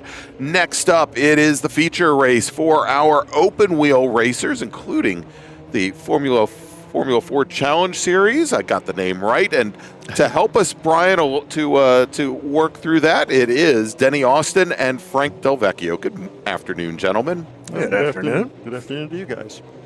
Great to be here. Tell you what, they're going to jump in here and give us a lot of the play-by-play, Greg. Both of these drivers know quite a bit about these cars, basically from front to back, top to bottom, whatever you want to say. They know kind of all about it. If you weren't with us in May for the Jefferson 500, or even last year, you guys were here as well. So, good to have you guys back here. We're gonna see some pretty good racing, as we saw kind of yesterday a little bit as well. But let's go ahead and try to get down to some of the lineup here. Again, not everybody was out there. That was one of the things I noticed there, and unfortunately, we'll talk about this here in a second, but Frank, I noticed your car's definitely not out there. My car's not out there. We had a little crunch this morning and lost the right front corner, not repairable, at least for this race. And you've put Jordan in another car, actually going to be kind of a little bit further back, but he will be in the 11 car and not the 13 Right, car. he's going to be driving a Merlin car number 11, starting almost at the back of the field. That's Jordan Mayer, who usually shares the car with me, the number 13 Camo Van Diemen. Okay. Tell you what, let's go ahead and we'll run down some of these tries. Starting on the pole there in the number 3, that is your winner, I believe, this morning as well. Set a pretty blistering pace. That's going to be Jacob King. Starting in the second position, that's going to be the number 10 of Brandon Weber. Starting in the third position, in that number 20, that's going to be Mike Gnifilo. I was going to say, I asked you that 3 times and you told me. Starting in the fourth position is going to be the 21. That's going to be Robert Dusek. Starting in the fifth position, that's going to be the 0 of Tim Hannon. Starting in the sixth position, that's going to be Stefan Vapa. That's going to be in the 97 machine. Starting in the seventh position, the 195, that's going to be Federico Mosconi in that 195. Daniel, I'm going to say this. I'm going to ask you guys this again. So starting in the eighth position, the number 36, that is Daniel Podowski. There we go. Starting in the ninth position, in the number 15, that's going to be Mark Clark. And we saw Mark earlier when we got to our Group 4 in our big boy. I believe he was in one of our sports racers. Starting in the 10th position, that's going to be the number 2 of Wayne Nicolette. Alan Tulsler is going to start in the 11th position in the 101. And Leon Hodges, Austin Denny's kid, he's going to start in the 12th position in that 451. Starting in the 13th position, that's going to be Oscar Pacheco, and he'll be in the 29. Starting in the 14th position, that's going to be Dominic Vitale, and he'll be in the 113. Scheduled to start in the 15th position, it's again, we talked about it, Frank Del Vecchio, supposed to be Jordan Mayer. They have moved a little bit to the further back. They're going to be in the number 11 machine. Starting in the 16th position, that's going to be the 116. That's Matthew Barber. Starting in the 17th position, in the 131, that's Christopher Fatale. And starting in the 18th position, that is going to be Greg Houts in the number 56. We'll get to the rest of that group here, gentlemen. But I tell you what, we're waiting for the green flag to come out here on our screen here. And as soon as that goes through, there we are. We are green flag. There it is. That is going to be Brandon Weber going to get the quick start there, gentlemen. But I tell you what, Jacob King again, and we'll talk about this in a second, they were almost 3 wide going down into turn number 1. And of course, that big dust in the area is from oil dry from our last run group. Let you know, and I think a lot of drivers will probably be trying to avoid that at least early on here in our race, gentlemen. Yeah, fortunately, dust in the air and not tires and body parts. Exactly. Well, I tell you what, looking at it starting, here comes the second part of the group down there a little bit further back. But, looking at the start, Federico Mosconi got a great jump in that 195. And he ended up moving up because some of these drivers were not out there. He ended up going 3 wide, making it stick through the center of that turns 1 and 2. He actually led into the first turn, but now we have Brandon Weber has now taken over the lead. Brandon just bought that car. That was Chris Fayen's Van Diemen, 1981 Van Diemen. Brandon has done some work on the car. He's made it faster, and Chris is probably sorry he sold it. And you had said that they were having some electrical issues in that car earlier this weekend. Yeah, this morning he had electrical issues that dropped him back. Yesterday he was the class of the field. He actually put a lot of time on Jacob King, which is a very tough thing to do, and won one of the races yesterday. Yeah, it seemed pretty dominant when he won that race, too, because he went out and led, by about 15 seconds. And then we talk about Jacob King. Jake goes out and pretty much dominated the race this morning, won by about 30 seconds, which in this group here is pretty much unheard of, basically because of the draft and everything. You kind of need a little bit of that help. Yeah, and what happened is that about 2nd through 8th ended up fighting each other, battling back and forth, running 2 and 3 abreast. Clean racing, great racing, but what that allowed Jacob King to do is just run away from the field. Jacob's running an RP24. That car was built about 1967. That's right. That car has quite a history to it as well. It used to belong to a fellow named Bob Berman, who held lap records at Summit Point for many, many years in that car. And before Bob had it, Nick Kozlov had that car. You are. And I raced against that car with my RP24. A lot of pedigree going all the way back. That's really way back, right. We talked about some of these other drivers. Tim Hannon in that number 0 car. We were talking, there you go. You just saw him just going out of the screenshot there with Robert Dusek. Those guys went at it again this morning as well. So again, that enabled, as we were talking about, Jacob King and the rest of that group to kind of pull away a little bit. Last year when we were here. We just had a lead change. Mosconi ended up getting back in front of him. So Brandon Weber not able to get through at least the first half of this track, pretty quickly as he did the lap before. And that's allowed Jake King to catch up and close in. And farther back, Denny's kid is having a bit of a race with Dan Panowski. Yep. There it again. It's Denny's kid. It's not Leon. We've decided we're not calling him Leon. No. We're calling him Denny's kid. Denny's kid, right? That's his new thing. You're going to end up doing. He's got that battle for the lead there. You just saw going out of the screen. But again, as you mentioned there, Denny, throw Jake King back in that fold with those two going at it. Trying to get a look. And we were talking about, Go ahead. Didn't mean to step on you, but we were talking about Tim Hannon before, how he drives everything in the world, everything from karts to sprint cars to dirts and modifieds, and of course he's a great Formula 4 driver. Right. Well, this three-way battle for the lead clearly is hammer and tong right there, and that's going to give 4th through maybe 8th or so an opportunity to close ranks and make a serious race out of this. Yeah, at what point, and again, knowing, we're a little bit behind on time, right, because of all the cleanup that we had, and we've been noticing that throughout what ends up happening is some of the races end up getting short. You've got to think about that going through your mind as they go down past turn 1. Again, Mosconi still leading over Weber. King just sets the fastest lap of the race on lap 2 at a 2:07.782. Not as fast as he went earlier. So actually, Brandon Weber got into the lead going down into turn 1 and now leads the field. Yeah. But they are absolutely nose to tail.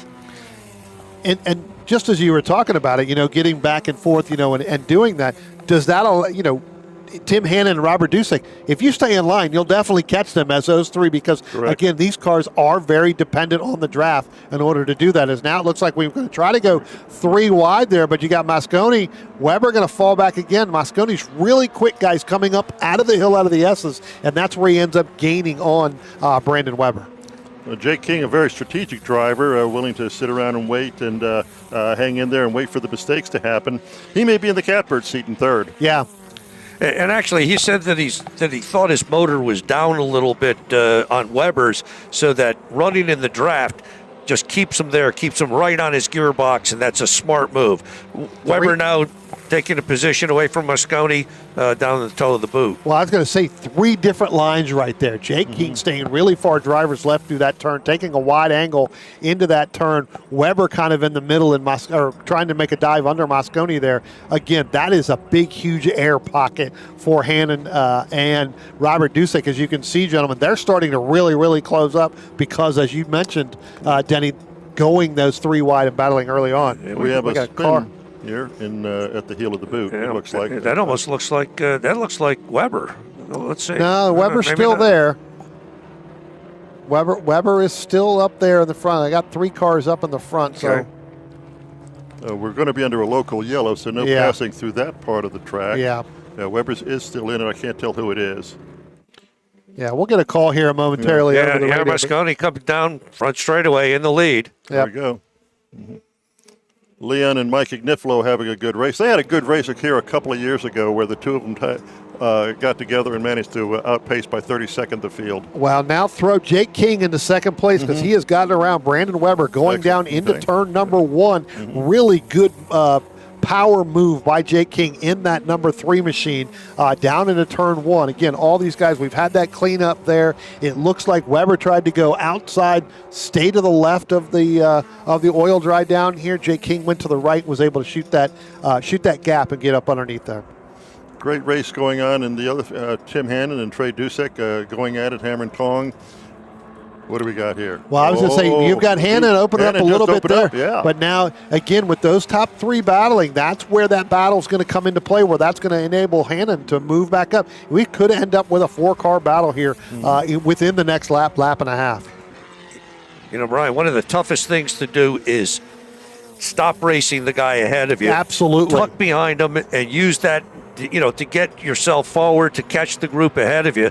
It's a very, very tough thing to do. Gentlemen, excuse me, we are going to go to a double yellow here. So this is going to shorten things up, and this is going to really compact everything. So I'm not sure where it was or where we heard. It has to be this one over here at the heel of the boot. Yeah, it could be. I don't think they're comfortable with it sitting there. And if they shorten this race, guess who's leading? King. Yep, absolutely. So made that move right before, getting into that double yellow. So, again, not comfortable where that car is. So, we get that car cleaned up, get that car moved out of here. Then as they come out of turn 9 now for King being the leader, and then you got Mosconi, then Weber. That brings Hannon and Dusek in there along with this other gap here, or this other group here, where they were doing it. So it looks like we're going to get the black flag and try to bring everybody down the pit lane here where we can. And I don't think we got that out there. So it looks like most of our leaders, they're seeing the black flag for the first time. Yeah, they didn't get it out quick enough, and a lot of other drivers just a little bit further back are not going to be able to see that as well. Some of them are going to go by. Some of them were able to see it to get on the pit lane. So let's see here. So again, what this does is now that is actually going to take time to get these cars back around, then reline everybody back up. Now we become a time race as well. We'll see how they reset the grid with 17 and some odd minutes left. It'll be interesting to see. Leon saw the black flag, and he's got a couple of guys behind him. Well, I think what happened was at that point they just couldn't get it when they tried to get it out as they were coming through 10, and it probably just didn't get out quick enough. It got out late, there's just no way because they're trying to catch up. So, well, hopefully they'll reset the grid and not send them right out in the order that they came in. Yeah, that's going to scramble the field. Yeah, but of course in VRG we don't have championships, we don't have trophies, we don't have first, second, third place positions. We just have good racing, cool cars, and great friends. And well, bragging rights. Well, there you go. Frank, we would be nowhere if it weren't for bragging rights. Exactly right. Or telling stories about how fast we used to be. I tell you what, I mean, there was nothing like it. At some point, and I think we were just talking about this, at some point those stories end, you got to have something else. That's where the bragging rights come in, right? Exactly. The bragging rights have got to come in somewhere. When the stories end, the bragging rights start. Well, there I was. Sterling Moss on the left, Jim Clark on the right, and my oil pressure is going away. Yeah, I think the call that came in, especially on this car over here, and again, we did not hear what that number is, and it is a little bit tough to see being that our camera angle back, but I think that there was some potential based off of from the driver's actions from the corner worker that there may have been some contact going into that turn. Yeah. So, and Brian, based on the number of laps completed, I think that's likely Andrew Graham in the number 7, 1986 Van Diemen. Yeah, okay. That would make sense. for that, being that he's only completed really one lap. So go through there. So yeah, gentlemen, it's going to be interesting to see what they do here, where they bring them, and it could be that because again, I think our front. Well, let's see. Probably the front 9 cars, really didn't have enough time to see that black flag. Leon came in. He's showing ninth. Yeah. So I think 1 through 8 missed it. Yep. We'll see what they do. We'll see what they do. Yeah, I'm not going to. Reshuffling fields is always a challenge. It's very tough to do. Yes, very tough to do, and trying to do it in a specific time frame to get it in, to get this cleaned up and then get those in. So where they're coming down, I believe just now hitting pit lane.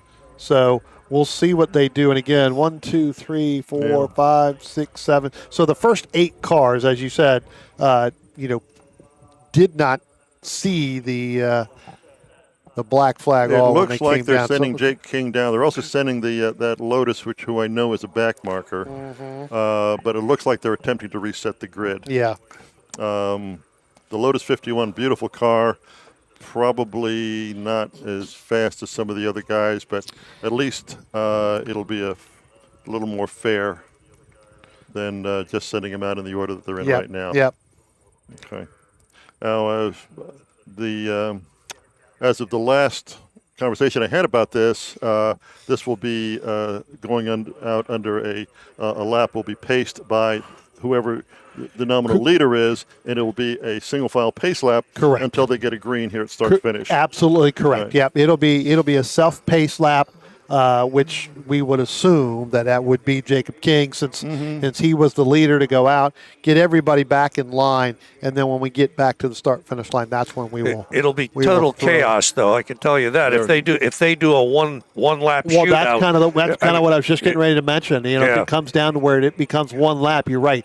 It will be a total chaos going down into turn 1, especially getting through the inner loop, the bus stop up there, really trying to get yourself set to get through the boot. With 13 minutes left, hopefully they won't do a one-lap shootout, but the joker in the deck is the Lotus 51 that right now is sitting in front of Jake King. Yeah, I wouldn't imagine that they I would put think him that off they to would, the side. Yeah, I would think, they would probably move him out of the way. For that. Or maybe he'll self-select out. Yeah. But, I know I would. The last thing I would want would be 10 of those guys right on my tail in my Lotus 51. Yeah. Well, I'll tell you what, gentlemen. Why don't we go ahead, and since we're waiting for that, Greg, if we can, let's call the next group to the grid, get them kind of moving so that we know kind of where they're going to be standing. Attention in the paddock. Would drivers in the HRG Dave Panis Memorial Race please head to the grid? Dave Panis Memorial Race racers, please start heading to the grid. Your race is next. Yeah, so hopefully we, get this done. Like I said, knowing what we've had all weekend long, looking from this morning and even yesterday, it's kind of like that kind of thrown out there where it ends up being where we get one lap because of, obviously some of the challenges we've had with the cleanup from the group before, kind of putting us a little bit behind. But we'll let them make that call. We'll stay there, and hopefully it gives us a little bit more racing, being that this is the feature race. Because again, as we saw, really for the first 5 laps technically, or 4 laps, and then the 5th one down by the start finish line, the front 3 allowing that 4th and 5th place car to get back involved in this could end up being anywhere from 1st to 10th, which you guys have seen many times. Yeah, I'm looking at the cars behind the first 3. Tim Hannon, very fast. Nusek, rocket ship. Mike Anifalo, yesterday, just put out the fastest lap in one of the sessions. Bang, just like that. Panowski's won so many races here. And Wayne Nicolette, fearless. Yeah, that's exactly the word I was going to use before you even said it. I was going to say fearless, just ice water, right? Like just ice water in the veins. And then we got Denny's kid. Right, and then you got Denny's kid, right? So just so you know, his name is Leon, right? And so we've just kind of been joking back and forth up here. As we were setting up kind of yesterday. It looks like we are getting ready to go back out. And gentlemen, what they've done here is they've let the cars that took it, which were coming in on the left-hand side, they let them go first, and then our leaders, they're actually going to be towards the back half of this field. Well, let's see. That gets the guys in the back that came in back on the same lap as the guys that came in late. So it orders the field. Well, but yeah, it orders the field, but it scrambles the order. Yeah. So, I mean, yeah, because I have no idea how they're going to score this right now because Leon's on the pole all of a sudden, is what that means. Yeah, well, but he's a lap down. But he's effectively becoming a lap down. The first 9 cars came around again. Correct. So they actually went back. So that would make sense to put them to the back for that. To that, we had one car that saw they couldn't get going, but they're going to do that. And gentlemen, what we were talking about is the car that came in that you were talking about that was in front of Jake. He is actually going to be in front of Jake, right? So, again, there is. There's Leon. There's Leon leading this group, so he's going to be the first one to get to the green, and then you've got a huge gap back here because of the car that stalled on pit road. They could not get around there, so they should be catching up to him. They should, yeah. Unless if they catch up, that'd be great. Right now, it's going to be Leon and Mike having a shootout for 9th, with the others. Clark. Well, we'll see how it works. Clark and Gosler. We'll see how it works out. Yep. They, the stewards get paid big bucks. That is correct. That is correct. That's why I sit up here in this seat and just kind of look just to get it. What it does, though, is it brings where we thought maybe we'd have a 10-car battle for it. And as we go back to green, as we were talking about, gentlemen, I think we are going to have just one lap shootout here. So it will be one to go when Leon takes that green flag and everybody else behind. So, again, this takes this race down from a larger group battle down to that shorter group, basically up all the way, I believe, up to Dusek. Or actually, it takes it all the way up. Wayne Nicolette. Yeah, Wayne Nicolette will be the last car. Yep, absolutely. So we've got 8 cars. Yep. And they've got a bunch of slower cars ahead of them. Yes. Yep. Holy mackerel, Andy. It is going to be one of those races where it's going to be. I think all of us. We have 4 people up here in the booth. All 8 eyes will be closed at some point. No matter what, there is going to be a lot more stories at the Formula 4 Challenge Series banquet tonight. Let me tell you. Here they come. Here they come. Yeah, because you said this is the last race for that challenge. So we're waiting for them to come now out of turn number 10. They'll be coming down into turn number 11. It will be led by our 9th place car, which is Denny's kid, which is Leon Dawson right there. There he is. The starter tends to throw a very late green, but he didn't not this time. He wants to get it over with. Here we go. They're all over the place. They're going to be 3 wide going into turn 1. Yeah, I tell you what, we're going to pick up from 9th place on. Again, we're going to try to pick up where our leaders are when they come back by, because they are there. I think they're going to be a little bit further back because there was a big, huge gap. So they have yet to cross the start-finish line. Here they come now. That's Jake King. Then you've got Mosconi, then Weber. That other slower car ended up moving out of the way, but I do not see where we thought would be Hannon. I have yet to see Hannon come across the start-finish line. There's a Nifalo, so that's 4th. So we may have something going on in the back. Hannon is back around 6th right now. Yeah, I have not seen Tim Hannon come by. And Tim Hannon actually has come down on pit road, gentlemen. He has just turned in along with Wayne Nicolette. Yeah, so they probably touched each other. Yep. Looks like Leon and Mike Clark going at it. Yep. Leon's got a good move on him, coming through the toe of the boot. See if he can hold that. So, again, that is the battle actually for 9th and 10th position on the racetrack. But King got a good jump on Mosconi. he had a gap on him about 4 car lengths going down into turn 1. See if he can keep that all the way to the end here. Checker flag.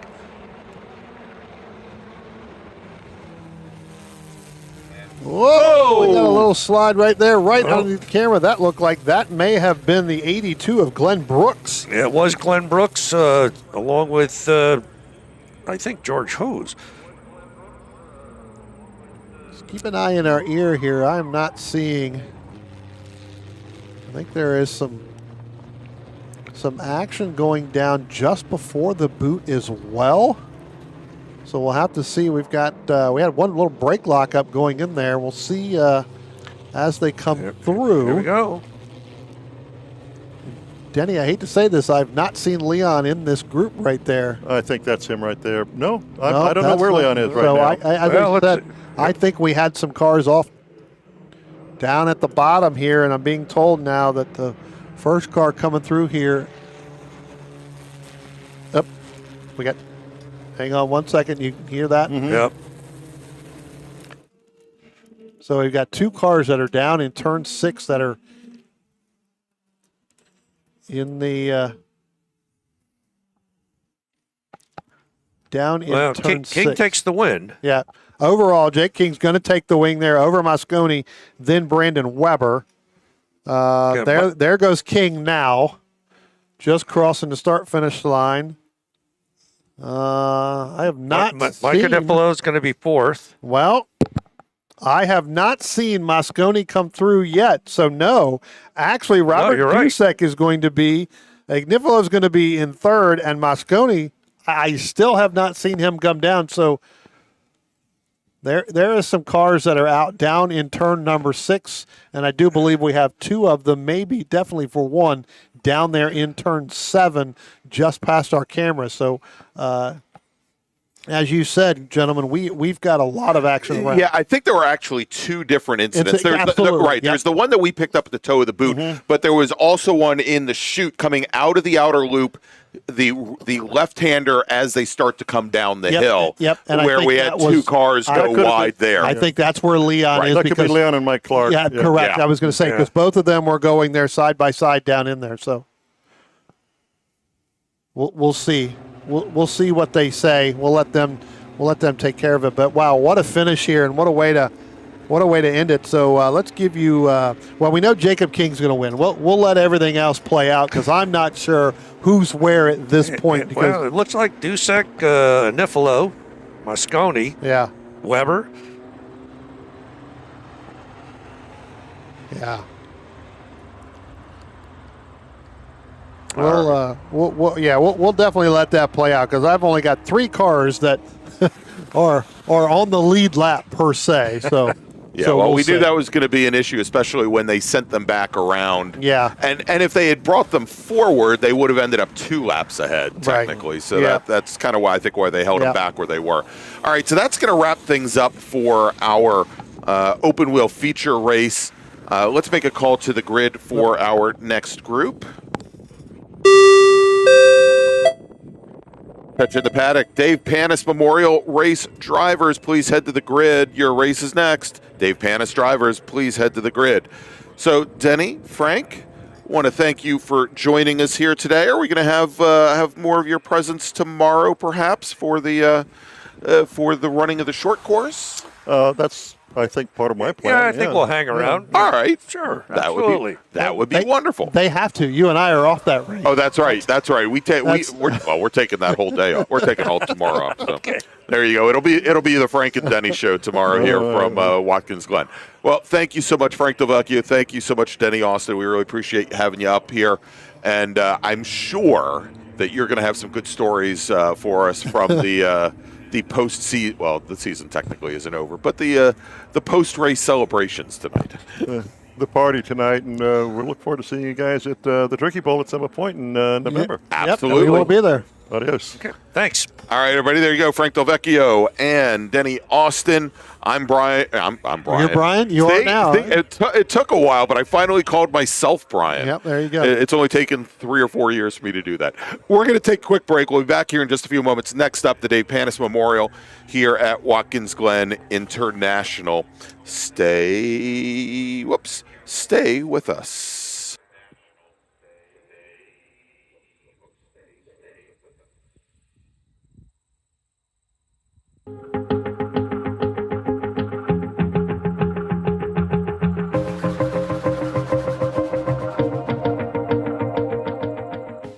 We're Tire Rack. We test tires to provide you with truth, transparency, and unbiased recommendations. We're Tire Rack. We stock over 1 million tires to ensure we have what you need. We're Tire Rack. We work hard to ship your tires fast and free. We're Tire Rack. We offer convenient installation options to keep you moving forward. We do all this for one reason. Tires matter.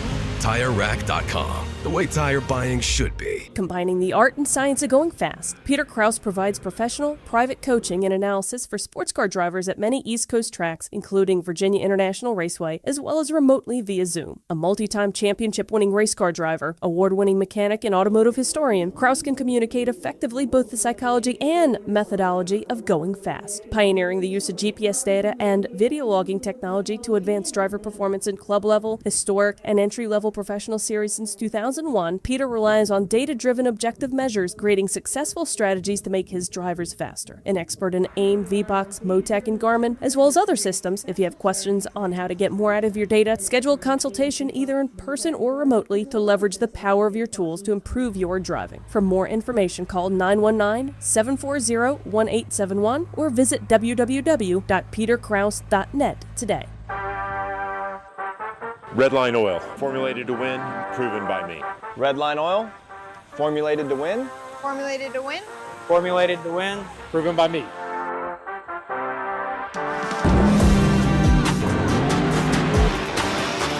Formulated to win, proven by me. Proven by me. Proven by me. Redline Oil, formulated to win, proven by me. Willing and Able Racing offers top-quality spec race car rentals with full setup and repair services, including trackside support for SCCA, NASA, VRG, and other organizations' road race, time trials, and track day events. Their Spec Racer Ford specialists and each of their Gen 3 machines sports a SATAV sequential transmission and a data acquisition system. Also offering Spec Miata rentals, Willing and Able is currently taking reservations for the remainder of the Mid-Atlantic Road Racing Series season. For more information, email Willing and Able at rent@WNARacing.com, see them on Instagram at WNA Racing, or visit their website at WNARacing.com. Willing and Able would like to thank all the volunteers this weekend who've graciously donated their time so that we may race.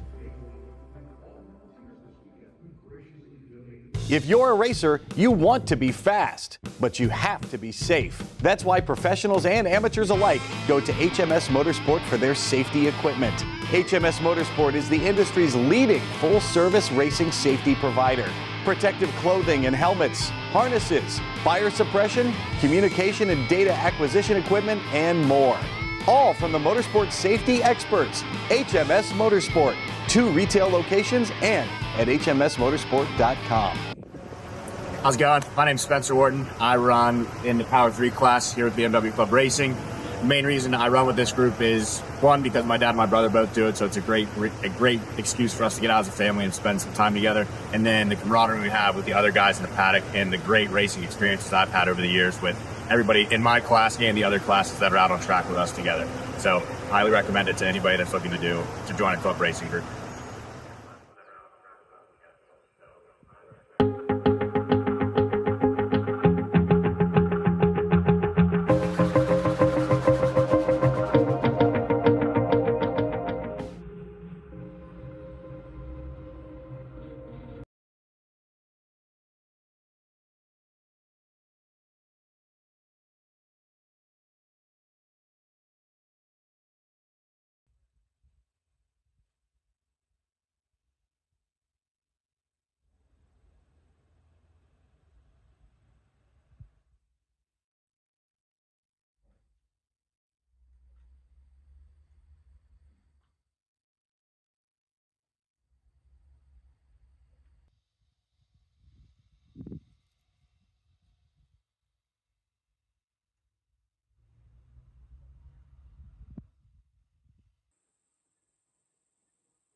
BMW CCA racers, Group 1 BMW CCA racers. We've got a little information because of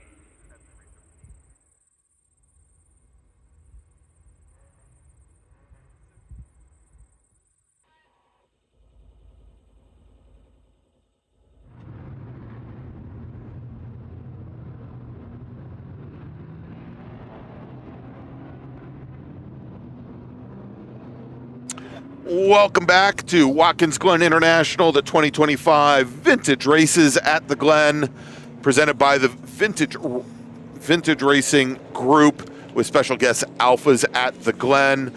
I'm Greg Ginsburg along with Brian Donati, and next up is the Dave Panis Memorial Race. And I want to apologize, of course, had a little bit of a delay there for a lot of oil cleanup. Or a lot of, maybe not oil, but a lot of fluid cleanup. So we're going to try to move things along here. Next up on the schedule, just to let everybody know, is going to be the first of 2 BMW CCA feature races. And we've got a great guest here to join us to provide some color there. But first off, Brian, with our racers coming up the hill behind the pace car now, up the S's, let's run down the starting order. All right, starting on the pole in that number 68, saw him earlier today. That's going to be Michael Dubé in that 1973 Chevrolet Camaro. Starting second is the 113 of Glenn Every in a 1969 Chevrolet Corvette. Scheduled to start third is going to be the 37. That's James Glass in a 1970 Chevrolet Camaro. Martin Hanshaw is going to start fourth. He's going to be in the number 22 in a 1973 Datsun 240Z. Vince Vaccaro will roll off in the 5th position in that number 99 in a 1972 Alfa Romeo. Starting on the 6th position is going to be the number 80. That's going to be David Gott. He's in a 1962 Triumph TR4. Scheduled to start 7th is going to be the 68. That's Steve Grabowski, and he's in a 1968 Volvo 122. Starting 8th is the number 47 of Rob Hurley in a 1970 Porsche 911S. Scheduled to start 9th is going to be George Lademan in the 21 in a 1970 Chevrolet Corvette. Craig Lampe rolls off 10th in the number 6 machine, again in a 1968 Chevrolet Camaro. Scott Stickle will start in the number 11th position in that 48 in a nice, beautiful 1963 Jaguar XKE. Joseph Fagola will start in the number 12th position in the number 50 in a 1969 Chevrolet Corvette, while Robert Black will roll off 13th in a 1971 Ford Pinto in that number 196. Scheduled to start 14th is the number 27 in a Ford Shelby GT350. That's Greg Gunnulus. Starting in the 15th position in the number 35 in a 1972 Porsche 911, that's John Munich. Starting in the 16th position, that's Peter McCarthy with white walls and all in that 1962 Austin Healey, that green number 23. Starting 17th in the number 33 in a 1972 Datsun 240Z, that's John Jeffrey. Brian Calente will roll off in the number 46 in the 18th position in 1969 Chevrolet Corvette, while Philip Gott will roll off in the 19th position in that number 114 in a 1965 Triumph TR4A. Anthony Hess rolls off 20th in that 02 1973 MGB, while Stephen Moulton was going to start in the 21st position in that 98 1972 Ford Pinto. Dave Gambarero is going to start in the 22nd position in that number 34 in that 1972 Alfa Romeo. So that's going to be your starting field here for our Dave Panis Memorial Race here as our cars are just now coming out of turn number 9, Greg, heading up into turn 10. And again, with all that cleanup that we had going on through there, going to show some surface flags here for at least a good lap and a half as we get that worked in. As they come out of turn number 10, head down towards turn number 11, look for our pace car to drop off into the pit lane so we can get this memorial race started and underway. All right, so the pace car now is headed to the pit lane, turning the field over to Glenn Every and James Glass as they come out of the final corner onto the front straight. Starter looks over the field, and green flag is in the air. An enthusiastic green flag from our starter as the field now, you can hear it, Brian, shaking our cameras all the way around as the ground bounders come down into turn one for the first time. Well, I tell you what, James Glass did not know where he really wanted to start because he started kind of 3 wide. I thought maybe we were going back to the Indianapolis 500 where we started 3 wide there at the beginning. I'm not sure if he couldn't see the starter with that green flag, but he was definitely in center of the track, in between our front 2 starters. Those Camaro drivers, man, you just never know. All right, so what a start as they make their run down into the bus stop for the first time. As we've got the Firebird here now jumping out to a quick lead. Is that the no? I'm sorry, that's the Camaro. The Camaro of Glass with Every in the directly behind. As they now start to make their way down to the outer loop. We'll catch up with them in just a moment. Let's catch the rest of the field here coming down through the outer loop. As they come down through the outer loop, they're going to be 2 wide through there. Again, we saw that earlier on. Not something you really want to be 2 wide, and we saw that even when our Group 3 was out there with our Club 4s, and we know that didn't work out very well, Greg. I wouldn't think that one of these larger cars would want to go in 2 wide through there. Keep an eye on it, waiting on our leaders. I believe that's going to be Michael Dubé in that 68 machine. I think he's got the 137 there right next to him. Again, having some challenges with timing and scoring. I'm not seeing the 137 on there, but I can tell you that the 137 definitely going to go 2 wide coming out of turn number 9 right there with Dubé. They do realize where green flag is out and we're not on the pace lap, right? I'm fairly certain. Well, it took them until about here to get side by side for the start, and hey, maybe they don't know the race actually started or not. I don't know.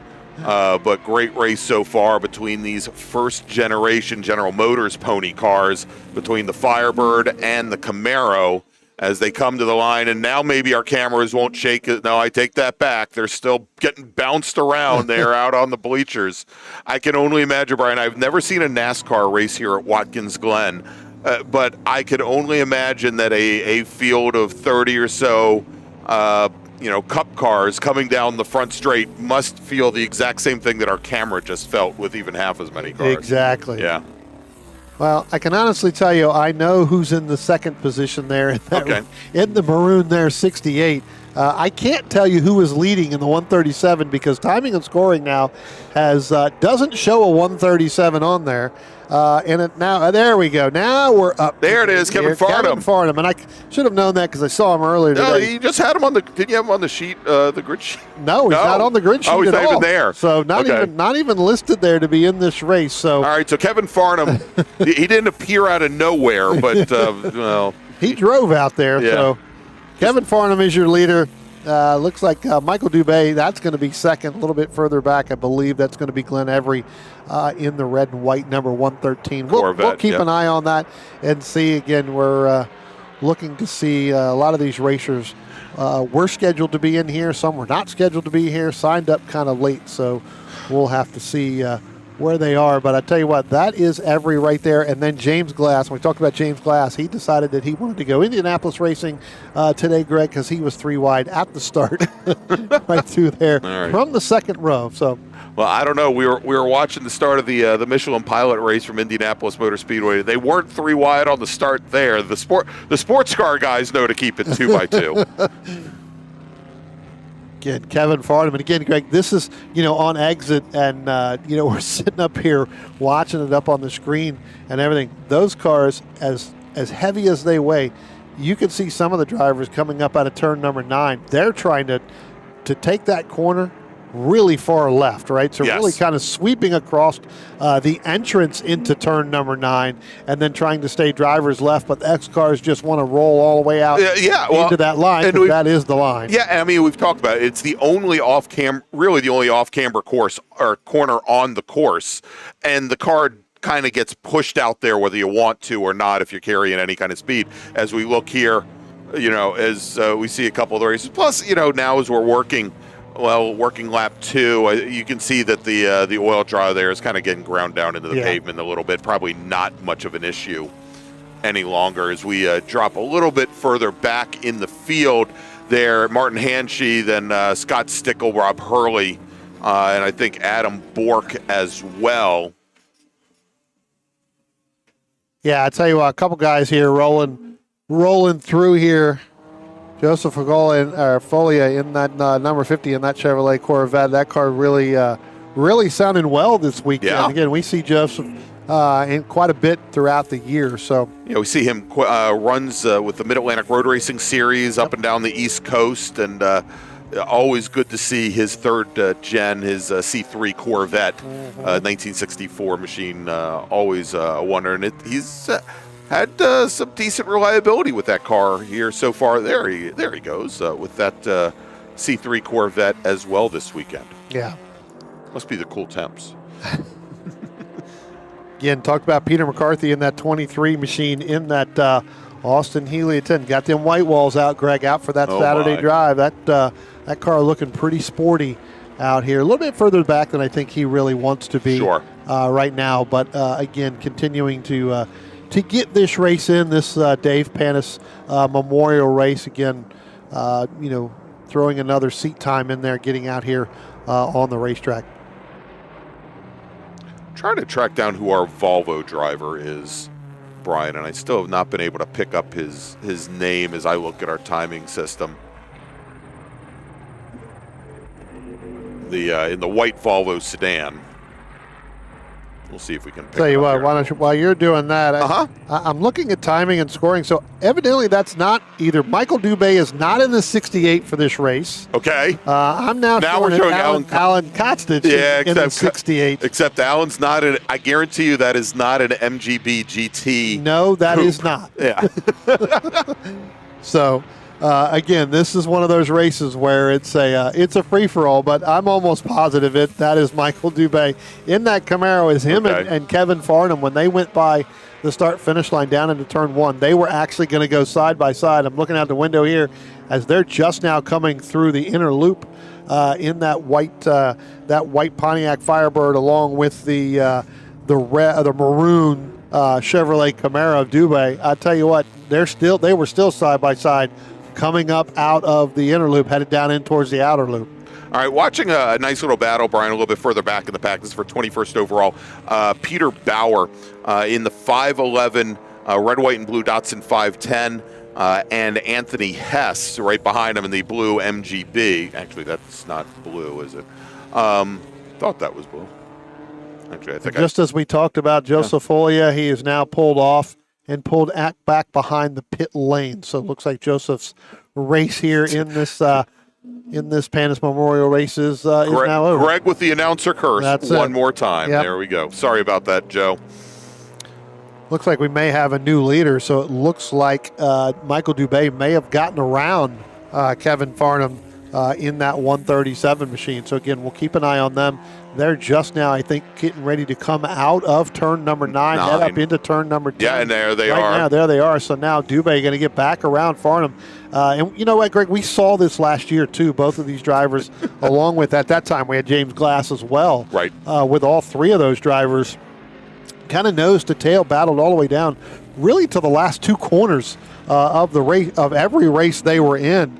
But there goes Dubé, there goes Farnham now by the start-finish line for this race going down into turn number 1. Dubé got about a car length and a half, call it 2 car lengths, coming out of turn number 1 now. James Glass downshifting. I think he may have missed a shift right there, Greg, heading down in, because that definitely did not sound like a clean shift. Trying to catch Glenn Every in that 113 machine. But yeah, definitely. Unless Alan Costa or Michael Dubé is using Alan Costas' transponder for that MVP. Oh, you never know. There is no doubt there is a difference between. Oh, and there goes Kevin Farnham down around 360. Completely through there. We'll see if he continues, or does he pull off over there in driver's left? Or driver's right, actually. Yeah, we'll see as he goes and gathers himself up. Yeah, he's not picking up any ground. And I was going to say it looked like those two, Brian, and we'll track here coming down into the toe of the boot, starting to come up on. I think this is Kate Garabedian, who just got around Anthony Hess. Garabedian in 2002, Hess in an MGB. And then Peter McCarthy in the trailing green Austin Healey Sprite. And just then, our overall leaders were coming right up to the back of those cars. Yeah. And he's got, and now our only leader, about 40 car lengths back.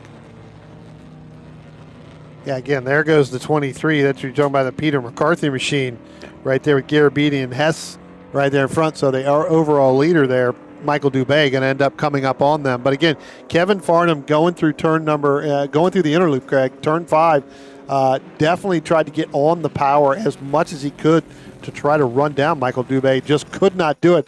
And then the back end, as you saw, completely came out from underneath him. And it's definitely a challenge with these cars. The curbing going into the bus stop has been reprofiled, but also, Brian, that second left-hander, basically the second half of the bus stop chicane to the inner loop, the curbing there has also been reprofiled. Mm-hmm. And if he caught a little bit more curbing than expected, the rear end of that car, there was a good chance that it was going to walk around on that big stick axle car. Yep. Yeah, I still believe he is still pulled off over there on the driver's right, kind of out of the line there, going through that inner loop. So, pretty much in a safe spot. I think that they'll keep that there unless he was able to roll and get a little bit further there. I figure we'll be able to take. Well, let's jump back and see. Not seeing him there, but I know he didn't continue on the racetrack, so he may have pulled down over off there, right on the left-hand side of their screen. And I'm looking to see if I could pick up the corner station before they turn in, whether there's a local caution there. It doesn't look like there is either. No, so it looks like he's definitely continued through, probably through the other thing. We'll see there. Didn't see if he went back by, showing that he's got 5 laps in. So maybe he was able to continue his back behind James Glass. I'm showing 11 seconds behind James Glass. So I think that he was able to continue there. We'll try to see if we can pick him up. We'll find James Glass in that yellow number 37 through there. So again, your overall leader, I believe, is going to be Michael Dubé in that number 68. Then the 113, Glenn Every, is going to be second. James Glass third. I'm showing Kevin Farnham still out there in the 137. I think that's him at the bottom of the hill coming up through there. I think that's our mystery no, Volvo. That's your Volvo deal. Yeah, that's my Volvo. That's the Volvo car you've been looking for. So we found it while we were looking for it. I found the car. I keep finding the car, Brian. The problem is I don't know who the driver is. Yeah, well, that's, again, timing and scoring here, kind of bouncing back and forth trying to look at it. But we'll look and see who that is. I'm not seeing a Volvo listed here as well, although I do believe it could have been from one of the earlier groups. Well, that could be Steve Grabowski in that 68 machine in that Volvo 122. So that could be. There you go. Well, that is a Volvo 122 sedan. Absolutely. Yep. Thank you. Yeah. I'm just. Again, Grabowski not showing up on timing in scoring, but I did have him in the starting lineup. So I think that's where, as you were looking through timing and scoring, couldn't find him. So that could be Grabowski. I think that's probably the story. And we'd heard that there were some issues that some of the drivers were having with timing and scoring. So I'm glad that we could create some more confusion for you here at Watkins Glen International.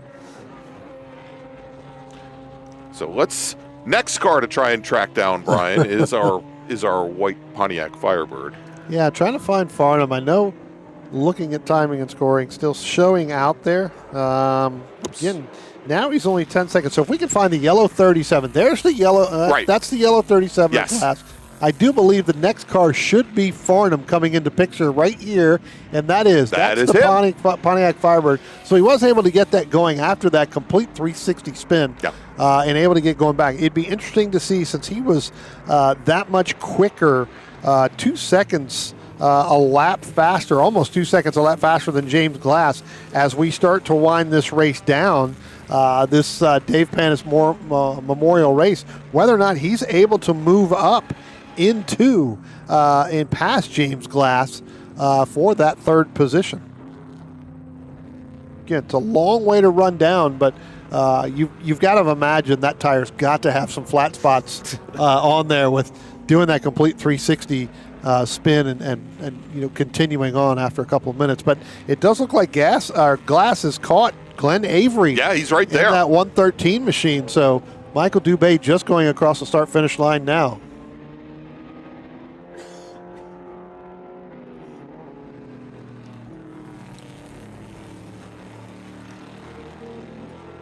And again, you could see a little bit of the straight line speed that that Glass, or that Every has over Glass coming out of turn number 11, heading down the front stretch.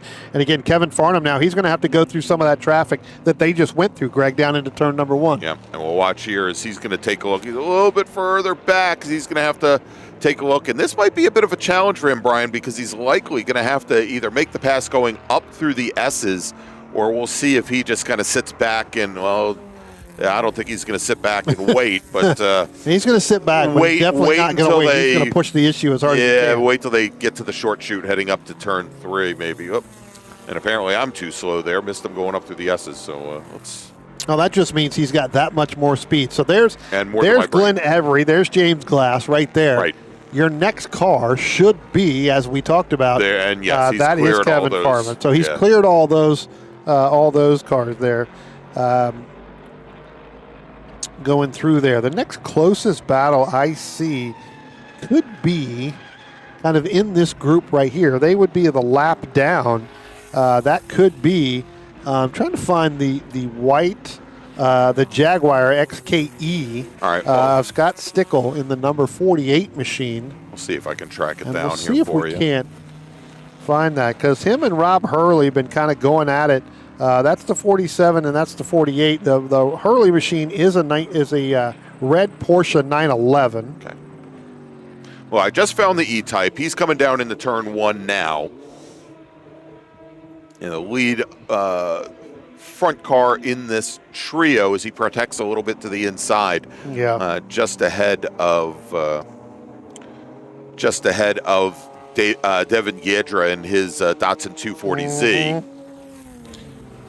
Actually, we've got the two blue Datsuns. We've got Giedra and then Frank Buoni, both racing in again early 70s. One's a 74, one's a 71.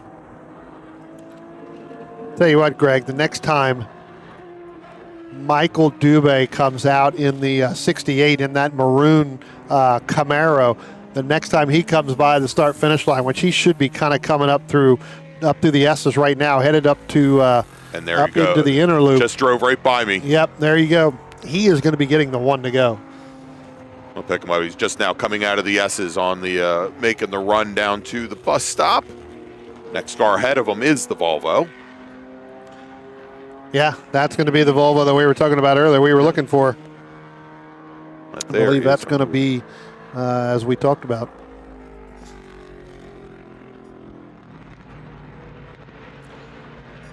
There he is coming through the outer loop one last time, Michael Dubé. Tell you what, pretty much got a handle on the field, Greg. I'm looking at the times. Even, again, Kevin Farnham got to have flat spots on those tires. James Glass just went his fastest lap of the race. Glenn Every just went his fastest lap of the race the lap before. A number of other drivers as well. Philip Gott ran his fastest lap on lap 7 in that 114 in that Triumph TR4 as well. And it looks as though we've just had one of our Datsuns join us. That was the 71 of Devin Giedra. And so Devin was running 8th overall. He was right behind the Jag of Stickle with Buoni behind. And now we see them. They are heading into turn number 10. So where there were 3, there are now 2. And where there were 2 Datsun, Now there's just one. Actually, there's more than just the one Datsun Z car out there. We've got a few more in the field, but certainly that battle now with one lap remaining. Michael Dubé here just now getting ready to come up to the start-finish line. Going to get the one to go. He's going to go ahead and pass that 68. The 68 is going to pass the 68. There it goes. We're going to pass Steve Grabowski in that white Volvo there. So both of those drivers going to have one to go. Dubé got a little bit of smoke coming out of that right side there, Greg. Yeah, I was just looking at that, and I thought maybe it was as the car gets loaded up, but obviously with the right-hand turns here, that side of the car gets unloaded. This is where it would be more of an issue. Mm-hmm. Didn't really see it through there, so I'm wondering if it may have been from the car that's ahead of him. Possibly. Sitting there, and he just may have been driving through it. We'll have to see. It does look like, you know what, it does look like that Datsun right there, that blue one, looks like that may have a little bit when it gets into on that right side, loading up there. Looks like a little bit of smoke that he may have run through turn one, or through turn one.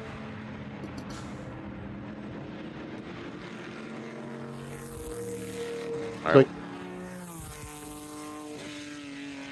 Gonna say, I don't know if you want to, as we're winding down here, we'll follow Michael Dubé around again. I think the James Glass, Kevin Farnham kind of moved over a little bit further back. We'll see kind of where they are. And that again, Dubé really gets through turn number 7 quite well. The back end of that Camaro sliding out there through there. It's always good to see.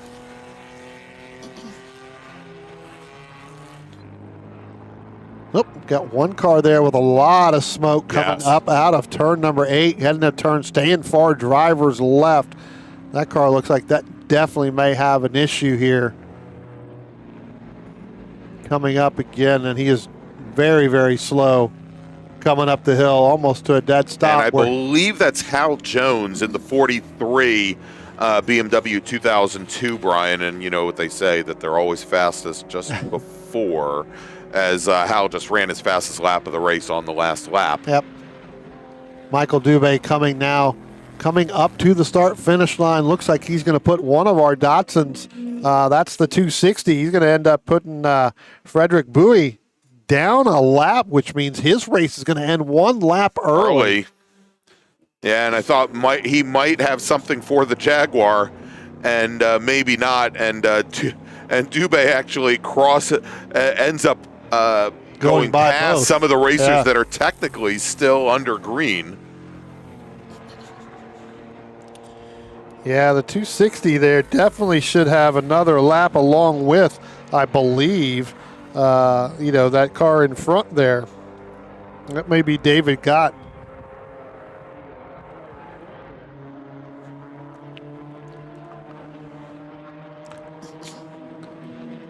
Probably going to have a couple cars here. They're going to have to be picked up after this race as well, Greg. But there goes Michael Dubé coming around there as well. And again, I'd have to look, but I thought that Stickle, who's in the white Jag, actually got to the line before Dubé. Absolutely. So technically, the Jaguar is still on its last lap. Correct. Our overall winner passed him going down into turn 1, and it started to cool things down. But at this point, again, the car directly behind. He's already taken the checkered flag. Had already taken the checkered flag. Yeah. All right, so now that almost everybody else has taken the checkered flag, why don't we run down the order here, if we can, with Dubé taking the win in his Camaro. Then we got in his Camaro. Then we got James Glass, Kevin Farnham, Glenn Every in the white and red Corvette. Then we've got Martin Hanchey. Let's get our final cars coming out of here, and we'll go over to the start-finish line. And actually, we're showing Hanchey is finishing ahead of David Gott now. Then Stickle, then Boney, then Hurley, Alan Kostic, John Mensch, John Jeffrey, Philip Gott, Russ Rosenberg, Peter Bauer, your top 15. Yep. All right, that's going to wrap things up for the Dave Panis Memorial Race. Next up is going to be the first of 2 feature races for the BMW Car Club of America and their club racing contingent as part of the 2025 Can-Am Challenge. We're going to take a quick break, play some commercials for our partners and sponsors, and when we come back, we'll have a special guest joining us here in the booth for the first of those 2 feature races. So please stay with us.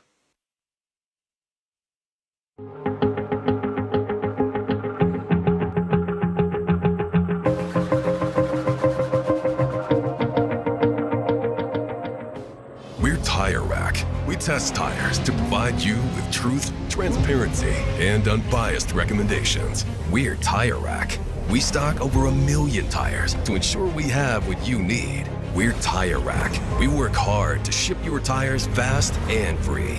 We're Tire Rack. We offer convenient installation options to keep you moving forward. We do all this for one reason. Tires matter. TireRack.com. The way tire buying should be. Combining the art and science of going fast, Peter Krause provides professional, private coaching and analysis for sports car drivers at many East Coast tracks, including Virginia International Raceway, as well as remotely via Zoom. A multi-time championship-winning race car driver, award-winning mechanic and automotive historian, Krause can communicate effectively both the psychology and methodology of going fast, pioneering the use of GPS data and video logging technology to advance driver performance in club-level, historic, and entry-level professional series since 2001. Peter relies on data-driven objective measures, creating successful strategies to make his drivers faster. An expert in AIM, VBOX, Motec, and Garmin, as well as other systems. If you have questions on how to get more out of your data, schedule a consultation either in person or remotely to leverage the power of your tools to improve your driving. For more information, call 919-740-1871 or visit www.peterkrause.net today.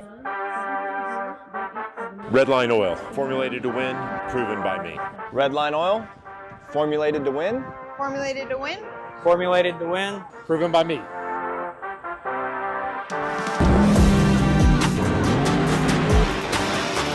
Formulated to win, proven by me. Proven by me. Proven by me. Redline Oil, formulated to win, proven by me.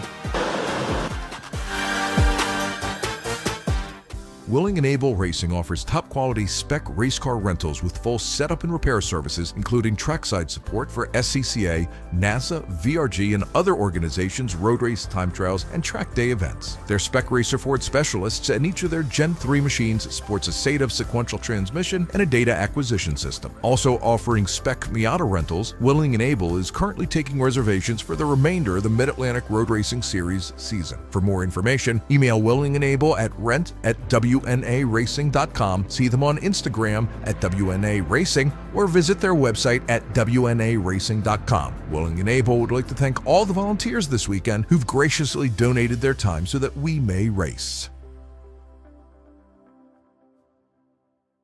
If you're a racer, you want to be fast, but you have to be safe. That's why professionals and amateurs alike go to HMS Motorsport for their safety equipment. HMS Motorsport is the industry's leading full-service racing safety provider. Protective clothing and helmets, harnesses, fire suppression, communication and data acquisition equipment, and more. All from the motorsport safety experts, HMS Motorsport. 2 retail locations and at hmsmotorsport.com. How's it going? My name's Spencer Wharton. I run in the Power 3 class here with BMW Club Racing. The main reason I run with this group is, one, because my dad and my brother both do it, so it's a great excuse for us to get out as a family and spend some time together. And then the camaraderie we have with the other guys in the paddock and the great racing experiences I've had over the years with everybody in my class and the other classes that are out on track with us together. So highly recommend it to anybody that's looking to join a club racing group.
Welcome back to Watkins Glen International. It is the 2025 Can-Am Challenge presented by the BMW Car Club of America. First of two feature races today as we've got the racers heading on track. I'm Greg Ginsburg along with Brian Donati, and we've got a special guest with us here today. I want to thank him for joining us. We've got Scott Sterling from the BMW Car Club of America, and Scott joined us here for these races last year, and we want to thank him. We didn't scare him off last year, Brian, that he's not going to come back. Not yet. Not yet. No, very happy to be here. Thank you guys again. Absolutely. Tell you what, Scott and I were talking a little bit, and Scott, before we do the rundown, I'm ask you to do it, right? I need to get your expertise on this and stuff, as we were talking about yesterday when we were going through some of the practice. A lot of challenges with some of these drivers. Saw a little bit earlier this morning as well. Some people had problems. I think we've got that all out of the way right now. We're going green to checker here in this race. There's green flag race the whole time. That's what we're That's right. Hoping for. We're so knock on some wood. All right, now much like the sprint race this morning, for this particular group, we are going to have a split start, two separate pace cars. We've got our first group out on track right now. We're going to have the Spec E46 racers all go out together. They are yet to leave the pit lane. Brian, why don't we start running down the starting order of this front group? Yeah, we're gonna throw Scott right in the fire. We're gonna have Scott do it. Oh, wonderful. So starting on pole for Group 1 is Sean Dwyer driving the 85 car in PWR3, actually points leader as of Lightning for that class. Sharing the front row with him is Emmerich Steller, also PWR3, car 101. Row 2, actually, two best friends, we call them stepbrothers. Andrew Palumbo driving the car 24 was able to get that fixed after DNFing in the first race, and then Mike DeLutri, car 82. Row 3, we have Greg Mercelli and Greg Papasan, both PWR3 cars. Row 4, we have Tim Ripley, car 376, and James B., car 758. And then rounding out row 5, we have Muriel McMullen, PWR2, driving car 323, and then John Lucas, car 210 in PWR3. All right, and we've just now had the E46s leave the grid. You can see them making their way up through the S's, and as we saw this morning, it took quite a while before the racers in the first group, who are just now going to be coming down into the toe of the boot behind that first pace car, took quite some time before they reached the end of the rear end of the Spec E46 field. Yeah, a little bit of challenge there going on, but I tell you what, why don't we go ahead if we can? Let's go ahead while that first group is there. Let's go ahead and pick up that first group. We'll get to the top 10 here in the Spec E46 as we get going, because Scott, we got some stuff through the chat. Ben Hostetler set the track record basically in that supposedly through there. I think now that track record is held by Ben with that 208.835. I think it was set earlier in May, that 209.4. So pretty much shattered it by by about 5.5. About 0.5 of a second, which is pretty good out here. Yeah, and you look at Jesse too. Jesse ran a 208.895, so only a couple hundredths behind him. So both those just really flying today, and even top 3. The next closest was a 208.958. So again, top 3 guys there are really close on pace. Yep. Here comes our first group now, getting ready to come out of turn number 11 to head down the front stretch. It's going to be Sean Dwyer, Emmerich Steller. Looks like we're waiting for the green flag right there. So green flag is out. And I tell you what, Sean Dwyer getting that good quick jump there, Scott, on Emmerich Steller, who was your winner earlier. But Dwyer was running him down towards the end of that race as they head down in turn number 1. Yeah, these two have just kind of been in a class of their own in the first race. They're running a few seconds in front of the rest of the PWR 3 group, so it'll be fun to watch them battle through all this. Yeah, I tell you what, they go down through there again. Steller not going away, and then there you go. There's Andrew Palumbo there, and then DeLutri just a little bit further back. But as you talking about it, we were right before we went on. You were talking. I said, Palumbo had that problem. Talk about what that was real quick, because our next group's getting ready to come up through there. So as they come up through turn 10, we'll look through that. Yeah, kind of a freak accident for Andrew. There was a piece of branding on his electric fan that had rattled loose and just got between the fan and shredded the belt and just shredded the belt. So we were able to get that fixed. He was wrenching on it for most of that break. But, yeah, Oh, here we go, Spec E46. Yep, here comes our Spec E46 now. They're getting ready to take the green flag, led by Ben Hosteller, who again set the track record, and Jesse Clark in that 77 machine again. So we'll see. It looks like it's going to be, well, it's a little bit of a handful because right now we're 3 wide here, Scott. From front to kind of back. went down there from front to back. Exactly right. It does look like it's going to be Hosteller that's going to jump out ahead of Clark. Right now in the Spec E46 going down in turn number 1. Yes, Spec E46, one of the best spec classes, I think, in the country. You see how close these guys are running pretty consistently, and have so many rows of people going 3 wide into turn 1 is always quite exciting. 2 wide still going up through the S's. Again, Jesse Clark picking up the win earlier in this class, but Ben Hosteller, again, we talked about getting that track record, so it was definitely coming on. Not a big difference between the two, but right now they're both going to have at it going down into the inner loop, the bus stop there. Clark having to give it up just a little bit to Hosteller. And we just had a pass. Jesse got passed by, I think that might have been on Care, I believe. Yeah. Car 290. Yeah. Yeah, it's a pretty good run through there. And I think that, Clark went really, really wide on entry. So really got in there hotter than I think he anticipated going through, trying to run through Ben Hostetter. All right, guys, let's jump, if you don't mind. We're going to jump back to the front pack here. And there is a slow-moving car just now coming through turn 9, going to be heading back over, we assume, to the pit, over to the pit lane. Yeah, I see Emmerich Steller dropping through the with Sean Dwyer now in the lead, Andrew Palumbo 2, and Greg Marcelli rounding out the top 3. Yeah, you see one definitely coming down the pit road right now. Definitely has some looks like definitely some contact there with the guardrail. I think he said on that left side there, Scott, as you look, you can see it looks like it's pancaked in and kind of some the blue markings, right? You can tell by the blue marking. That's right. That car's not painted blue, by the way. No, it is a black car, and the blue has nice contrast against it. Maybe not nice contrast, but it's got some contrast in there. It's not nice now, but no. Watkins Glen likes to give presents, and they're not kind of presents you want. yeah, exactly. But this is good. They're top 2 in that PWR3, pretty close together. It looks like at the line there's about a 1.5 second difference between them. So. Sean ran 2:04 earlier in the class. They seem pretty even on pace right now. So hopefully this continues for another 15 minutes or so. Yeah. So anyway, you were talking about the Spec E46 class. Really good group of drivers there as well. But having everything, and it kind of lays into the hands of the driver, right? Really trying to get through there. So.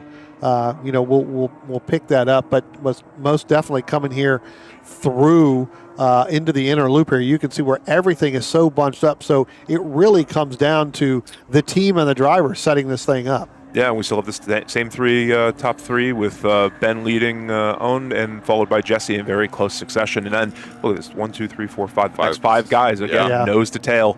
Again, spec racing is just so much fun to spectate.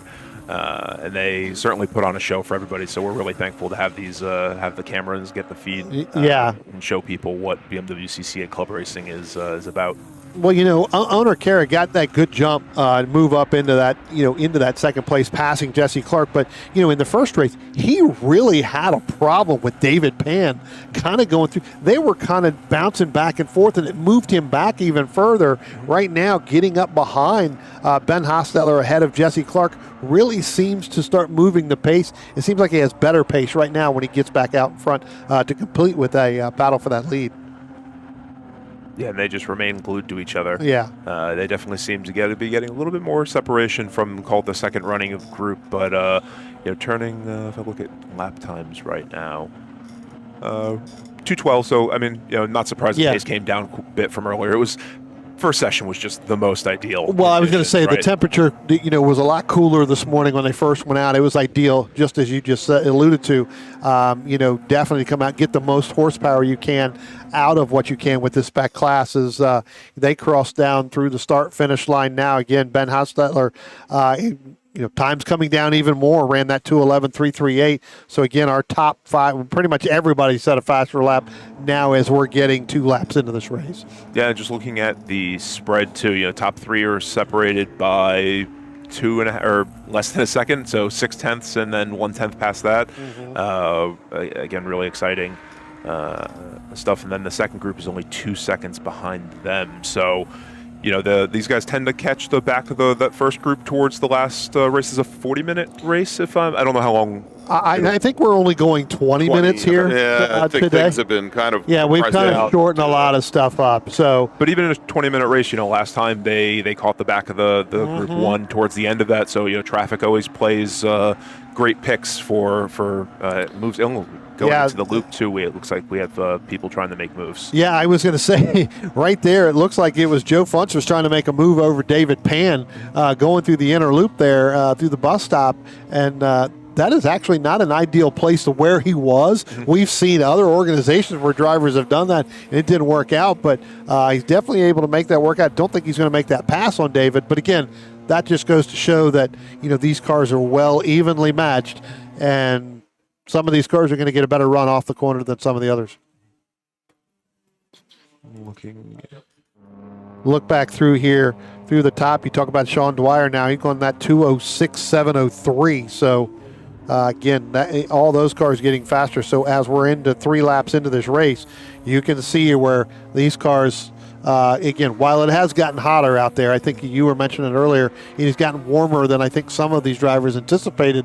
You know, still putting down some pretty good lap times and some pretty good speeds. Yeah, 2:06.7 still moving in these cars, and especially, I don't know what the temperature is, but I have to imagine it's something close in the 70s right now. It's low 70s right now, and I should also mention, you know, we've seen the last during or before the last couple of sessions, specifically the last race, a lot of oil dry being put down on the pavement, and in some cases right on the driving line. So, you know, you may not have ultimate amounts of grip here as well. And considering how well these races are adjusting to that situation, I think it's showing quite a bit about their quality as racers. Yeah, a couple cars going out of it. Looks like it's sounding like here, you know, Scott and Greg, that when we get down into turn one, they're kind of put kind of a track limits on this a little bit, and I think what's happening. Well, I said the same thing too, right? I'm looking at you, and you're looking at me. I'm like, track limits on turn one? Really? You could go all the way out. I wouldn't want to go out to the gator teeth. It looks like we got one, as you just said, slow. Yeah, this car. It looks like a Spec 46 turning off. Yeah, and that may be. Yep, right there. Oh, so that will green flag continues. That won't result in a double yellow. Yeah, lots of heads-up driving by the racers here. That I think actually was Mike Delutri, I think, in the 82 machine. Was it? Is what I think is what got called. We'll see as we go through, but coming up through there, we'll see if we can get what that number was. As we do that, I can look out through the binoculars, but... And again, we have the Spec guys, again, the 2 packs of 3, just nose to tail. It's... you know, again, speaks to how well that rule set has been developed to keep the racing close. Yeah, it looks like, did Owen get... it looks like he made a nice little pass under braking going into turn 8, into the heel of the boot. So we have a new leader in Spec 46, but those guys remain, you know, less than a second separating the top 3. They are essentially nose to tail as they head towards turn 10. And I think when they were coming out of, or going down into turn 1, again, they had caught some of the back half of the, you know, that first group field. And we did have, I believe it may have been either Bob Martin, or it may have been, I think it was Bob Martin, because he's starting to drop down a little bit further. I think he was the one that was there kind of when they went through turn 1, that they got kind of all jumbled up, not sure where he was going to go. He moved all the way over stayed driver's right, but was able to continue. So it kind of, kind of bumbled them up a little bit. And Brian noticed here in that second pack of 3, big challenge for 4th position, both first under braking going into turn 1, wasn't able to get the pass done, and now as they come up through the S's door to door, trying to use that draft to their advantage coming onto the short chute. Pretty sure that was Joe Fuchs we saw trying to get around David Pan. We'll see as they come down towards the bus stop. Excuse me. And they were doing, that was happening in the first race too. Yep. The only difference was they had Ona Carey in there as well because he didn't get the start he wanted, which allowed Haustetler and Clark to jump out to that big lead in that E46 battle.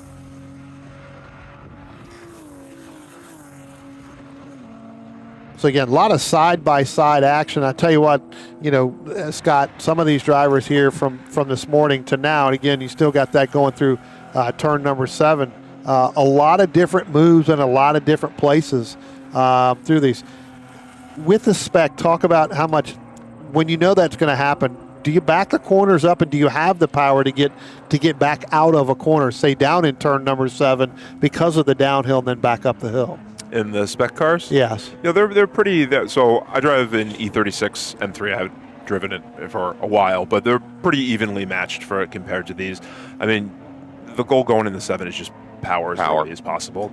Right, these cars don't put out a ton of torque, so the earlier you can get back to power on that corner specifically, it is obviously beneficial. Very cliche thing to say, right? You want to get back to power, but yeah. We don't call them momentum cars because everyone says a momentum car is a Miata, but at the end of the day, almost every car is a momentum car. These ones particularly. Right. Oh, just looking at timing scoring. So David Pan did drop driving in that second group of 3 Spec E46s. It does look like he dropped 2 spots to Joe Fuchs, who leads that second group now, followed by Patrick Harris. Yeah. As we go through to the lead of the Spec E46, still, again, nose to tail, Owen Kerr, Ben, and then Jesse followed closely nearby. Sean Dwyer still leading our first group. He's got about a 5.5-second lead over Andrew Palumbo, then Greg Maselli in that 828, then Mike Delutri. Maybe that wasn't Mike that turned in because he's got 6 laps. We'll have to keep an eye on that, but I could have sworn I heard the 82. Maybe it wasn't the 82. Maybe it could have been the 482, or even it was the 7 that made that. Again, I don't have the colors of them or the schemes, so. Yeah, just looking at the gaps in the front of the PWR3, those have been pretty stable. Andrew's behind by about 5.5 seconds. Greg Marcelli 8 seconds behind him. It's been pretty stable for the last few laps. Again, kind of like you said, in another 2 seconds in between, in between those as well. So I believe that is Dwyer right there, coming out of turn number. Yeah, that white car we saw going in was Greg Marcelli.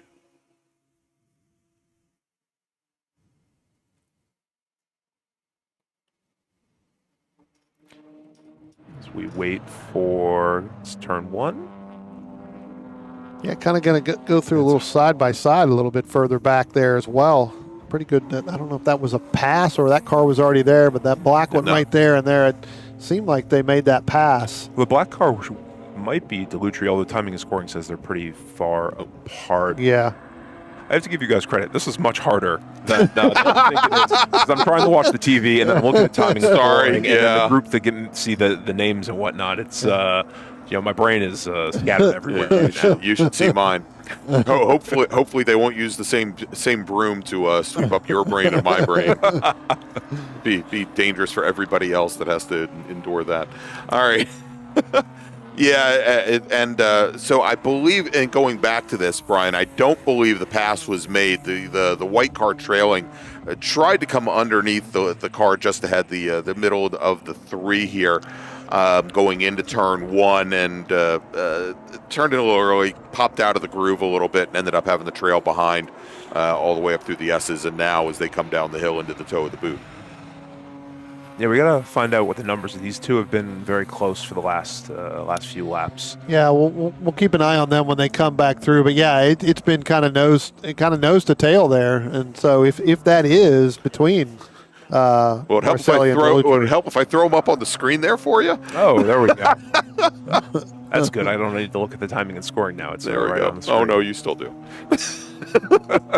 Although that is based off what you're looking at. So right. We don't think it's any different.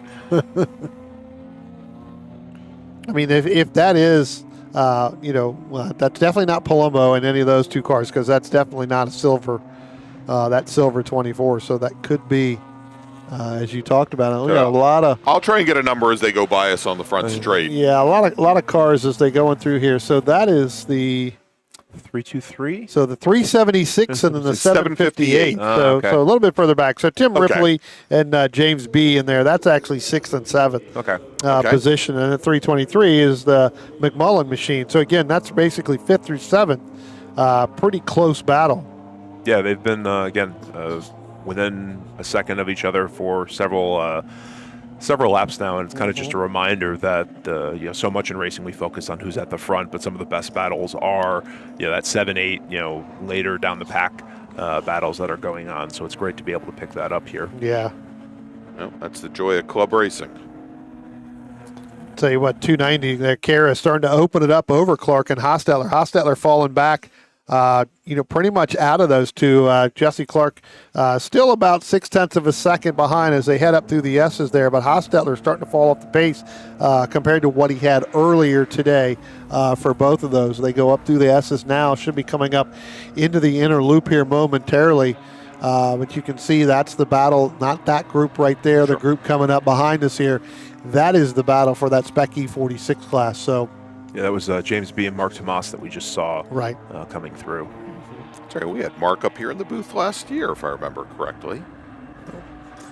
And there's that Spec E46 class. Again, like I said, they're starting to pull away from Hostetler as well. Again, you get those two kind of nose to tail. Two of them are faster than one in there. Again, you talked about not really being named for a momentum car, but when you get the draft like that, you tend to pull away a little bit in certain areas. Yeah, they seem to be working together, whether or not intentionally or just through battling, but that's certainly helping them pull away just a little bit.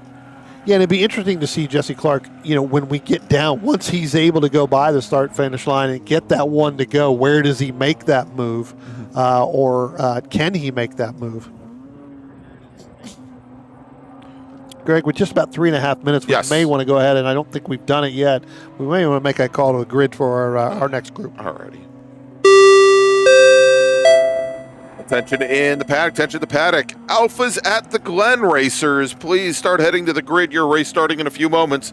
Alfas at the Glen Racers. Your race is next. Thank you, sir.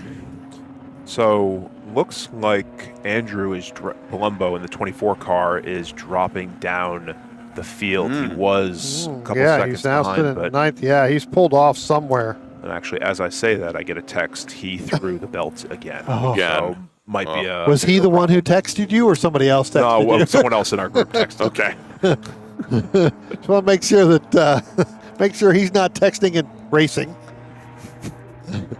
When you think back to the NASCAR videos, is it Dick Trickle or whoever smoking the cigarette? Exactly. And I've told Brian this story so many times that VRG actually has an event each year at Summit Point called the Turkey Bowl in the each fall, right around, well, oddly enough, Thanksgiving. And there was a racer. His name was Jay Severe. Used to run a Sprigget years ago, and back before they made some of the, we'll say, safety advancements at Summit Point. He ended up backing the car off track at the carousel into what they used to call the magnetic rock. And they called it magnetic because, well, everybody ended up there. And he got out of the car, and the first thing he did is he pulled out of his driver's suit, pack of cigarettes, that he hand rolled, by the way, and pulled out a set of not a lighter, but a set of matches, and lit the thing up, which of course invoked a call from the corner station that there was a fire near his car. Now the fire, of course, was him just smoking the cigarette, but still, yeah, big changes. Now we just text and drive. Yeah. So Greg, the next time we have Sean Dwyer come by the start-finish line, he's going to be shown the one to go. So we're going to be looking for Sean Dwyer coming across the start-finish line. I think he may be in that pack right there. Maybe that's the one we were watching. That's the one earlier. we've been watching exactly. That's the James B. and the McMillan and Ripley battle there. That's 4th, 5th, and 6th. I thought it was this one coming through. No, so that's the Spec E46 leaders that I just saw going into 9, or excuse me, 11. And then Mark Tomas and James B. or John Lewis, excuse me, having a great battle. Hats off to Mark Tomas. I actually think I think we're coming into No, we're coming into turn number 11 right now. Yeah, so we're just going to stay on the front straight. Yeah, because Dwyer, the next, not the next car, but a couple of cars back here, right there.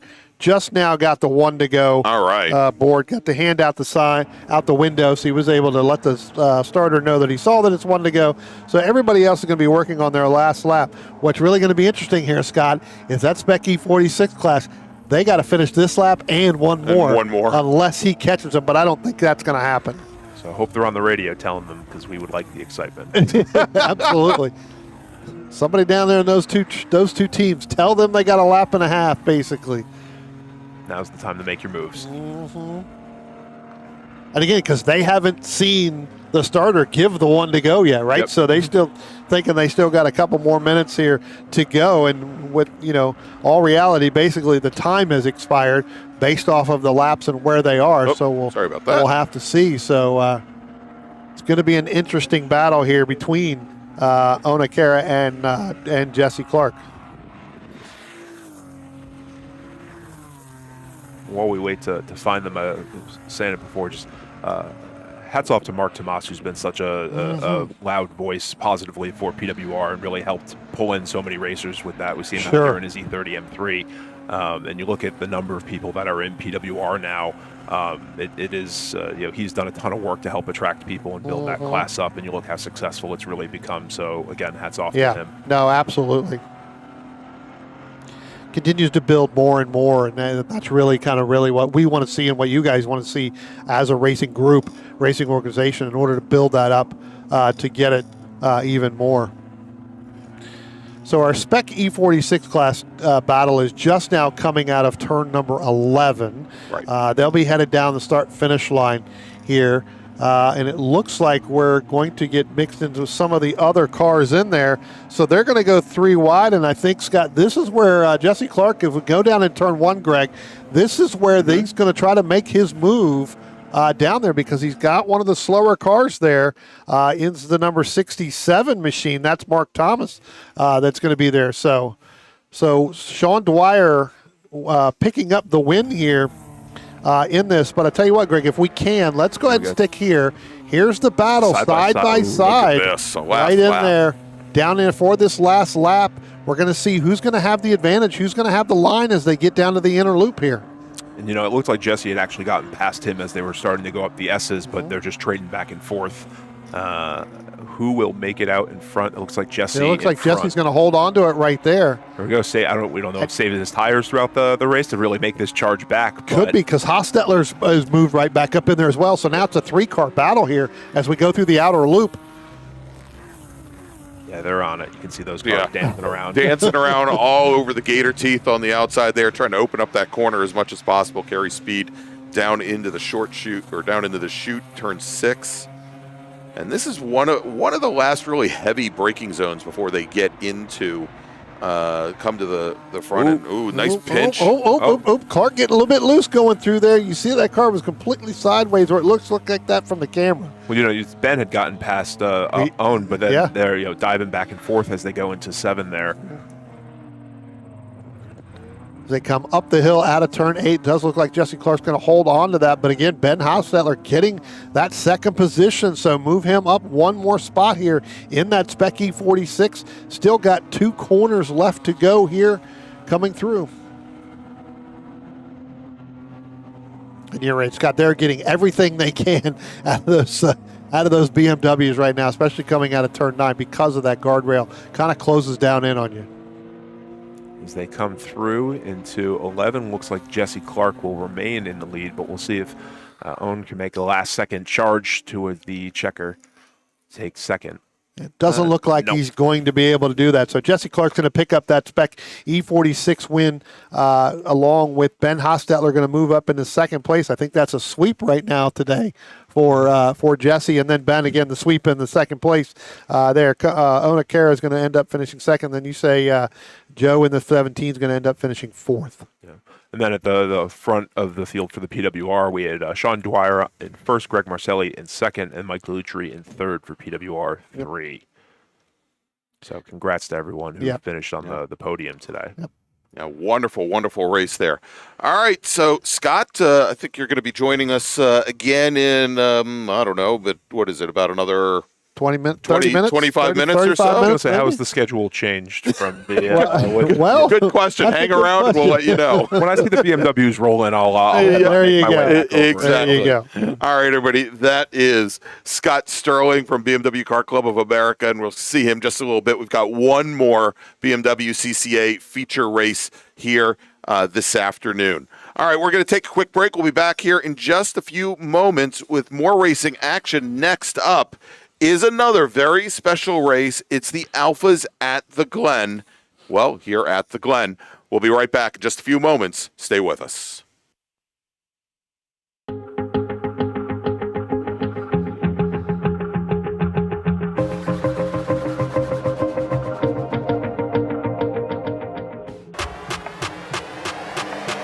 We aren't just selling it. We are living it.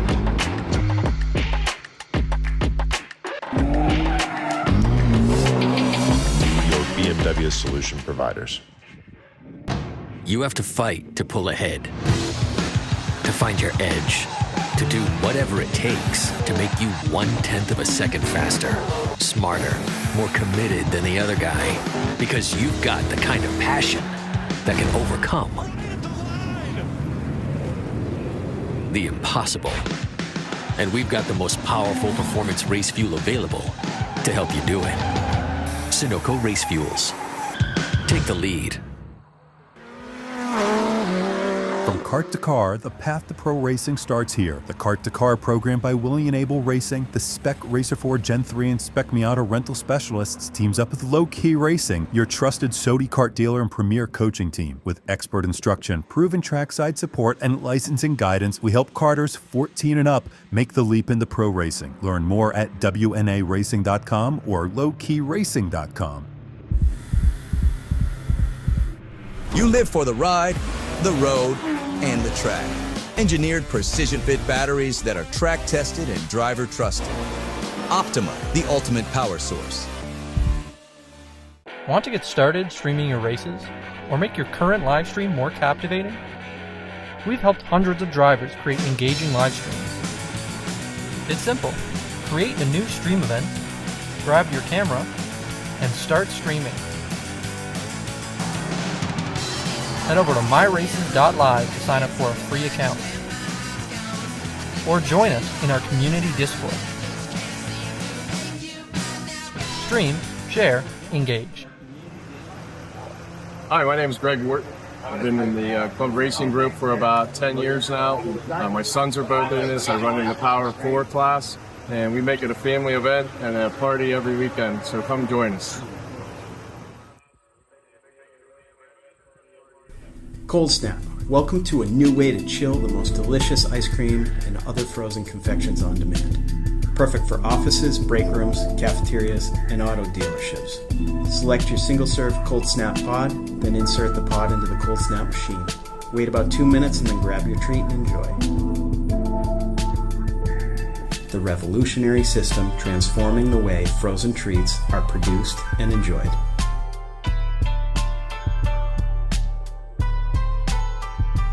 Cold Snap, always chill.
Welcome back to Watkins Glen International and the 2025 Vintage Races at the Glen, presented by the Vintage Racer Group. And next up is a very special race. This is Alfas at the Glen. It gets run every 5 years here at Watkins Glen and has been since 2005. And I believe this may be the first time that it's running with the Vintage Racer Group. I believe it had run with another organization previously. And we have two great guests with us here to talk about it. Brian, we've got Jack Beck, and we've got former SCCA national champion Steve Schwitters here, as well as our racers now heading up behind the pace car for their opening lap. If you want to run down, run down starting order here. Let's run down a little bit of the starting order, and then we'll kind of get into our two guests here that we have, because they've got some history in some of these cars that we were just talking about before we went on the air, Greg. And I tell you, it's going to be pretty interesting when we get to this. So starting on the pole in the number 67 in that white, that's going to be David LeBrun. Starting second in the number 11 in that red, we saw him having a little bit of right front issues with that fender on Nick Font. Starting in third position in the 28, that's going to be Eric Wood. And we're going to get to that car here, Greg, in a moment, because there is a lot of history that's sitting up here in the booth with us as well. Yes, so, I know there is. Starting in the fourth position is that number 94, Greg Sefferon. Starting fifth, the 83, that's Alan Mitchell. Vince Vaccaro is going to start in the sixth position in the 99. Don Wanagat is going to start in the seventh position. He's going to be in the 174. Starting in the eighth position, the 27 of Bradley Price. Melanie Mitchell's going to roll off the ninth in that red and white number 82. In the 87, Eric Schalman is going to roll off in the 11th position. Rolling off in the 12th position, the 82 of John Mitchell. Starting in the 13th position, that's the red and yellow of John Rockensees. Starting in the 14th position in that 256, that white machine there, that's going to be Roger Casson. Starting in the 15th position in the 19, that's going to be Robert Brady. John Fang's going to roll off in the 16th position in that number 790. Lon Barrett's going to roll off 17th in the 44, with the number 4 rolling off in the 18th position. I believe that's going to be Michael Lawton. Starting in the 19th position in the 144, that's Stephen LeBron. Shelby Wood's going to roll off in the 20th position in the 46. Jeff Melvin's going to roll off in the 21st position in the 63, with Tom Regatti in the 115 going to roll off 22nd. Number 67 there of David Beardron's going to roll off 23rd, with the 96 of Todd Redmond rolling off 24th. Dave Gambrera is going to roll off in the 25th position in the 34, with the 157 of Thomas R. LaCosta. He's going to roll off in 26th. 27th position is going to be Stuart Grimshaw in the 151 with Thomas R. LaCosta. Well, we got him in there twice with the 157, so I'm not sure if Thomas is going to be able to start in both of those cars, but it looks like he's got two cars out there, Greg. So we'll have to, we'll see which one that is. Better chance of winning that But way. I was going to say, he's definitely got a better chance of running up through the field, having two against the rest of the field. But that's going to be your starting grid when we do that. And you talked about, our two guests here, Jack Beck with Steve Schwitters, and we're going to get to those two gentlemen here in a minute, as our cars now are coming up out of turn number 9 up into turn number 10. Heading down, getting ready to turn 11. Of course, Brian, we know that the Watkins Glen International opened up in 1956, but for the longest time, many years, actually for 8 years, we had a number of street races here. Actually, not 8 years. I think it was 4 years. We had street races here through the town of Watkins Glen, and those were discontinued for safety reasons for the most part. But the very first street race won here at Watkins Glen was won by an Alfa Romeo. It was Frank Griswold behind the wheel of a 1938 Alfa 8C. As the checkered flag, or green flag goes out. Don't want to end the race yet. Green flag is in the air, and Alfa's at the Glen, once every 5 years, is underway going into turn 1, Brian. Tell you what, Nick Font got a great start running out there in that number 11 machine. I don't believe David LeBrun is out there right now. I think that is going to be, that was on the front row, may have been Nick Font along with Eric Wood. No, we got one car here just now going through just past our camera, Greg. You saw that? A lot of there. It looks like we've got a car that may have expired. Yeah, very early on, and now off into the grass there. And we see how the field very carefully making their way up through the very dangerous S's here at the Glen to try and avoid that car. Actually, that was actually David LeBrun, and the reason why I didn't see him out there is because he was that far ahead.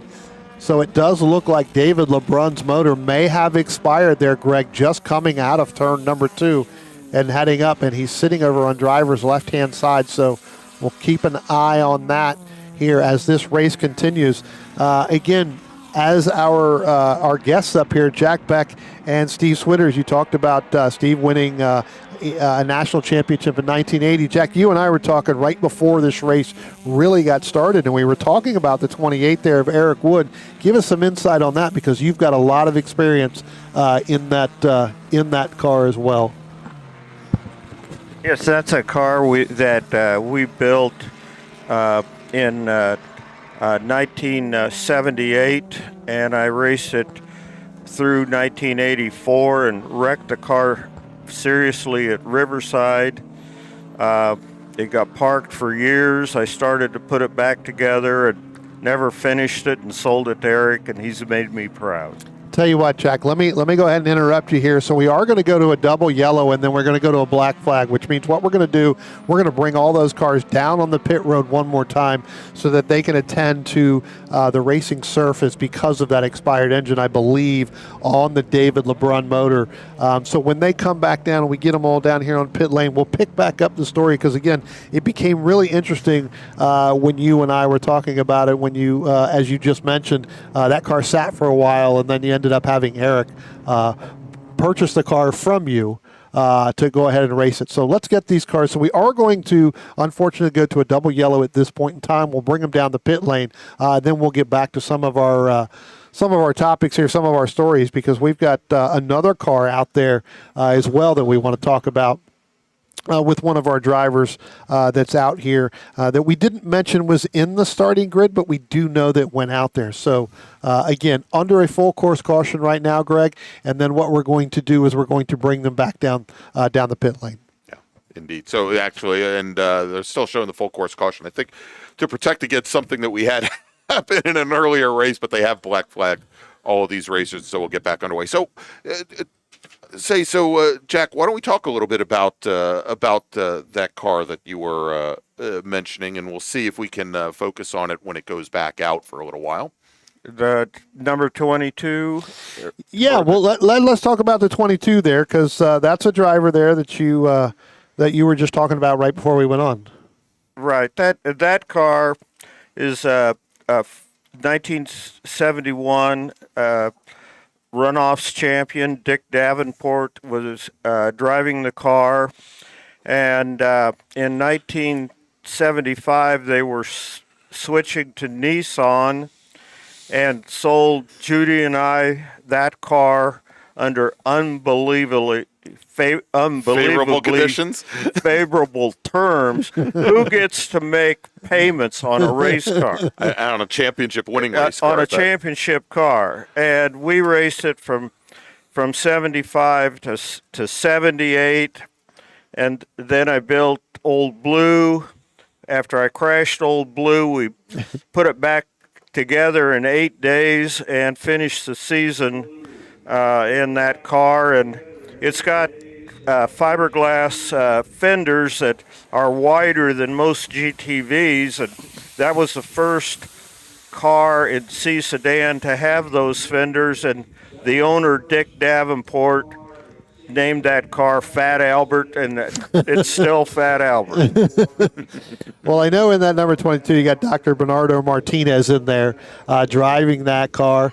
We'll say he's of the youth age, is Bernardo. So good to see that he's out here running in that car. We can see that car down on the pit lane here now as well. We did see it out there, so I'm sure it's still sitting there on the grid. There it is, right there, almost in front of us, just off to the left.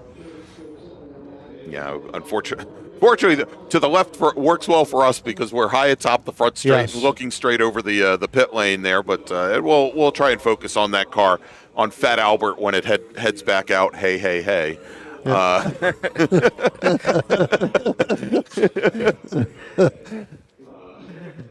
Yeah, so we've got pretty extensive cleanup here, gentlemen. So again, let's get back. Steve, let's talk about yours. G-Prod there in the 1980s. Talk about your career, and I know you've got some notes here with some of these cars. So you've got a lot of invested into this as well. Well, many of the GTAs, which run 2-liter Alpha engines, particularly some at the front, have engines where I've provided all the components for them: the cams, the pistons, the rods. Done all of the head work and manifold work for optimum breathing, etc. So I'm familiar with a lot of these guys and the cars that they have.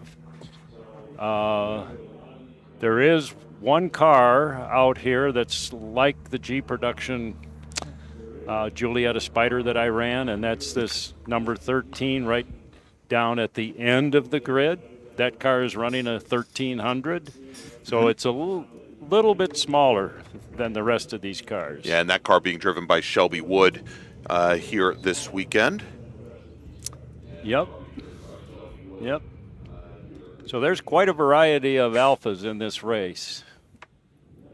So, Greg, just wanted to give you just a quick update here. So, unfortunately, with that expired motor there and the cleanup that they have, they're going to basically checker this race, really not even after a lap here, just so they can get that cleanup done. So, unfortunately, this race is going to be done where they're going to send the car down through the NASCAR return and then back up to the thing. So, unfortunately, they're going to, basically cancel this race after that run. I'm so sorry, gentlemen.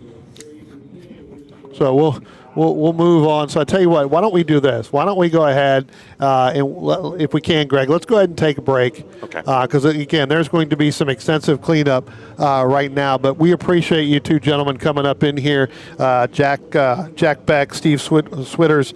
Tell you what, it was great to have you guys up here, and hopefully we can get you guys back up in here again to do this. Hopefully the next time they do this. Hopefully.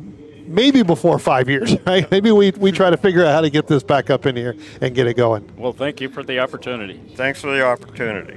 Absolutely. All right, everybody.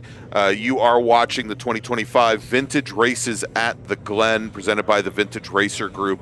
And apologize that race ending a little, after only a single lap here.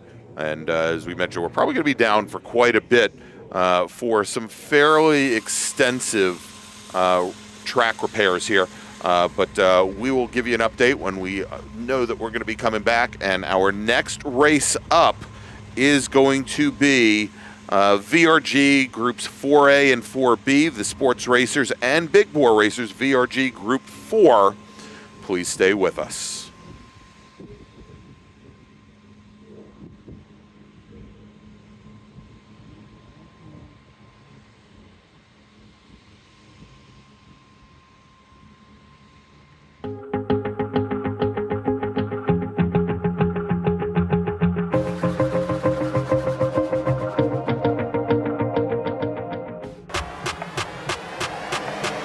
We aren't just selling it. We are living it.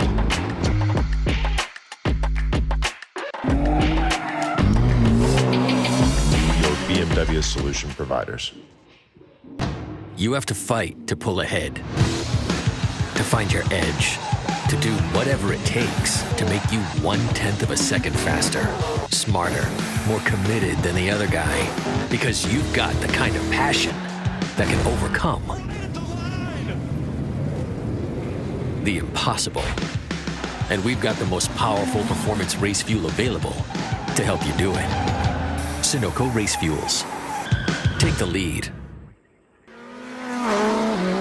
From kart to car, the path to pro racing starts here. The Kart to Car program by William Able Racing, the Spec Racer 4 Gen 3 and Spec Miata rental specialists teams up with Low Key Racing, your trusted Sodi kart dealer and premier coaching team. With expert instruction, proven trackside support, and licensing guidance, we help karters 14 and up make the leap into pro racing. Learn more at WNARacing.com or lowkeyracing.com.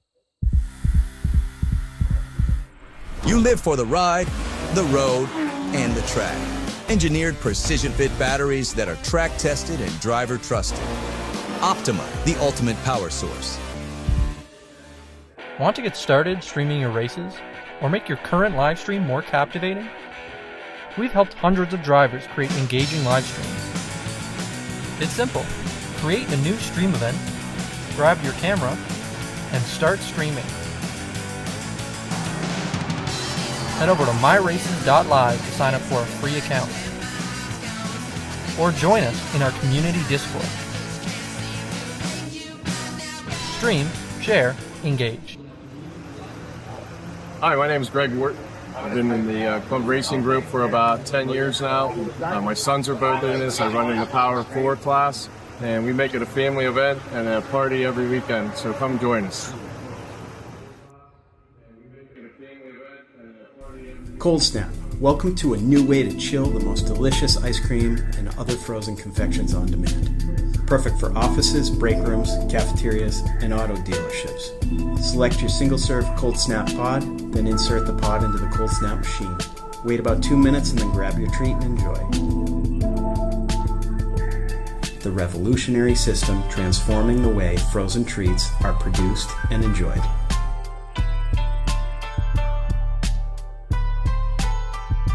Cold Snap. Always chill.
and tin tops that just received words that your race, what the race was scheduled to end today has been moved to tomorrow morning. It'll be the first race tomorrow. Again, VRG Group number 5.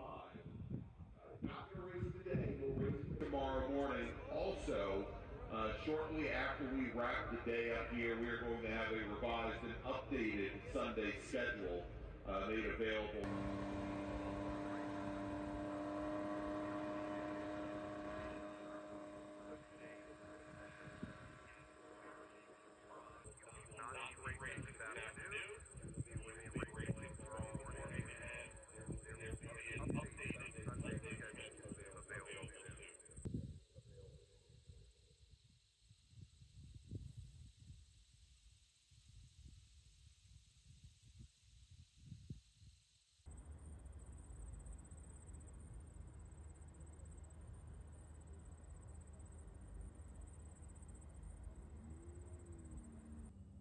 And something must have happened just now, like sometime today maybe,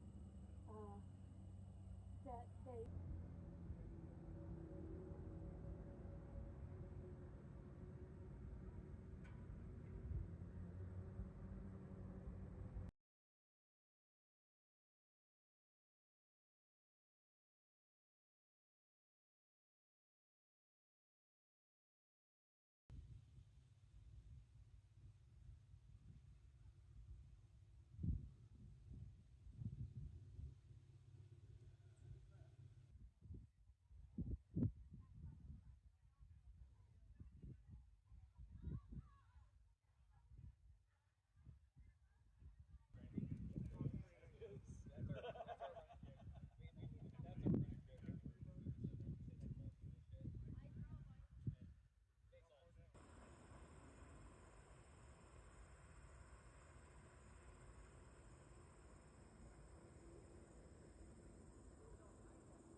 is at turn 9, which is what this turn is. And I said, how can I have a photo vest and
because I have a vest. And I'm hoping the next people I see are the BMW people. Those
Welcome back to Watkins Glen International, the 2025 Vintage Races at the Glen, along with Alfas at the Glen and the BMW Car Club of America. Next up, and apologize for the delay there. I've been doing a lot of apologizing today, Brian. It is our Sports Racers and Big Bore race. This is their race number 4 for them. Their 4th race of the weekend here. And just now heading out on track. We've had a small change to the schedule. Our race group number 5, VRG race group 5 for U2 and Tin Tops, their race that was scheduled to wrap up the day today, that is being moved to tomorrow morning. And we'll hopefully have some information soon on timing when that race will happen tomorrow morning, because the event was supposed to switch to the NASCAR or short course tomorrow. Originally, the day was going to be opening up with practice and qualifying for all of our groups, both at VRG and also BMW CCA, on that short course in the morning. So we're not sure how things are going to play out for the U2 and Tin Tops as they complete what was originally scheduled for today, but I'm sure race officials from VRG will have that information soon enough. But this one, Brian, why don't we start running down the starting order? Yeah, we'll get down here as far as we can here. So this is our, like you said, Greg, our Big Bore group along with our sports racers. We've got 3 of our sports racers in here. We'll start with the top on the pole there. That's going to be Mark Clark in the number 15. Schedule starts second place is the number 4 of Chip Vance. Mark Adler will start third in the 121. Starting in the 4th position, that's going to be Burton Kyle August in the 199 in that 1966 Ford Mustang. Rolling off 5th is the number 68. That's going to be Michael Dubé in that 1973 Chevrolet Camaro. We've seen Michael a couple times today. Kevin Farnham's going to roll off in the 6th position. We've seen Kevin quite a bit in that Pontiac Firebird in that number 137. Joey Beaujalad's going to run starting off in the 7th in that number 12 machine in that 1967 Janetta. Starting in the 8th position, that's going to be the 16 in that Chevron B19. That's going to be Joseph Busetta. Starting in the 9th position, that's going to be the 42. We talked about him earlier today. It's going to be Kurt Usbe. He's going to be in that 1969 Chevron B16. Glenn Every's going to end up rolling off 10th in that 113 in that Chevrolet Corvette. James Glass schedules to start in the 11th position in that yellow number 37 Chevrolet Camaro. David LeBrun, who we is going to run here in another car here. It's going to be in the 47 in that red in that BMW M3. Martin Hansby is going to run that Datsun 240Z in that number 22, scheduled to start 13th. Rolling off 14th is the number 43, another Datsun. That's going to be a Datsun 240Z. That's going to be Stephen LeBrun. Gilbert Grable's going to, in that Ford Mustang, is going to roll off 15th in that 122. And Brian, real quick, let me, you'll notice the lights that had been extinguished on the pace car, they have now been turned back on, and the pace car is going to try to bring the entire field down the pit lane. And the reason is because on the pace lap, and apparently a couple of our cars did not make it, and actually most of the field did not follow the pace car. Yeah, nobody followed the pace car. Yeah, and the reason being, Brian, as we have it here, is on the pace lap, we did have a car pull off to the side, one of our BMWs. And so we have the field now. It looks like the field now noticing they saw the black flags, and they have come off the pace, which is good. Brian, here as the leaders now coming up as our leaders have seen the black flag. A whole bunch of people have seen the black flag. Yeah, and admittedly, Brian, the lights were turned back on the pace car a little late. A little late maybe for these racers. We do have cars coming down the pit lane now. And we'll watch here as they're going to be coming up on the incident. And it's not an incident. It was just a disabled car. The driver pulled all the way over to the Armco, and the decision was made to try and pull that car out, and they had hoped that they would be able to do it in enough time before the racing got underway. Unfortunately, that didn't happen. Yeah. So they're going to bring all the racers around, bring them to the pit lane, as then our safety workers will remove this particular car. Yeah, again, one of those late reactions there, trying to get everybody down, down the pit road here. So not able to do that. So we want everybody, all these racers, to come down into the pit so I guess they can reset the field, Greg, and get everybody back out here as quickly as possible once we get that car picked up. Only 3 cars so far. Actually, only 3 cars really got the black flag. Everybody else was kind of parting, getting ready to get to the start of this race. Parting or partying? Well, I don't know what they were doing, but the party now might be delayed. Yeah, I mean the pace car turned the lights back on, as you mentioned, came down the pit lane. Nobody followed. So again, I think that was.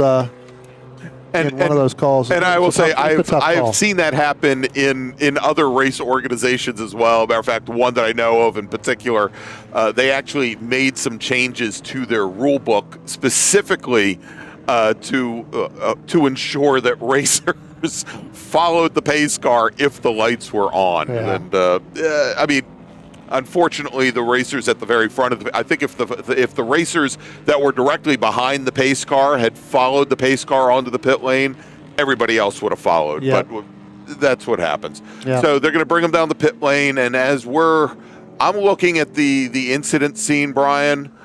I think they've already got the car hooked up and moved away. Yeah, it's gone. Yep. So hopefully we'll be able to turn these racers loose soon enough.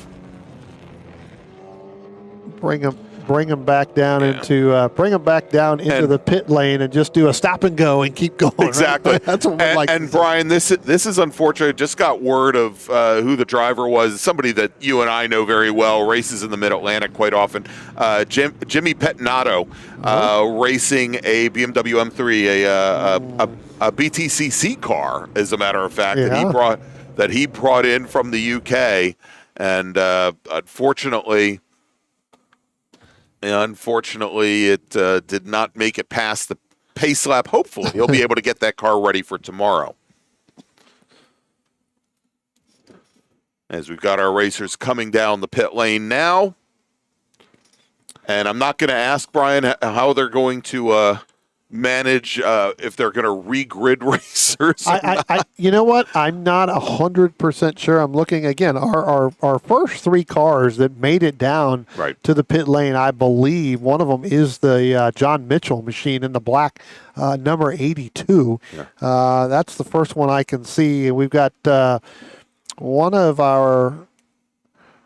We've got one of our Corvettes just behind that as well. And Greg, what it does sound like we're going to do here, we're going to release the cars. We're going to send them back out. We're going to be under a, kind of everybody will have a yellow flag, and then we'll start racing once we get back to the grid. Or back to the start line.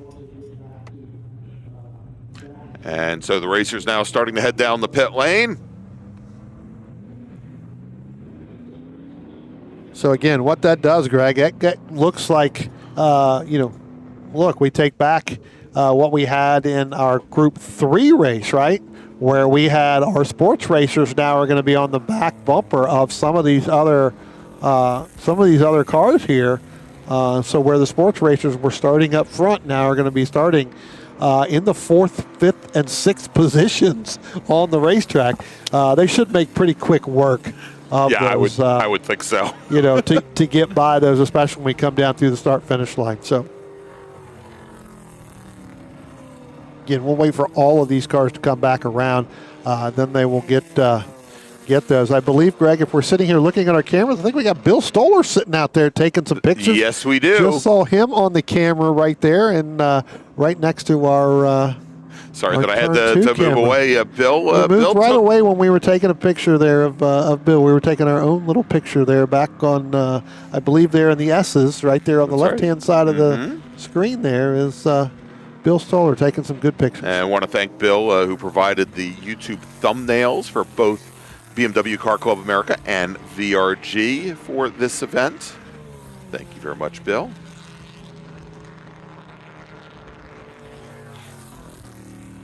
Get all of our racers to get back up to where they were, close to their starting positions. Not going to say their starting positions. As I mentioned, Greg, our sports racers are going to start 4th, 5th, and 6th in line as they come down now to turn number 7 and up the hill here. So, again, a little bit further back there. Then you end up with the 199 there. That's Burt and Kyle August. Then you've got Michael Dubé.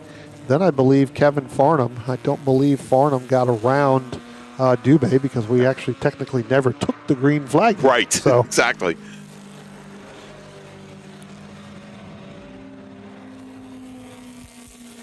Again, some of these other cars catching back up to the field here. Seem to be pretty spread out coming through here. Coming up at a turn number 10 right now, going into turn 10.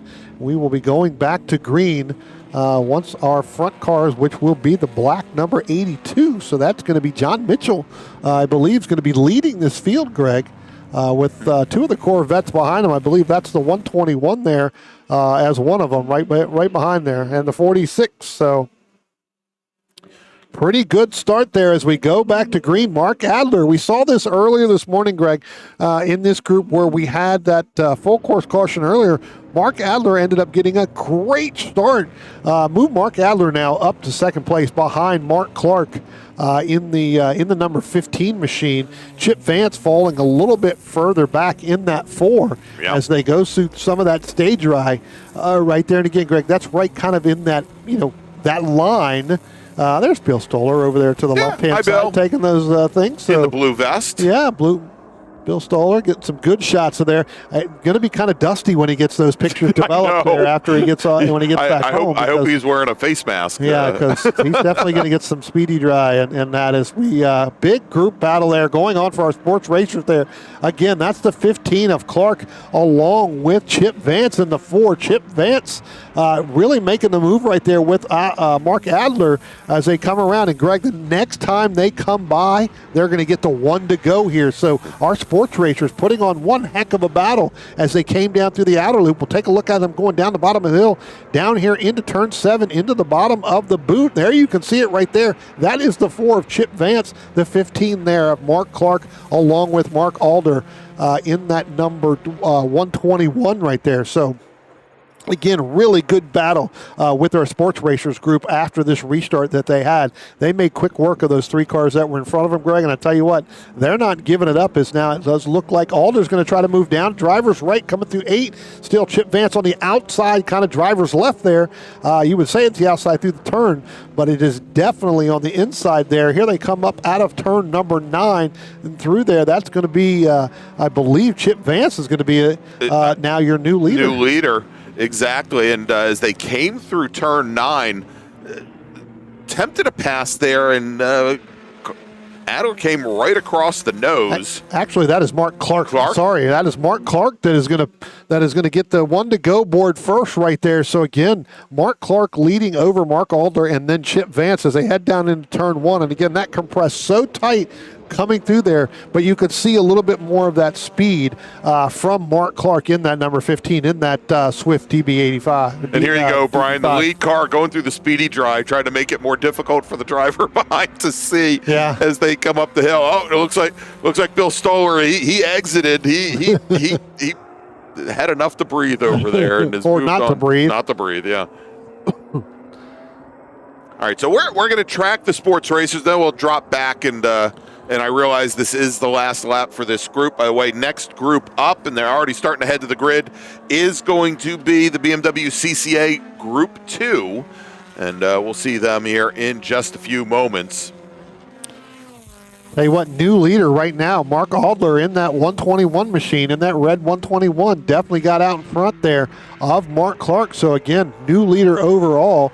Here comes the 199 there. That is Burton Kyle August with that car doing that little power slide, coming through the outer loop there, Greg. But here's your overall leaders and our sports car racers. That's Mark Clark and Mark Adler. All right, well, let's see. We'll pick up here as they make the run up to turn 8. Let's track a couple more of the machines here coming down into the toe of the boot, like Kyle August in his Ford Mustang, Michael Dubé in the Camaro. And you know, we were concerned, and they're coming up to turn 9 now. We were concerned that maybe some of these pony cars wouldn't make it out so quickly for the next race, and they did wait as long as they could to get to the grid for this race. All right, as our sports racers now coming through turn 10, just one more corner remaining, and they will be coming onto the front straight. Mark Clark, who had he'd reset the fast lap on the previous lap.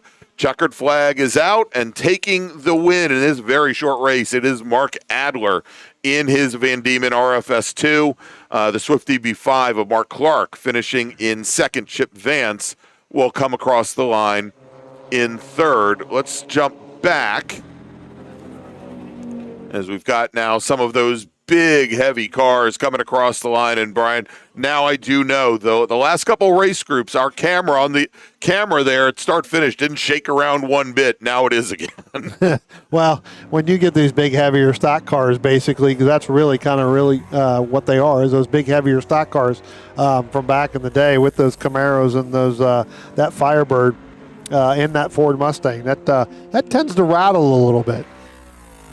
You can feel it coming right here through your chest. That's right.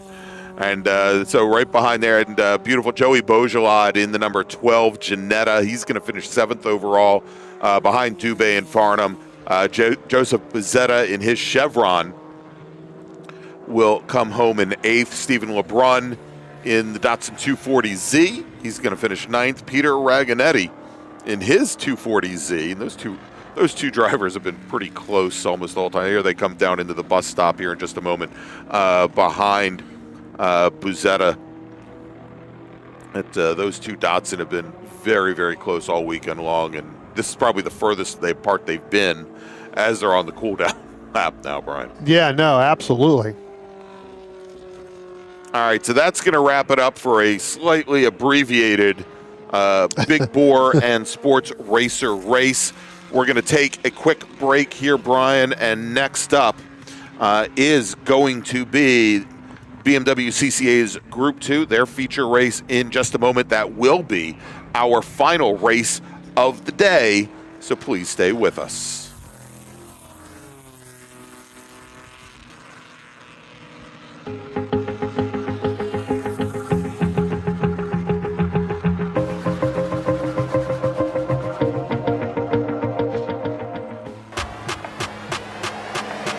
We aren't just selling it. We are living it.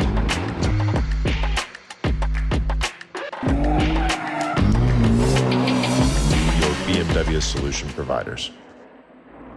You have to fight to pull ahead, to find your edge, to do whatever it takes to make you 1/10 of a second faster, smarter, more committed than the other guy, because you've got the kind of passion that can overcome the impossible. And we've got the most powerful performance race fuel available to help you do it. Sunoco Race Fuels. Take the lead. From kart to car, the path to pro racing starts here. The Kart to Car program by William Able Racing, the Spec Racer 4 Gen 3 and Spec Miata rental specialists teams up with Low Key Racing, your trusted Sodi kart dealer and premier coaching team. With expert instruction, proven trackside support, and licensing guidance, we help karters 14 and up make the leap into pro racing. Learn more at WNARacing.com or lowkeyracing.com. You live for the ride, the road, and the track. Engineered precision fit batteries that are track tested and driver trusted. Optima, the ultimate power source. Want to get started streaming your races or make your current live stream more captivating? We've helped hundreds of drivers create engaging live streams. It's simple. Create a new stream event, grab your camera, and start streaming. Head over to myraces.live to sign up for a free account. Or join us in our community Discord. Stream, share, engage. Hi, my name is Greg Wharton. I've been in the Club Racing Group for about 10 years now. My sons are both in this. I run in the Power 4 class, and we make it a family event and a party every weekend, so come join us. Cold Snap. Welcome to a new way to chill the most delicious ice cream and other frozen confections on demand. Perfect for offices, break rooms, cafeterias, and auto dealerships. Select your single-serve Cold Snap pod, then insert the pod into the Cold Snap machine. Wait about 2 minutes and then grab your treat and enjoy. The revolutionary system transforming the way frozen treats are produced and enjoyed.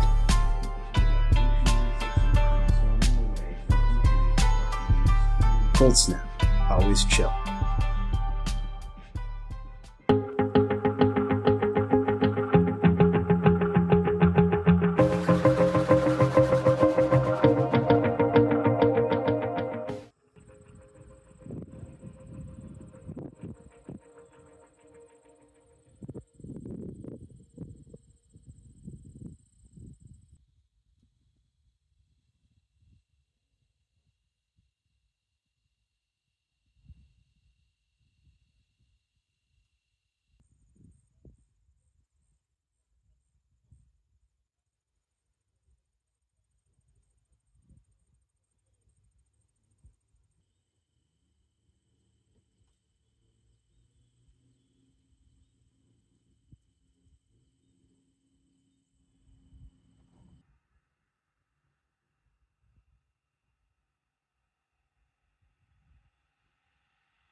Welcome back to Watkins Glen International. It is Vintage Races at the Glen and the BMW Kart Club of America's Can-Am Challenge.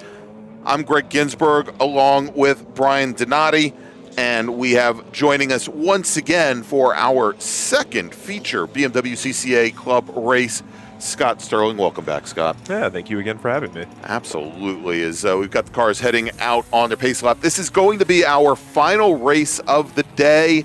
Again, for all of our VRG Group 5 racers, you are going to race tomorrow morning. And an updated schedule for all of our racers will be distributed in very short order. But again, VRG Group 5, you are racing tomorrow, I repeat, not tonight. Scott has made the prediction that we're going green to checker on this one here. That's all right. Well, if you have the checker after only one lap, you still do it. All right. Well, I'm an optimist. And I know how the quality of BMW CCA racers, so I know that this he knows we're going this way. He's got experience when he says that. Absolutely. Either that or he has a bet in it, Vegas. Here as I almost had our pole sitter overtake the pace car. That was new.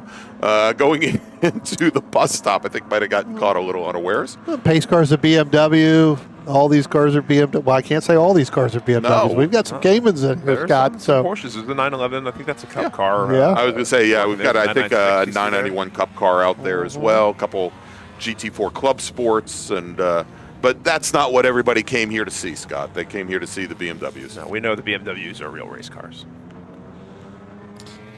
I'll tell you what, again, and we were just talking here a little bit. We'll pick up some of these drivers as they get going with the names. Pretty much the starting grid was pretty much the same as what we had this morning, with the exception, I think, the top two spots here, Scott. Vanderjack over Friedman. Friedman was the top driver going out, sitting on the pole now. Those have switched, for this race here. So again, another good battle because they're within tenths of almost a second of each other right now. So, yeah, we have Todd who came back out after a DNF in the first race. I think he switched over to his E46. Oh, they're both E46, right. But the M3 and not the B48 program. Yep. It'll be interesting in this race how the glare factors into it, especially going around 5. It's such a high-speed corner. A lot of sun in the face. If you're battling someone, how does that impact the people as they're, especially late stages of the race? Now, again, not only with those tinted, the driver puts the tinted shields on, but sometimes those crews, they'll take and put the tape across, as we have done here in our booth here, where we've got, Walmart trash bags. We've been using tear-offs all day like we're open-wheel racers, Brian. So, well, that's what I mean. Let's go back. Some of these teams put that tape, on there to keep that glare down, that comes down, because then it comes down and hits the dash, and you got that, extended glare that happens too. So, all right, so lights are out on the pace car, Brian. And it is already moving all the way over driver's right. It's going to head to the pit lane here in just a moment, turning things over to our pole sitter, who very, very Dick Trickle-like did not hit the pace car. As they come onto the front straight, starter looks over the field, and green flag is in the air. Tell you what, great run by Brooks Friedman in that 0-1-4 there, Scott. He ended up taking off a lot faster. It felt like Will may have been a little bit surprised of when that green was going to come out and really tried to anticipate it and just didn't do it successfully. Yeah, starter's been really keeping them on their toes. We've seen some really early green flags, and as they go up the S's, it looks like Brooks is going to hold on to that first place spot. Yeah, Todd Brown, like you said, switching over in that 846. Jason Alexander, again, that's one of those Caymans in that number 29, that white, kind of white and black, Porsche Cayman car, getting really quick here. Again, different races and different classes here, but good to see that them out here running in this, as that exhibition, kind of bringing them into the fold as well. Going through the bus stop. Brooks continues to have just the slightest lead over Will, but I have a feeling that the top 3 here is really going to be a battle for the entire race. You think they're going to? Yeah. Well, I guess they'll end up kind of trying to stick nose to tail in order to pull away there, and then race for it afterwards. Again, another group here that while you have the horsepower and you have the power there, looks like a hard brake lockup there going in. Yeah, Todd Brown locking up going into, where is this? That's turn number 7. That's down at the boot. Yeah, going down into the boot there. And again, we talked about this earlier too, Scott. So that picture really doesn't do it justice. So it really comes downhill, and then you're climbing uphill. So you gain that extra speed coming down out of 6 down into turn 7. That brake zone too, going into that corner. There's some undulations there that if you get onto it at the wrong spot, it really can play havoc with brakes and performance. Yeah, no, absolutely. Yep. As we watch here now, it looks like most of our field now is starting to get single file. In line coming out of turn number 9, and again that guardrail jumps out, but that is definitely looks like Brooks dropped a few, and Will is back up to the front of the pack.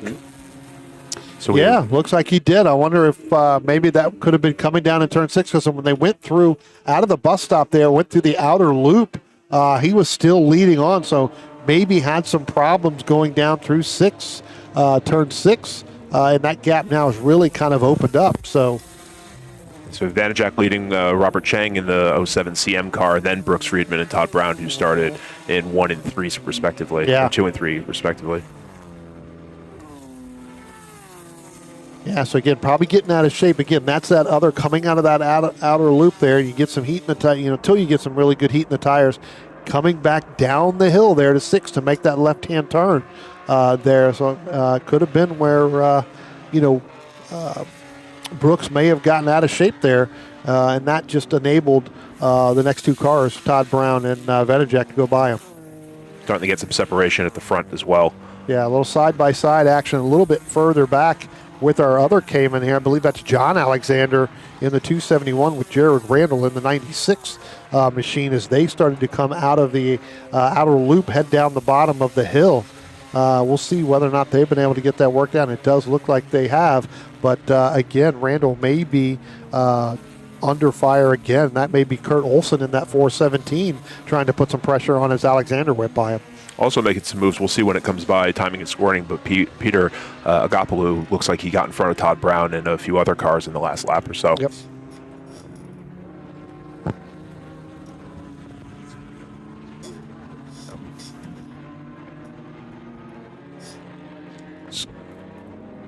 Again, coming up out of turn number 9, we'll take a look at it through like you said, through timing and scoring. We'll see where they are, but we'll see if they come out of turn number 11 now, down through the front stretch. A little too wide action back in there. Looks like one of the Alexanders trying to make that move there, coming out of turn number 11 to head down the front stretch as well.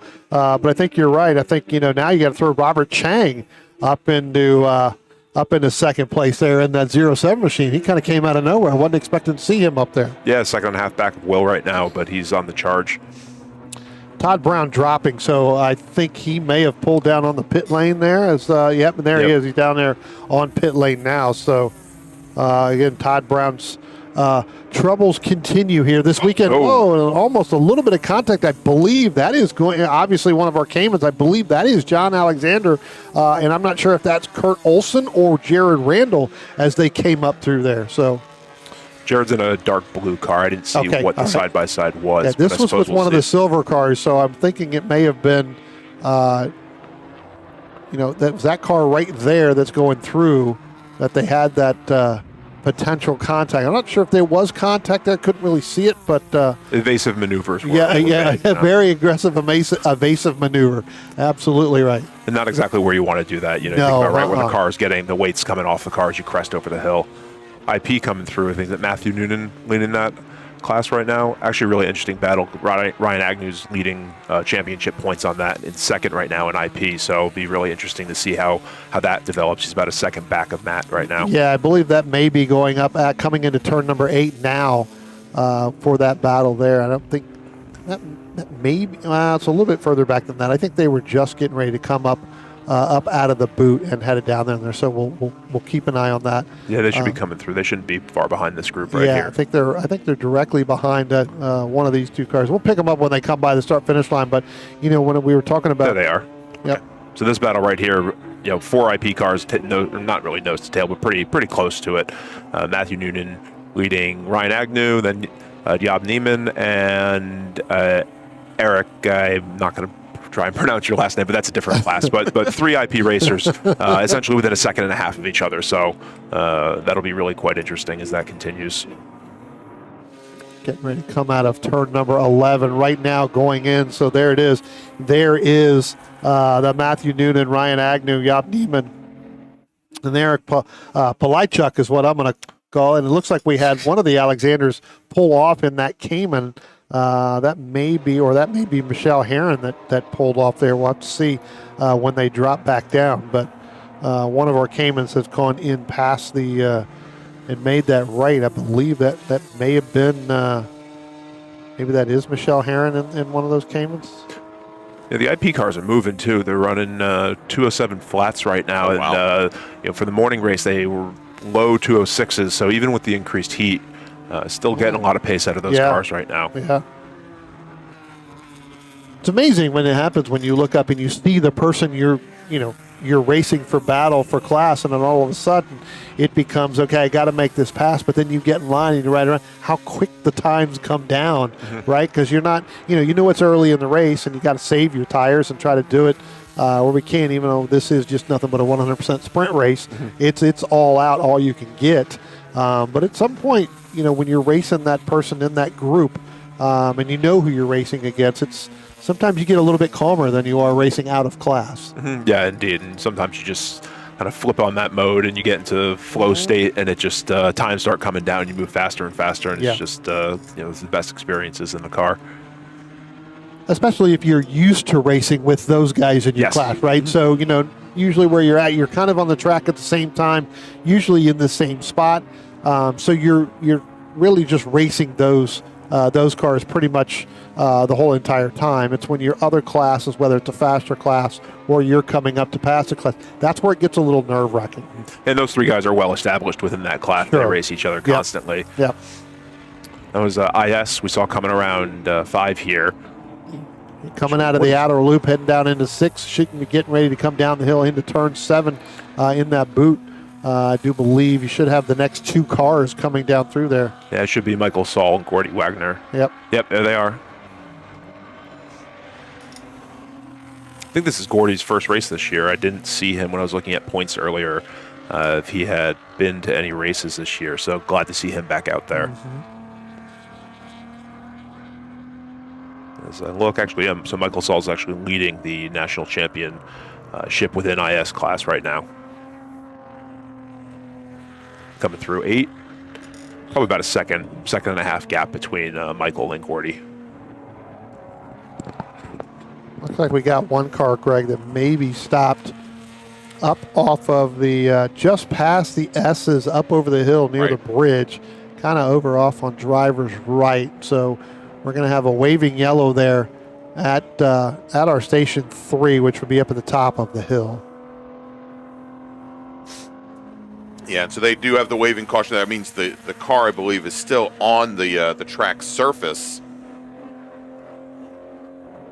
And now we're getting word that car has managed to continue. So they'll withdraw that flag here momentarily.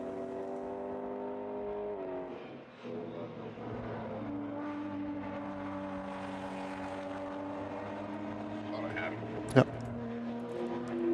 Looking at turn 1, this didn't catch what car that is. Kind of coming down through there. I believe that is the overall leader that just went through turn 1. Yes, that is Will. Yep. So that is Will there with Robert Chang, coming up in there again. Robert started all the way back in 5th, so up in the 7th. But again, with Todd having his problems and that sort of thing there, then yeah, definitely moving. As we've talked about Friedman, I'll tell you what, that may be he's dropping down all the way into 10th. All the way back. So, Scott, you were just pointing that out. Maybe that is the car that's sitting over there. Yeah. Cars are starting to go by. So definitely having some type of problem. If he's still on the racetrack, that is definitely a problem because he dropped all the way down to 11th. And, looking at the shot now, so at start finish, Robert Chang was about 2.2 seconds behind, but he's right up on Will now. So lap traffic coming to his advantage right now. Yeah. As we come into 7, it'll be interesting to see how close they are. Yeah, there they are right there. So within 2 or 3 car. Well, actually, that was when a car length and a half going through the boot right there, coming up through. So we'll see when they get down into turn number 8 right now where they stand. Again, it was a car length and a half, and I believe there goes Todd Brown there. The 846 is now went back out and then came back in. But, yeah, it looks like Chang starting to run him down a little bit. When they get to those other cars in there, we'll see what that gap becomes as they're getting them coming out of turn number 9 right now. Yeah, we'll see if Will can turn the pace back on. He ran a 157.7 earlier in the race and just dropped off about a second and a half from that. Have to relight that wick. Oh, yeah, and you get getting right into the middle of the IS battle, Yeah, too. I was going to say, middle of that IS battle, and that kind of held Will up a little bit coming through turn number 11. That allowed Chang to close. He was about a second faster that time around. But, again, that was a product of really getting in between that IS battle as they go down into turn number 1 right now. And it looks like it cost Gordy about 2 seconds as well. Although timing and scoring is showing Gordy in front now. I don't know, yeah, because that's Michael with the white hood.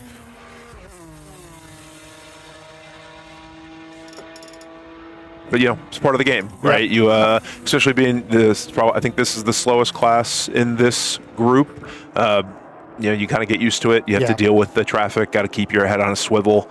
Better to get caught there, though. I've been caught a few times by Todd Brown or Charles Harding at the top of the S's, and you don't see him going into the S's, and then you look and you're like, oh. Like, he's right there. I'm just happy those cars are so loud because, there's been a few times where I don't see them at all, but I hear, Todd somewhere. Right. Yeah. Gordy going for the move. Seeing to coming down through out of the outer loop there, going down into 6, going down into 7, see whether or not he's going to make it. So it looks like, well, I wonder, did he make it through there? They should be the next 2 cars coming through here. So that's Peter in third in CM, excuse me. And nope, Michael right couldn't make it stick. But going inside again is Gordy going into 7 up the hill. And again, in those cars too, essentially factory horsepower. It's a 240 horsepower motor, and you're just kind of like praying going up that hill, just like I wish I had more torque. It's not an LS. I think I can. Right? Yeah. It's that song that you sing as you as you do it. It's like when you get behind the tractor trailer there going up a mountain somewhere. It's like I think I can get by it. We'll see as they come into the final turn. Oh, Gordy is right on him going into 9. Tell you what, this could be set up for a good little move. Got one of the other cars getting ready to come up to them as well. Again, lap traffic. Yeah, again, coming up there. And you have to see. And again, ooh, that might be Gordy's chance. We see as they come down. That's the 672 there. That's Brent Stover that went by them. Kind of got in a little bit in between. So if you look there where that battle was going on in that IS with Gordy Wagner and then Michael Sal in that 595. So that's that slows it up a little bit as well. And just looking through the rest of the field, it looks like the CM battle. Will continues to have a lead over Robert Chang at 1.4 seconds, and then Peter is 8.5 back of them. Yeah, then you got to technically go a little bit, 10 more seconds back to the next CM car there in Scott Glennie in that 399. So again, those gaps there after your first 2. His Will has opened up Robert Chang by about 1.4 seconds last time by. That's starting to open up as well because of the lap traffic that comes in. Got a pretty good battle here, and I think this is that battle you were talking about in that IS battle coming out of the outer loop, getting ready to head down into turn 6. They'll be coming down into turn number 7 here momentarily. But again, Gordy's still trying to hold off there. We'll try and catch a number next time they come by. Timing and scoring still shows Gordy is ahead of Michael. I don't know what color car Greg is, so might actually be a battle between Michael and Greg Martin. Yeah, we'll keep an eye. Showing right now Gordy Wagner leading in that IS group with Michael Saul and then Greg Martin. Martin full lap there, so we'll see next time they come by. We'll see whether or not as they come up out of turn number 8, headed up into turn number 9. We'll We'll take a look and see. We'll look out the window here and pick that up just to be 100% sure of that. Going down in turn number 10 now.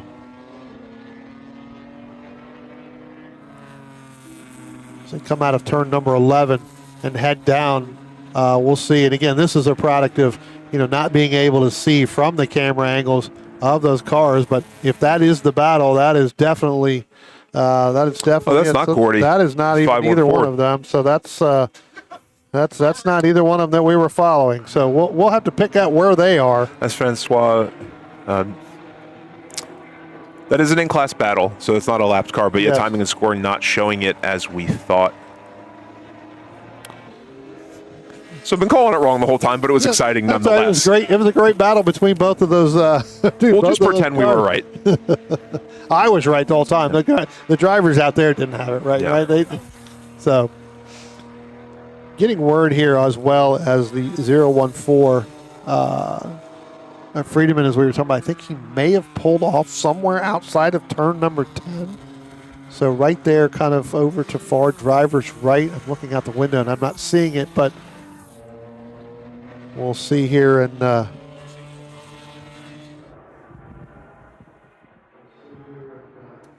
take a look at that. We'll try to pick up that battle. I'm kind of interesting there because now that Gordy Wagner, Michael Saul, that's opened up by 6 seconds. So again, Gordy leading that battle here. A couple other battles going on. There's Michael Chang, or Robert Chang, not Michael Chang. Michael Chang was a tennis player. Oh, we might have we something got one else. car that have gone through. It looks like they've gone really, really wide there.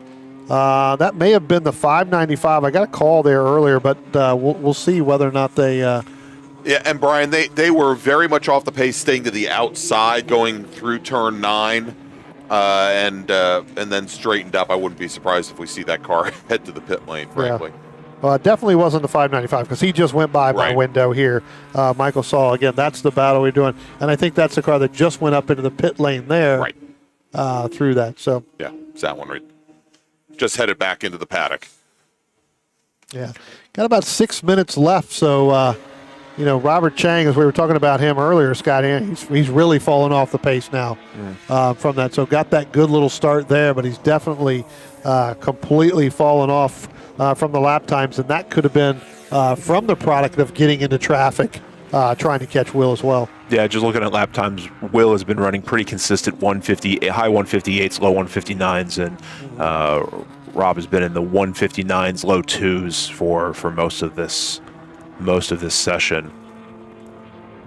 IP is actually quite interesting. Looks like Job Neiman got around Ryan Agnew. Again, big points battle implications, as those are the 2 and 1 in the national points battle after Lightning.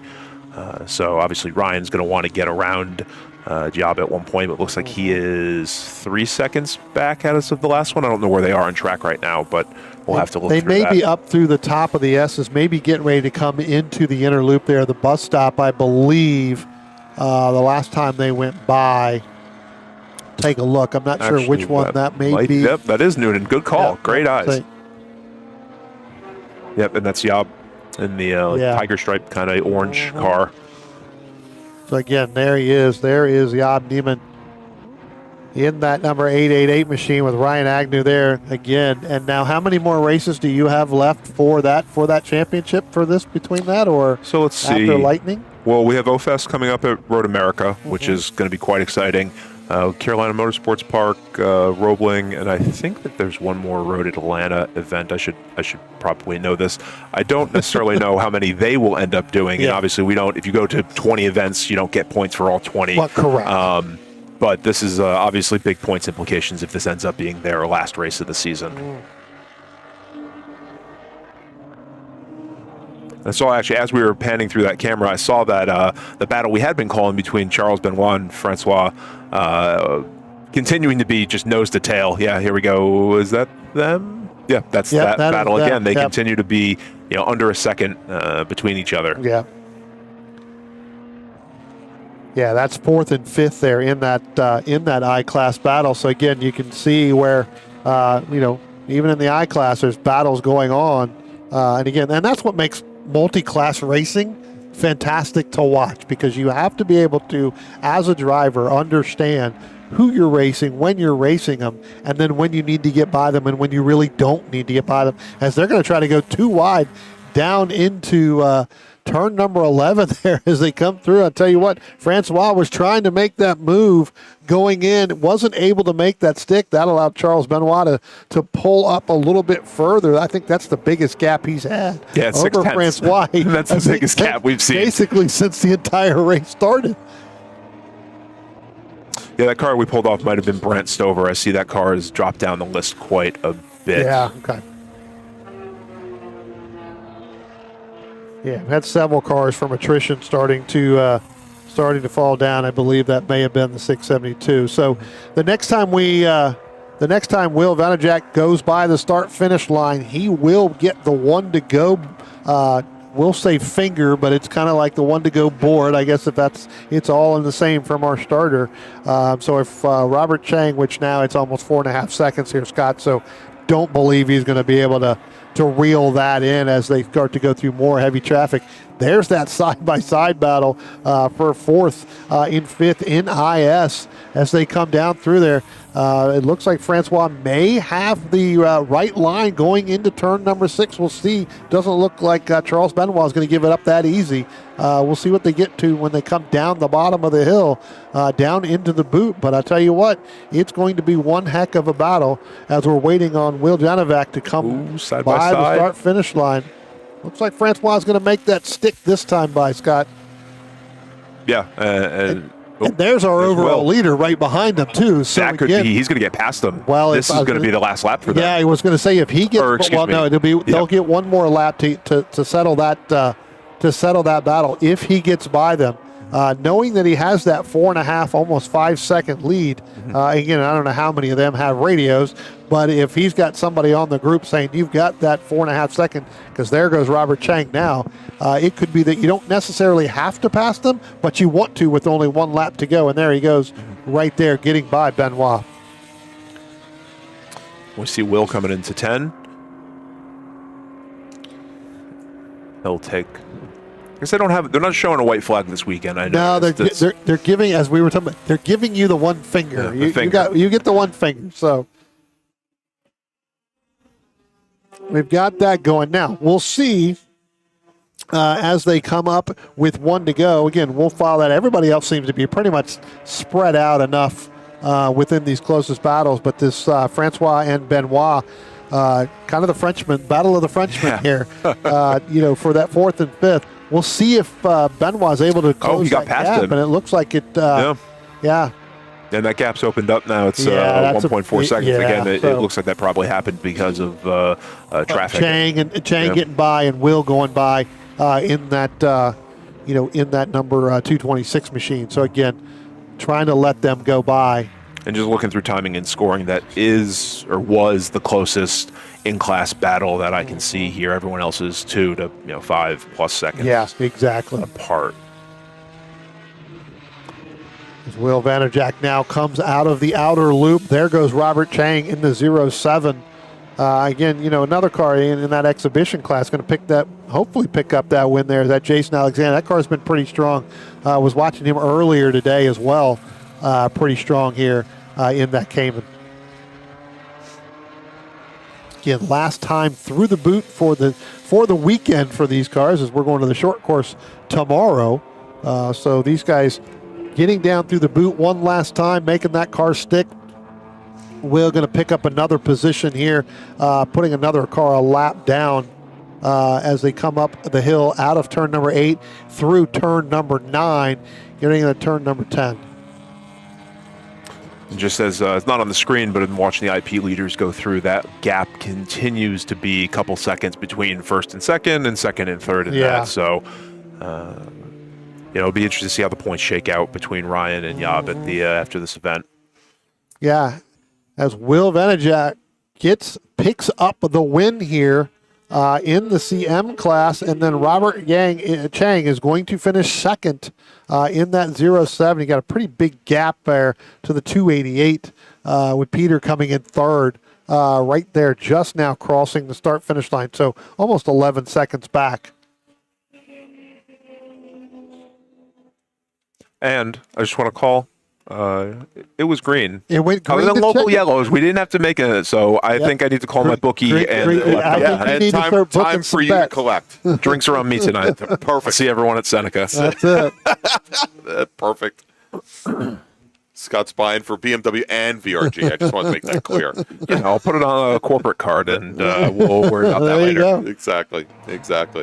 All right, so let's go. If you want to break things down by class here, Brian, if you have. Yeah, we'll sit here and we'll look here as some of our other cars are just now crossing the start-finish line. You know, we were talking about that IS battle kind of early on, even though we had the wrong battle there, but it ended up being 22 seconds, 22, almost 23 seconds. Gordy Wagner going to pick up in IS, and then number 36, Michael Saul, is going to finish second. Greg Martin's going to pick up third. In our exhibition class, Jason Alexander in that number 29, in that Cayman, going to pick up the win there with John Alexander in the 271. Finished second. Richard Diasis in that 013 going to come home in third. In our M2 Spec, the 88, Michael Wetzel is going to pick up that win. In PWR4, David DeJesus is going to pick up the win over Eric Polachuk in that 247. We've been talking about the Robert Yang and Will Vanacek in there, and Peter Agapalou is going to finish third. I'm going to mispronounce his name all weekend long. I guarantee it. Oh, I know it because I've heard him say it. Yeah, that good. In the 288, he's going to finish third. Scott Glendale is going to finish fourth in the 399. In that IP is what we were just talking about. Big battle shake-up here. Matthew Noonan in the 70 going to pick up that win. With Job Neiman going to finish in second, and then Ryan Agnew third. Gregory Teese is going to end up finishing fourth. In our BM class, Warren Wolf is going to pick up the win there, and Sergey in the 047. And let's see, do you know that name? Because I'm not even going to pronounce that last name, so I apologize to Sergey in there. Brooks Freeman is going to fall back all the way into third in that 014, only completing 9 laps. So that's the class breakdown for the top 3 in each one. As we wrap up, I just want to say thank you for letting me come on again. This has been really enjoyable. I'd much rather be out on track with my track friends. I was just getting ready to ask that question because last year when we were here, you said the exact same thing. So, Greg, I think next year when we come back, hopefully BMW comes back. We're going to put Scott on the $5 bill bet. Of whether or not he gets that car ready to go. The car's ready. The car's sitting in the garage. The daycare continues to be there. I think that's the same conversation we had last year, right? Yes, it is. Exactly. We're gonna pick up some sponsorship, not for Scott to come out and race, but just for the daycare. I will welcome that. If anyone, ScottASterling@gmail.com is my PayPal. I will take any funds you want. You heard it there, everybody. All right, well, that's going to wrap up our first day of coverage here from Watkins Glen International. It is the 2025 Vintage Races at the Glen, along with Alfas at the Glen, presented by the Vintage Racer Group, and the 2025 Can-Am Challenge presented by the BMW Car Club of America Club Racing. I'm Greg Ginsburg. He's Brian Donati. This is Scott Sterling, and Scott, of course, we want to thank you for joining us here today as well. And, of course, there are a couple short course races. If you'd like to join us tomorrow, of course, we'd love to have you here.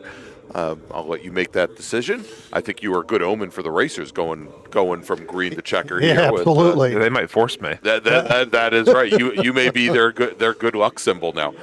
So want to thank you all for joining us. We're going to be back tomorrow morning. We are originally scheduled to be on starting at just about 10 a.m. tomorrow morning. We think that may change a little bit as there are going to be some updates to the schedule tonight. We'll certainly update everything online and try and get the word out, as will both BMW CCA and VRG. So for everybody here today, I want to thank you so much for joining us, and we'll see you tomorrow.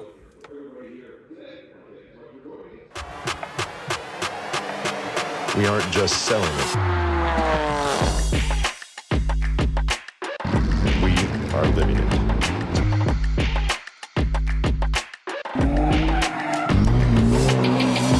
Your BMW solution providers. You have to fight to pull ahead, to find your edge, to do whatever it takes to make you 1/10 of a second faster, smarter, more committed than the other guy, because you've got the kind of passion that can overcome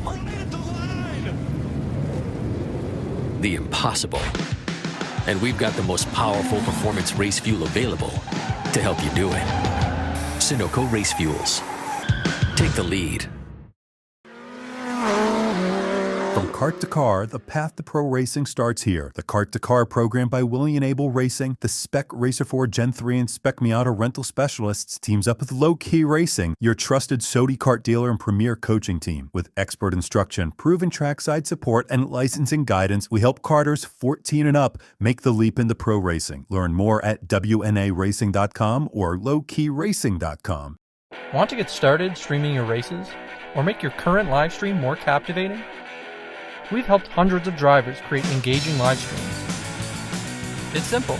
Create a new stream event, grab your camera, and start streaming. Head over to myraces.live to sign up for a free account. Or join us in our community Discord. Stream, share, engage. Cold Snap. Welcome to a new way to chill the most delicious ice cream and other frozen confections on demand. Perfect for offices, break rooms, cafeterias, and auto dealerships. Select your single-serve Cold Snap pod, then insert the pod into the Cold Snap machine. Wait about 2 minutes and then grab your treat and enjoy. The revolutionary system transforming the way frozen treats are produced and enjoyed.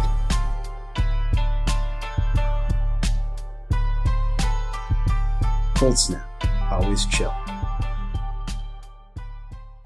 We're Tire Rack. We test tires to provide you with truth, transparency, and unbiased recommendations. We're Tire Rack. We stock over 1 million tires to ensure we have what you need. We're Tire Rack. We work hard to ship your tires fast and free. We're Tire Rack. We offer convenient installation options to keep you moving forward. We do all this for one reason. Tires matter.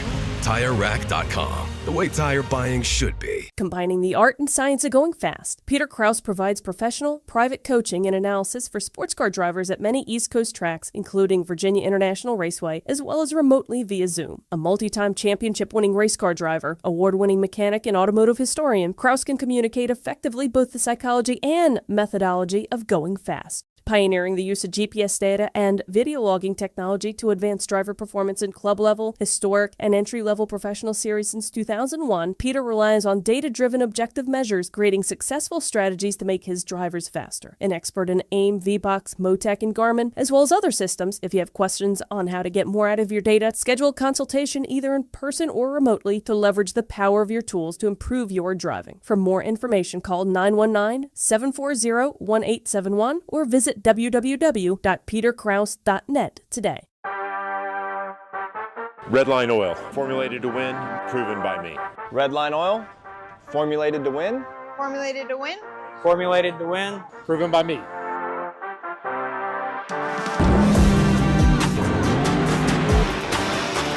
Formulated to win, proven by me. Proven by me. Proven by me. Redline Oil, formulated to win, proven by me.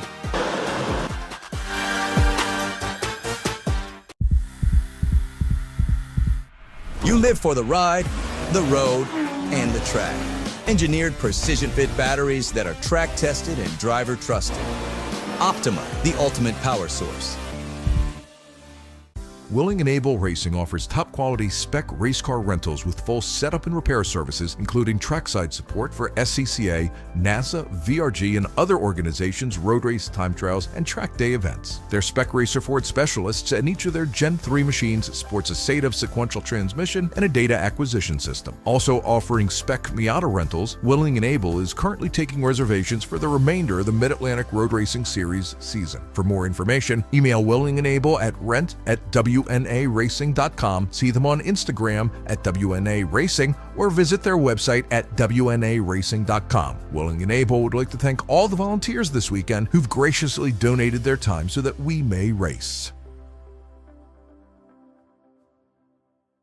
If you're a racer, you want to be fast, but you have to be safe. That's why professionals and amateurs alike go to HMS Motorsport for their safety equipment. HMS Motorsport is the industry's leading full-service racing safety provider. Protective clothing and helmets, harnesses, fire suppression, communication and data acquisition equipment, and more. All from the motorsport safety experts, HMS Motorsport. 2 retail locations and at hmsmotorsport.com.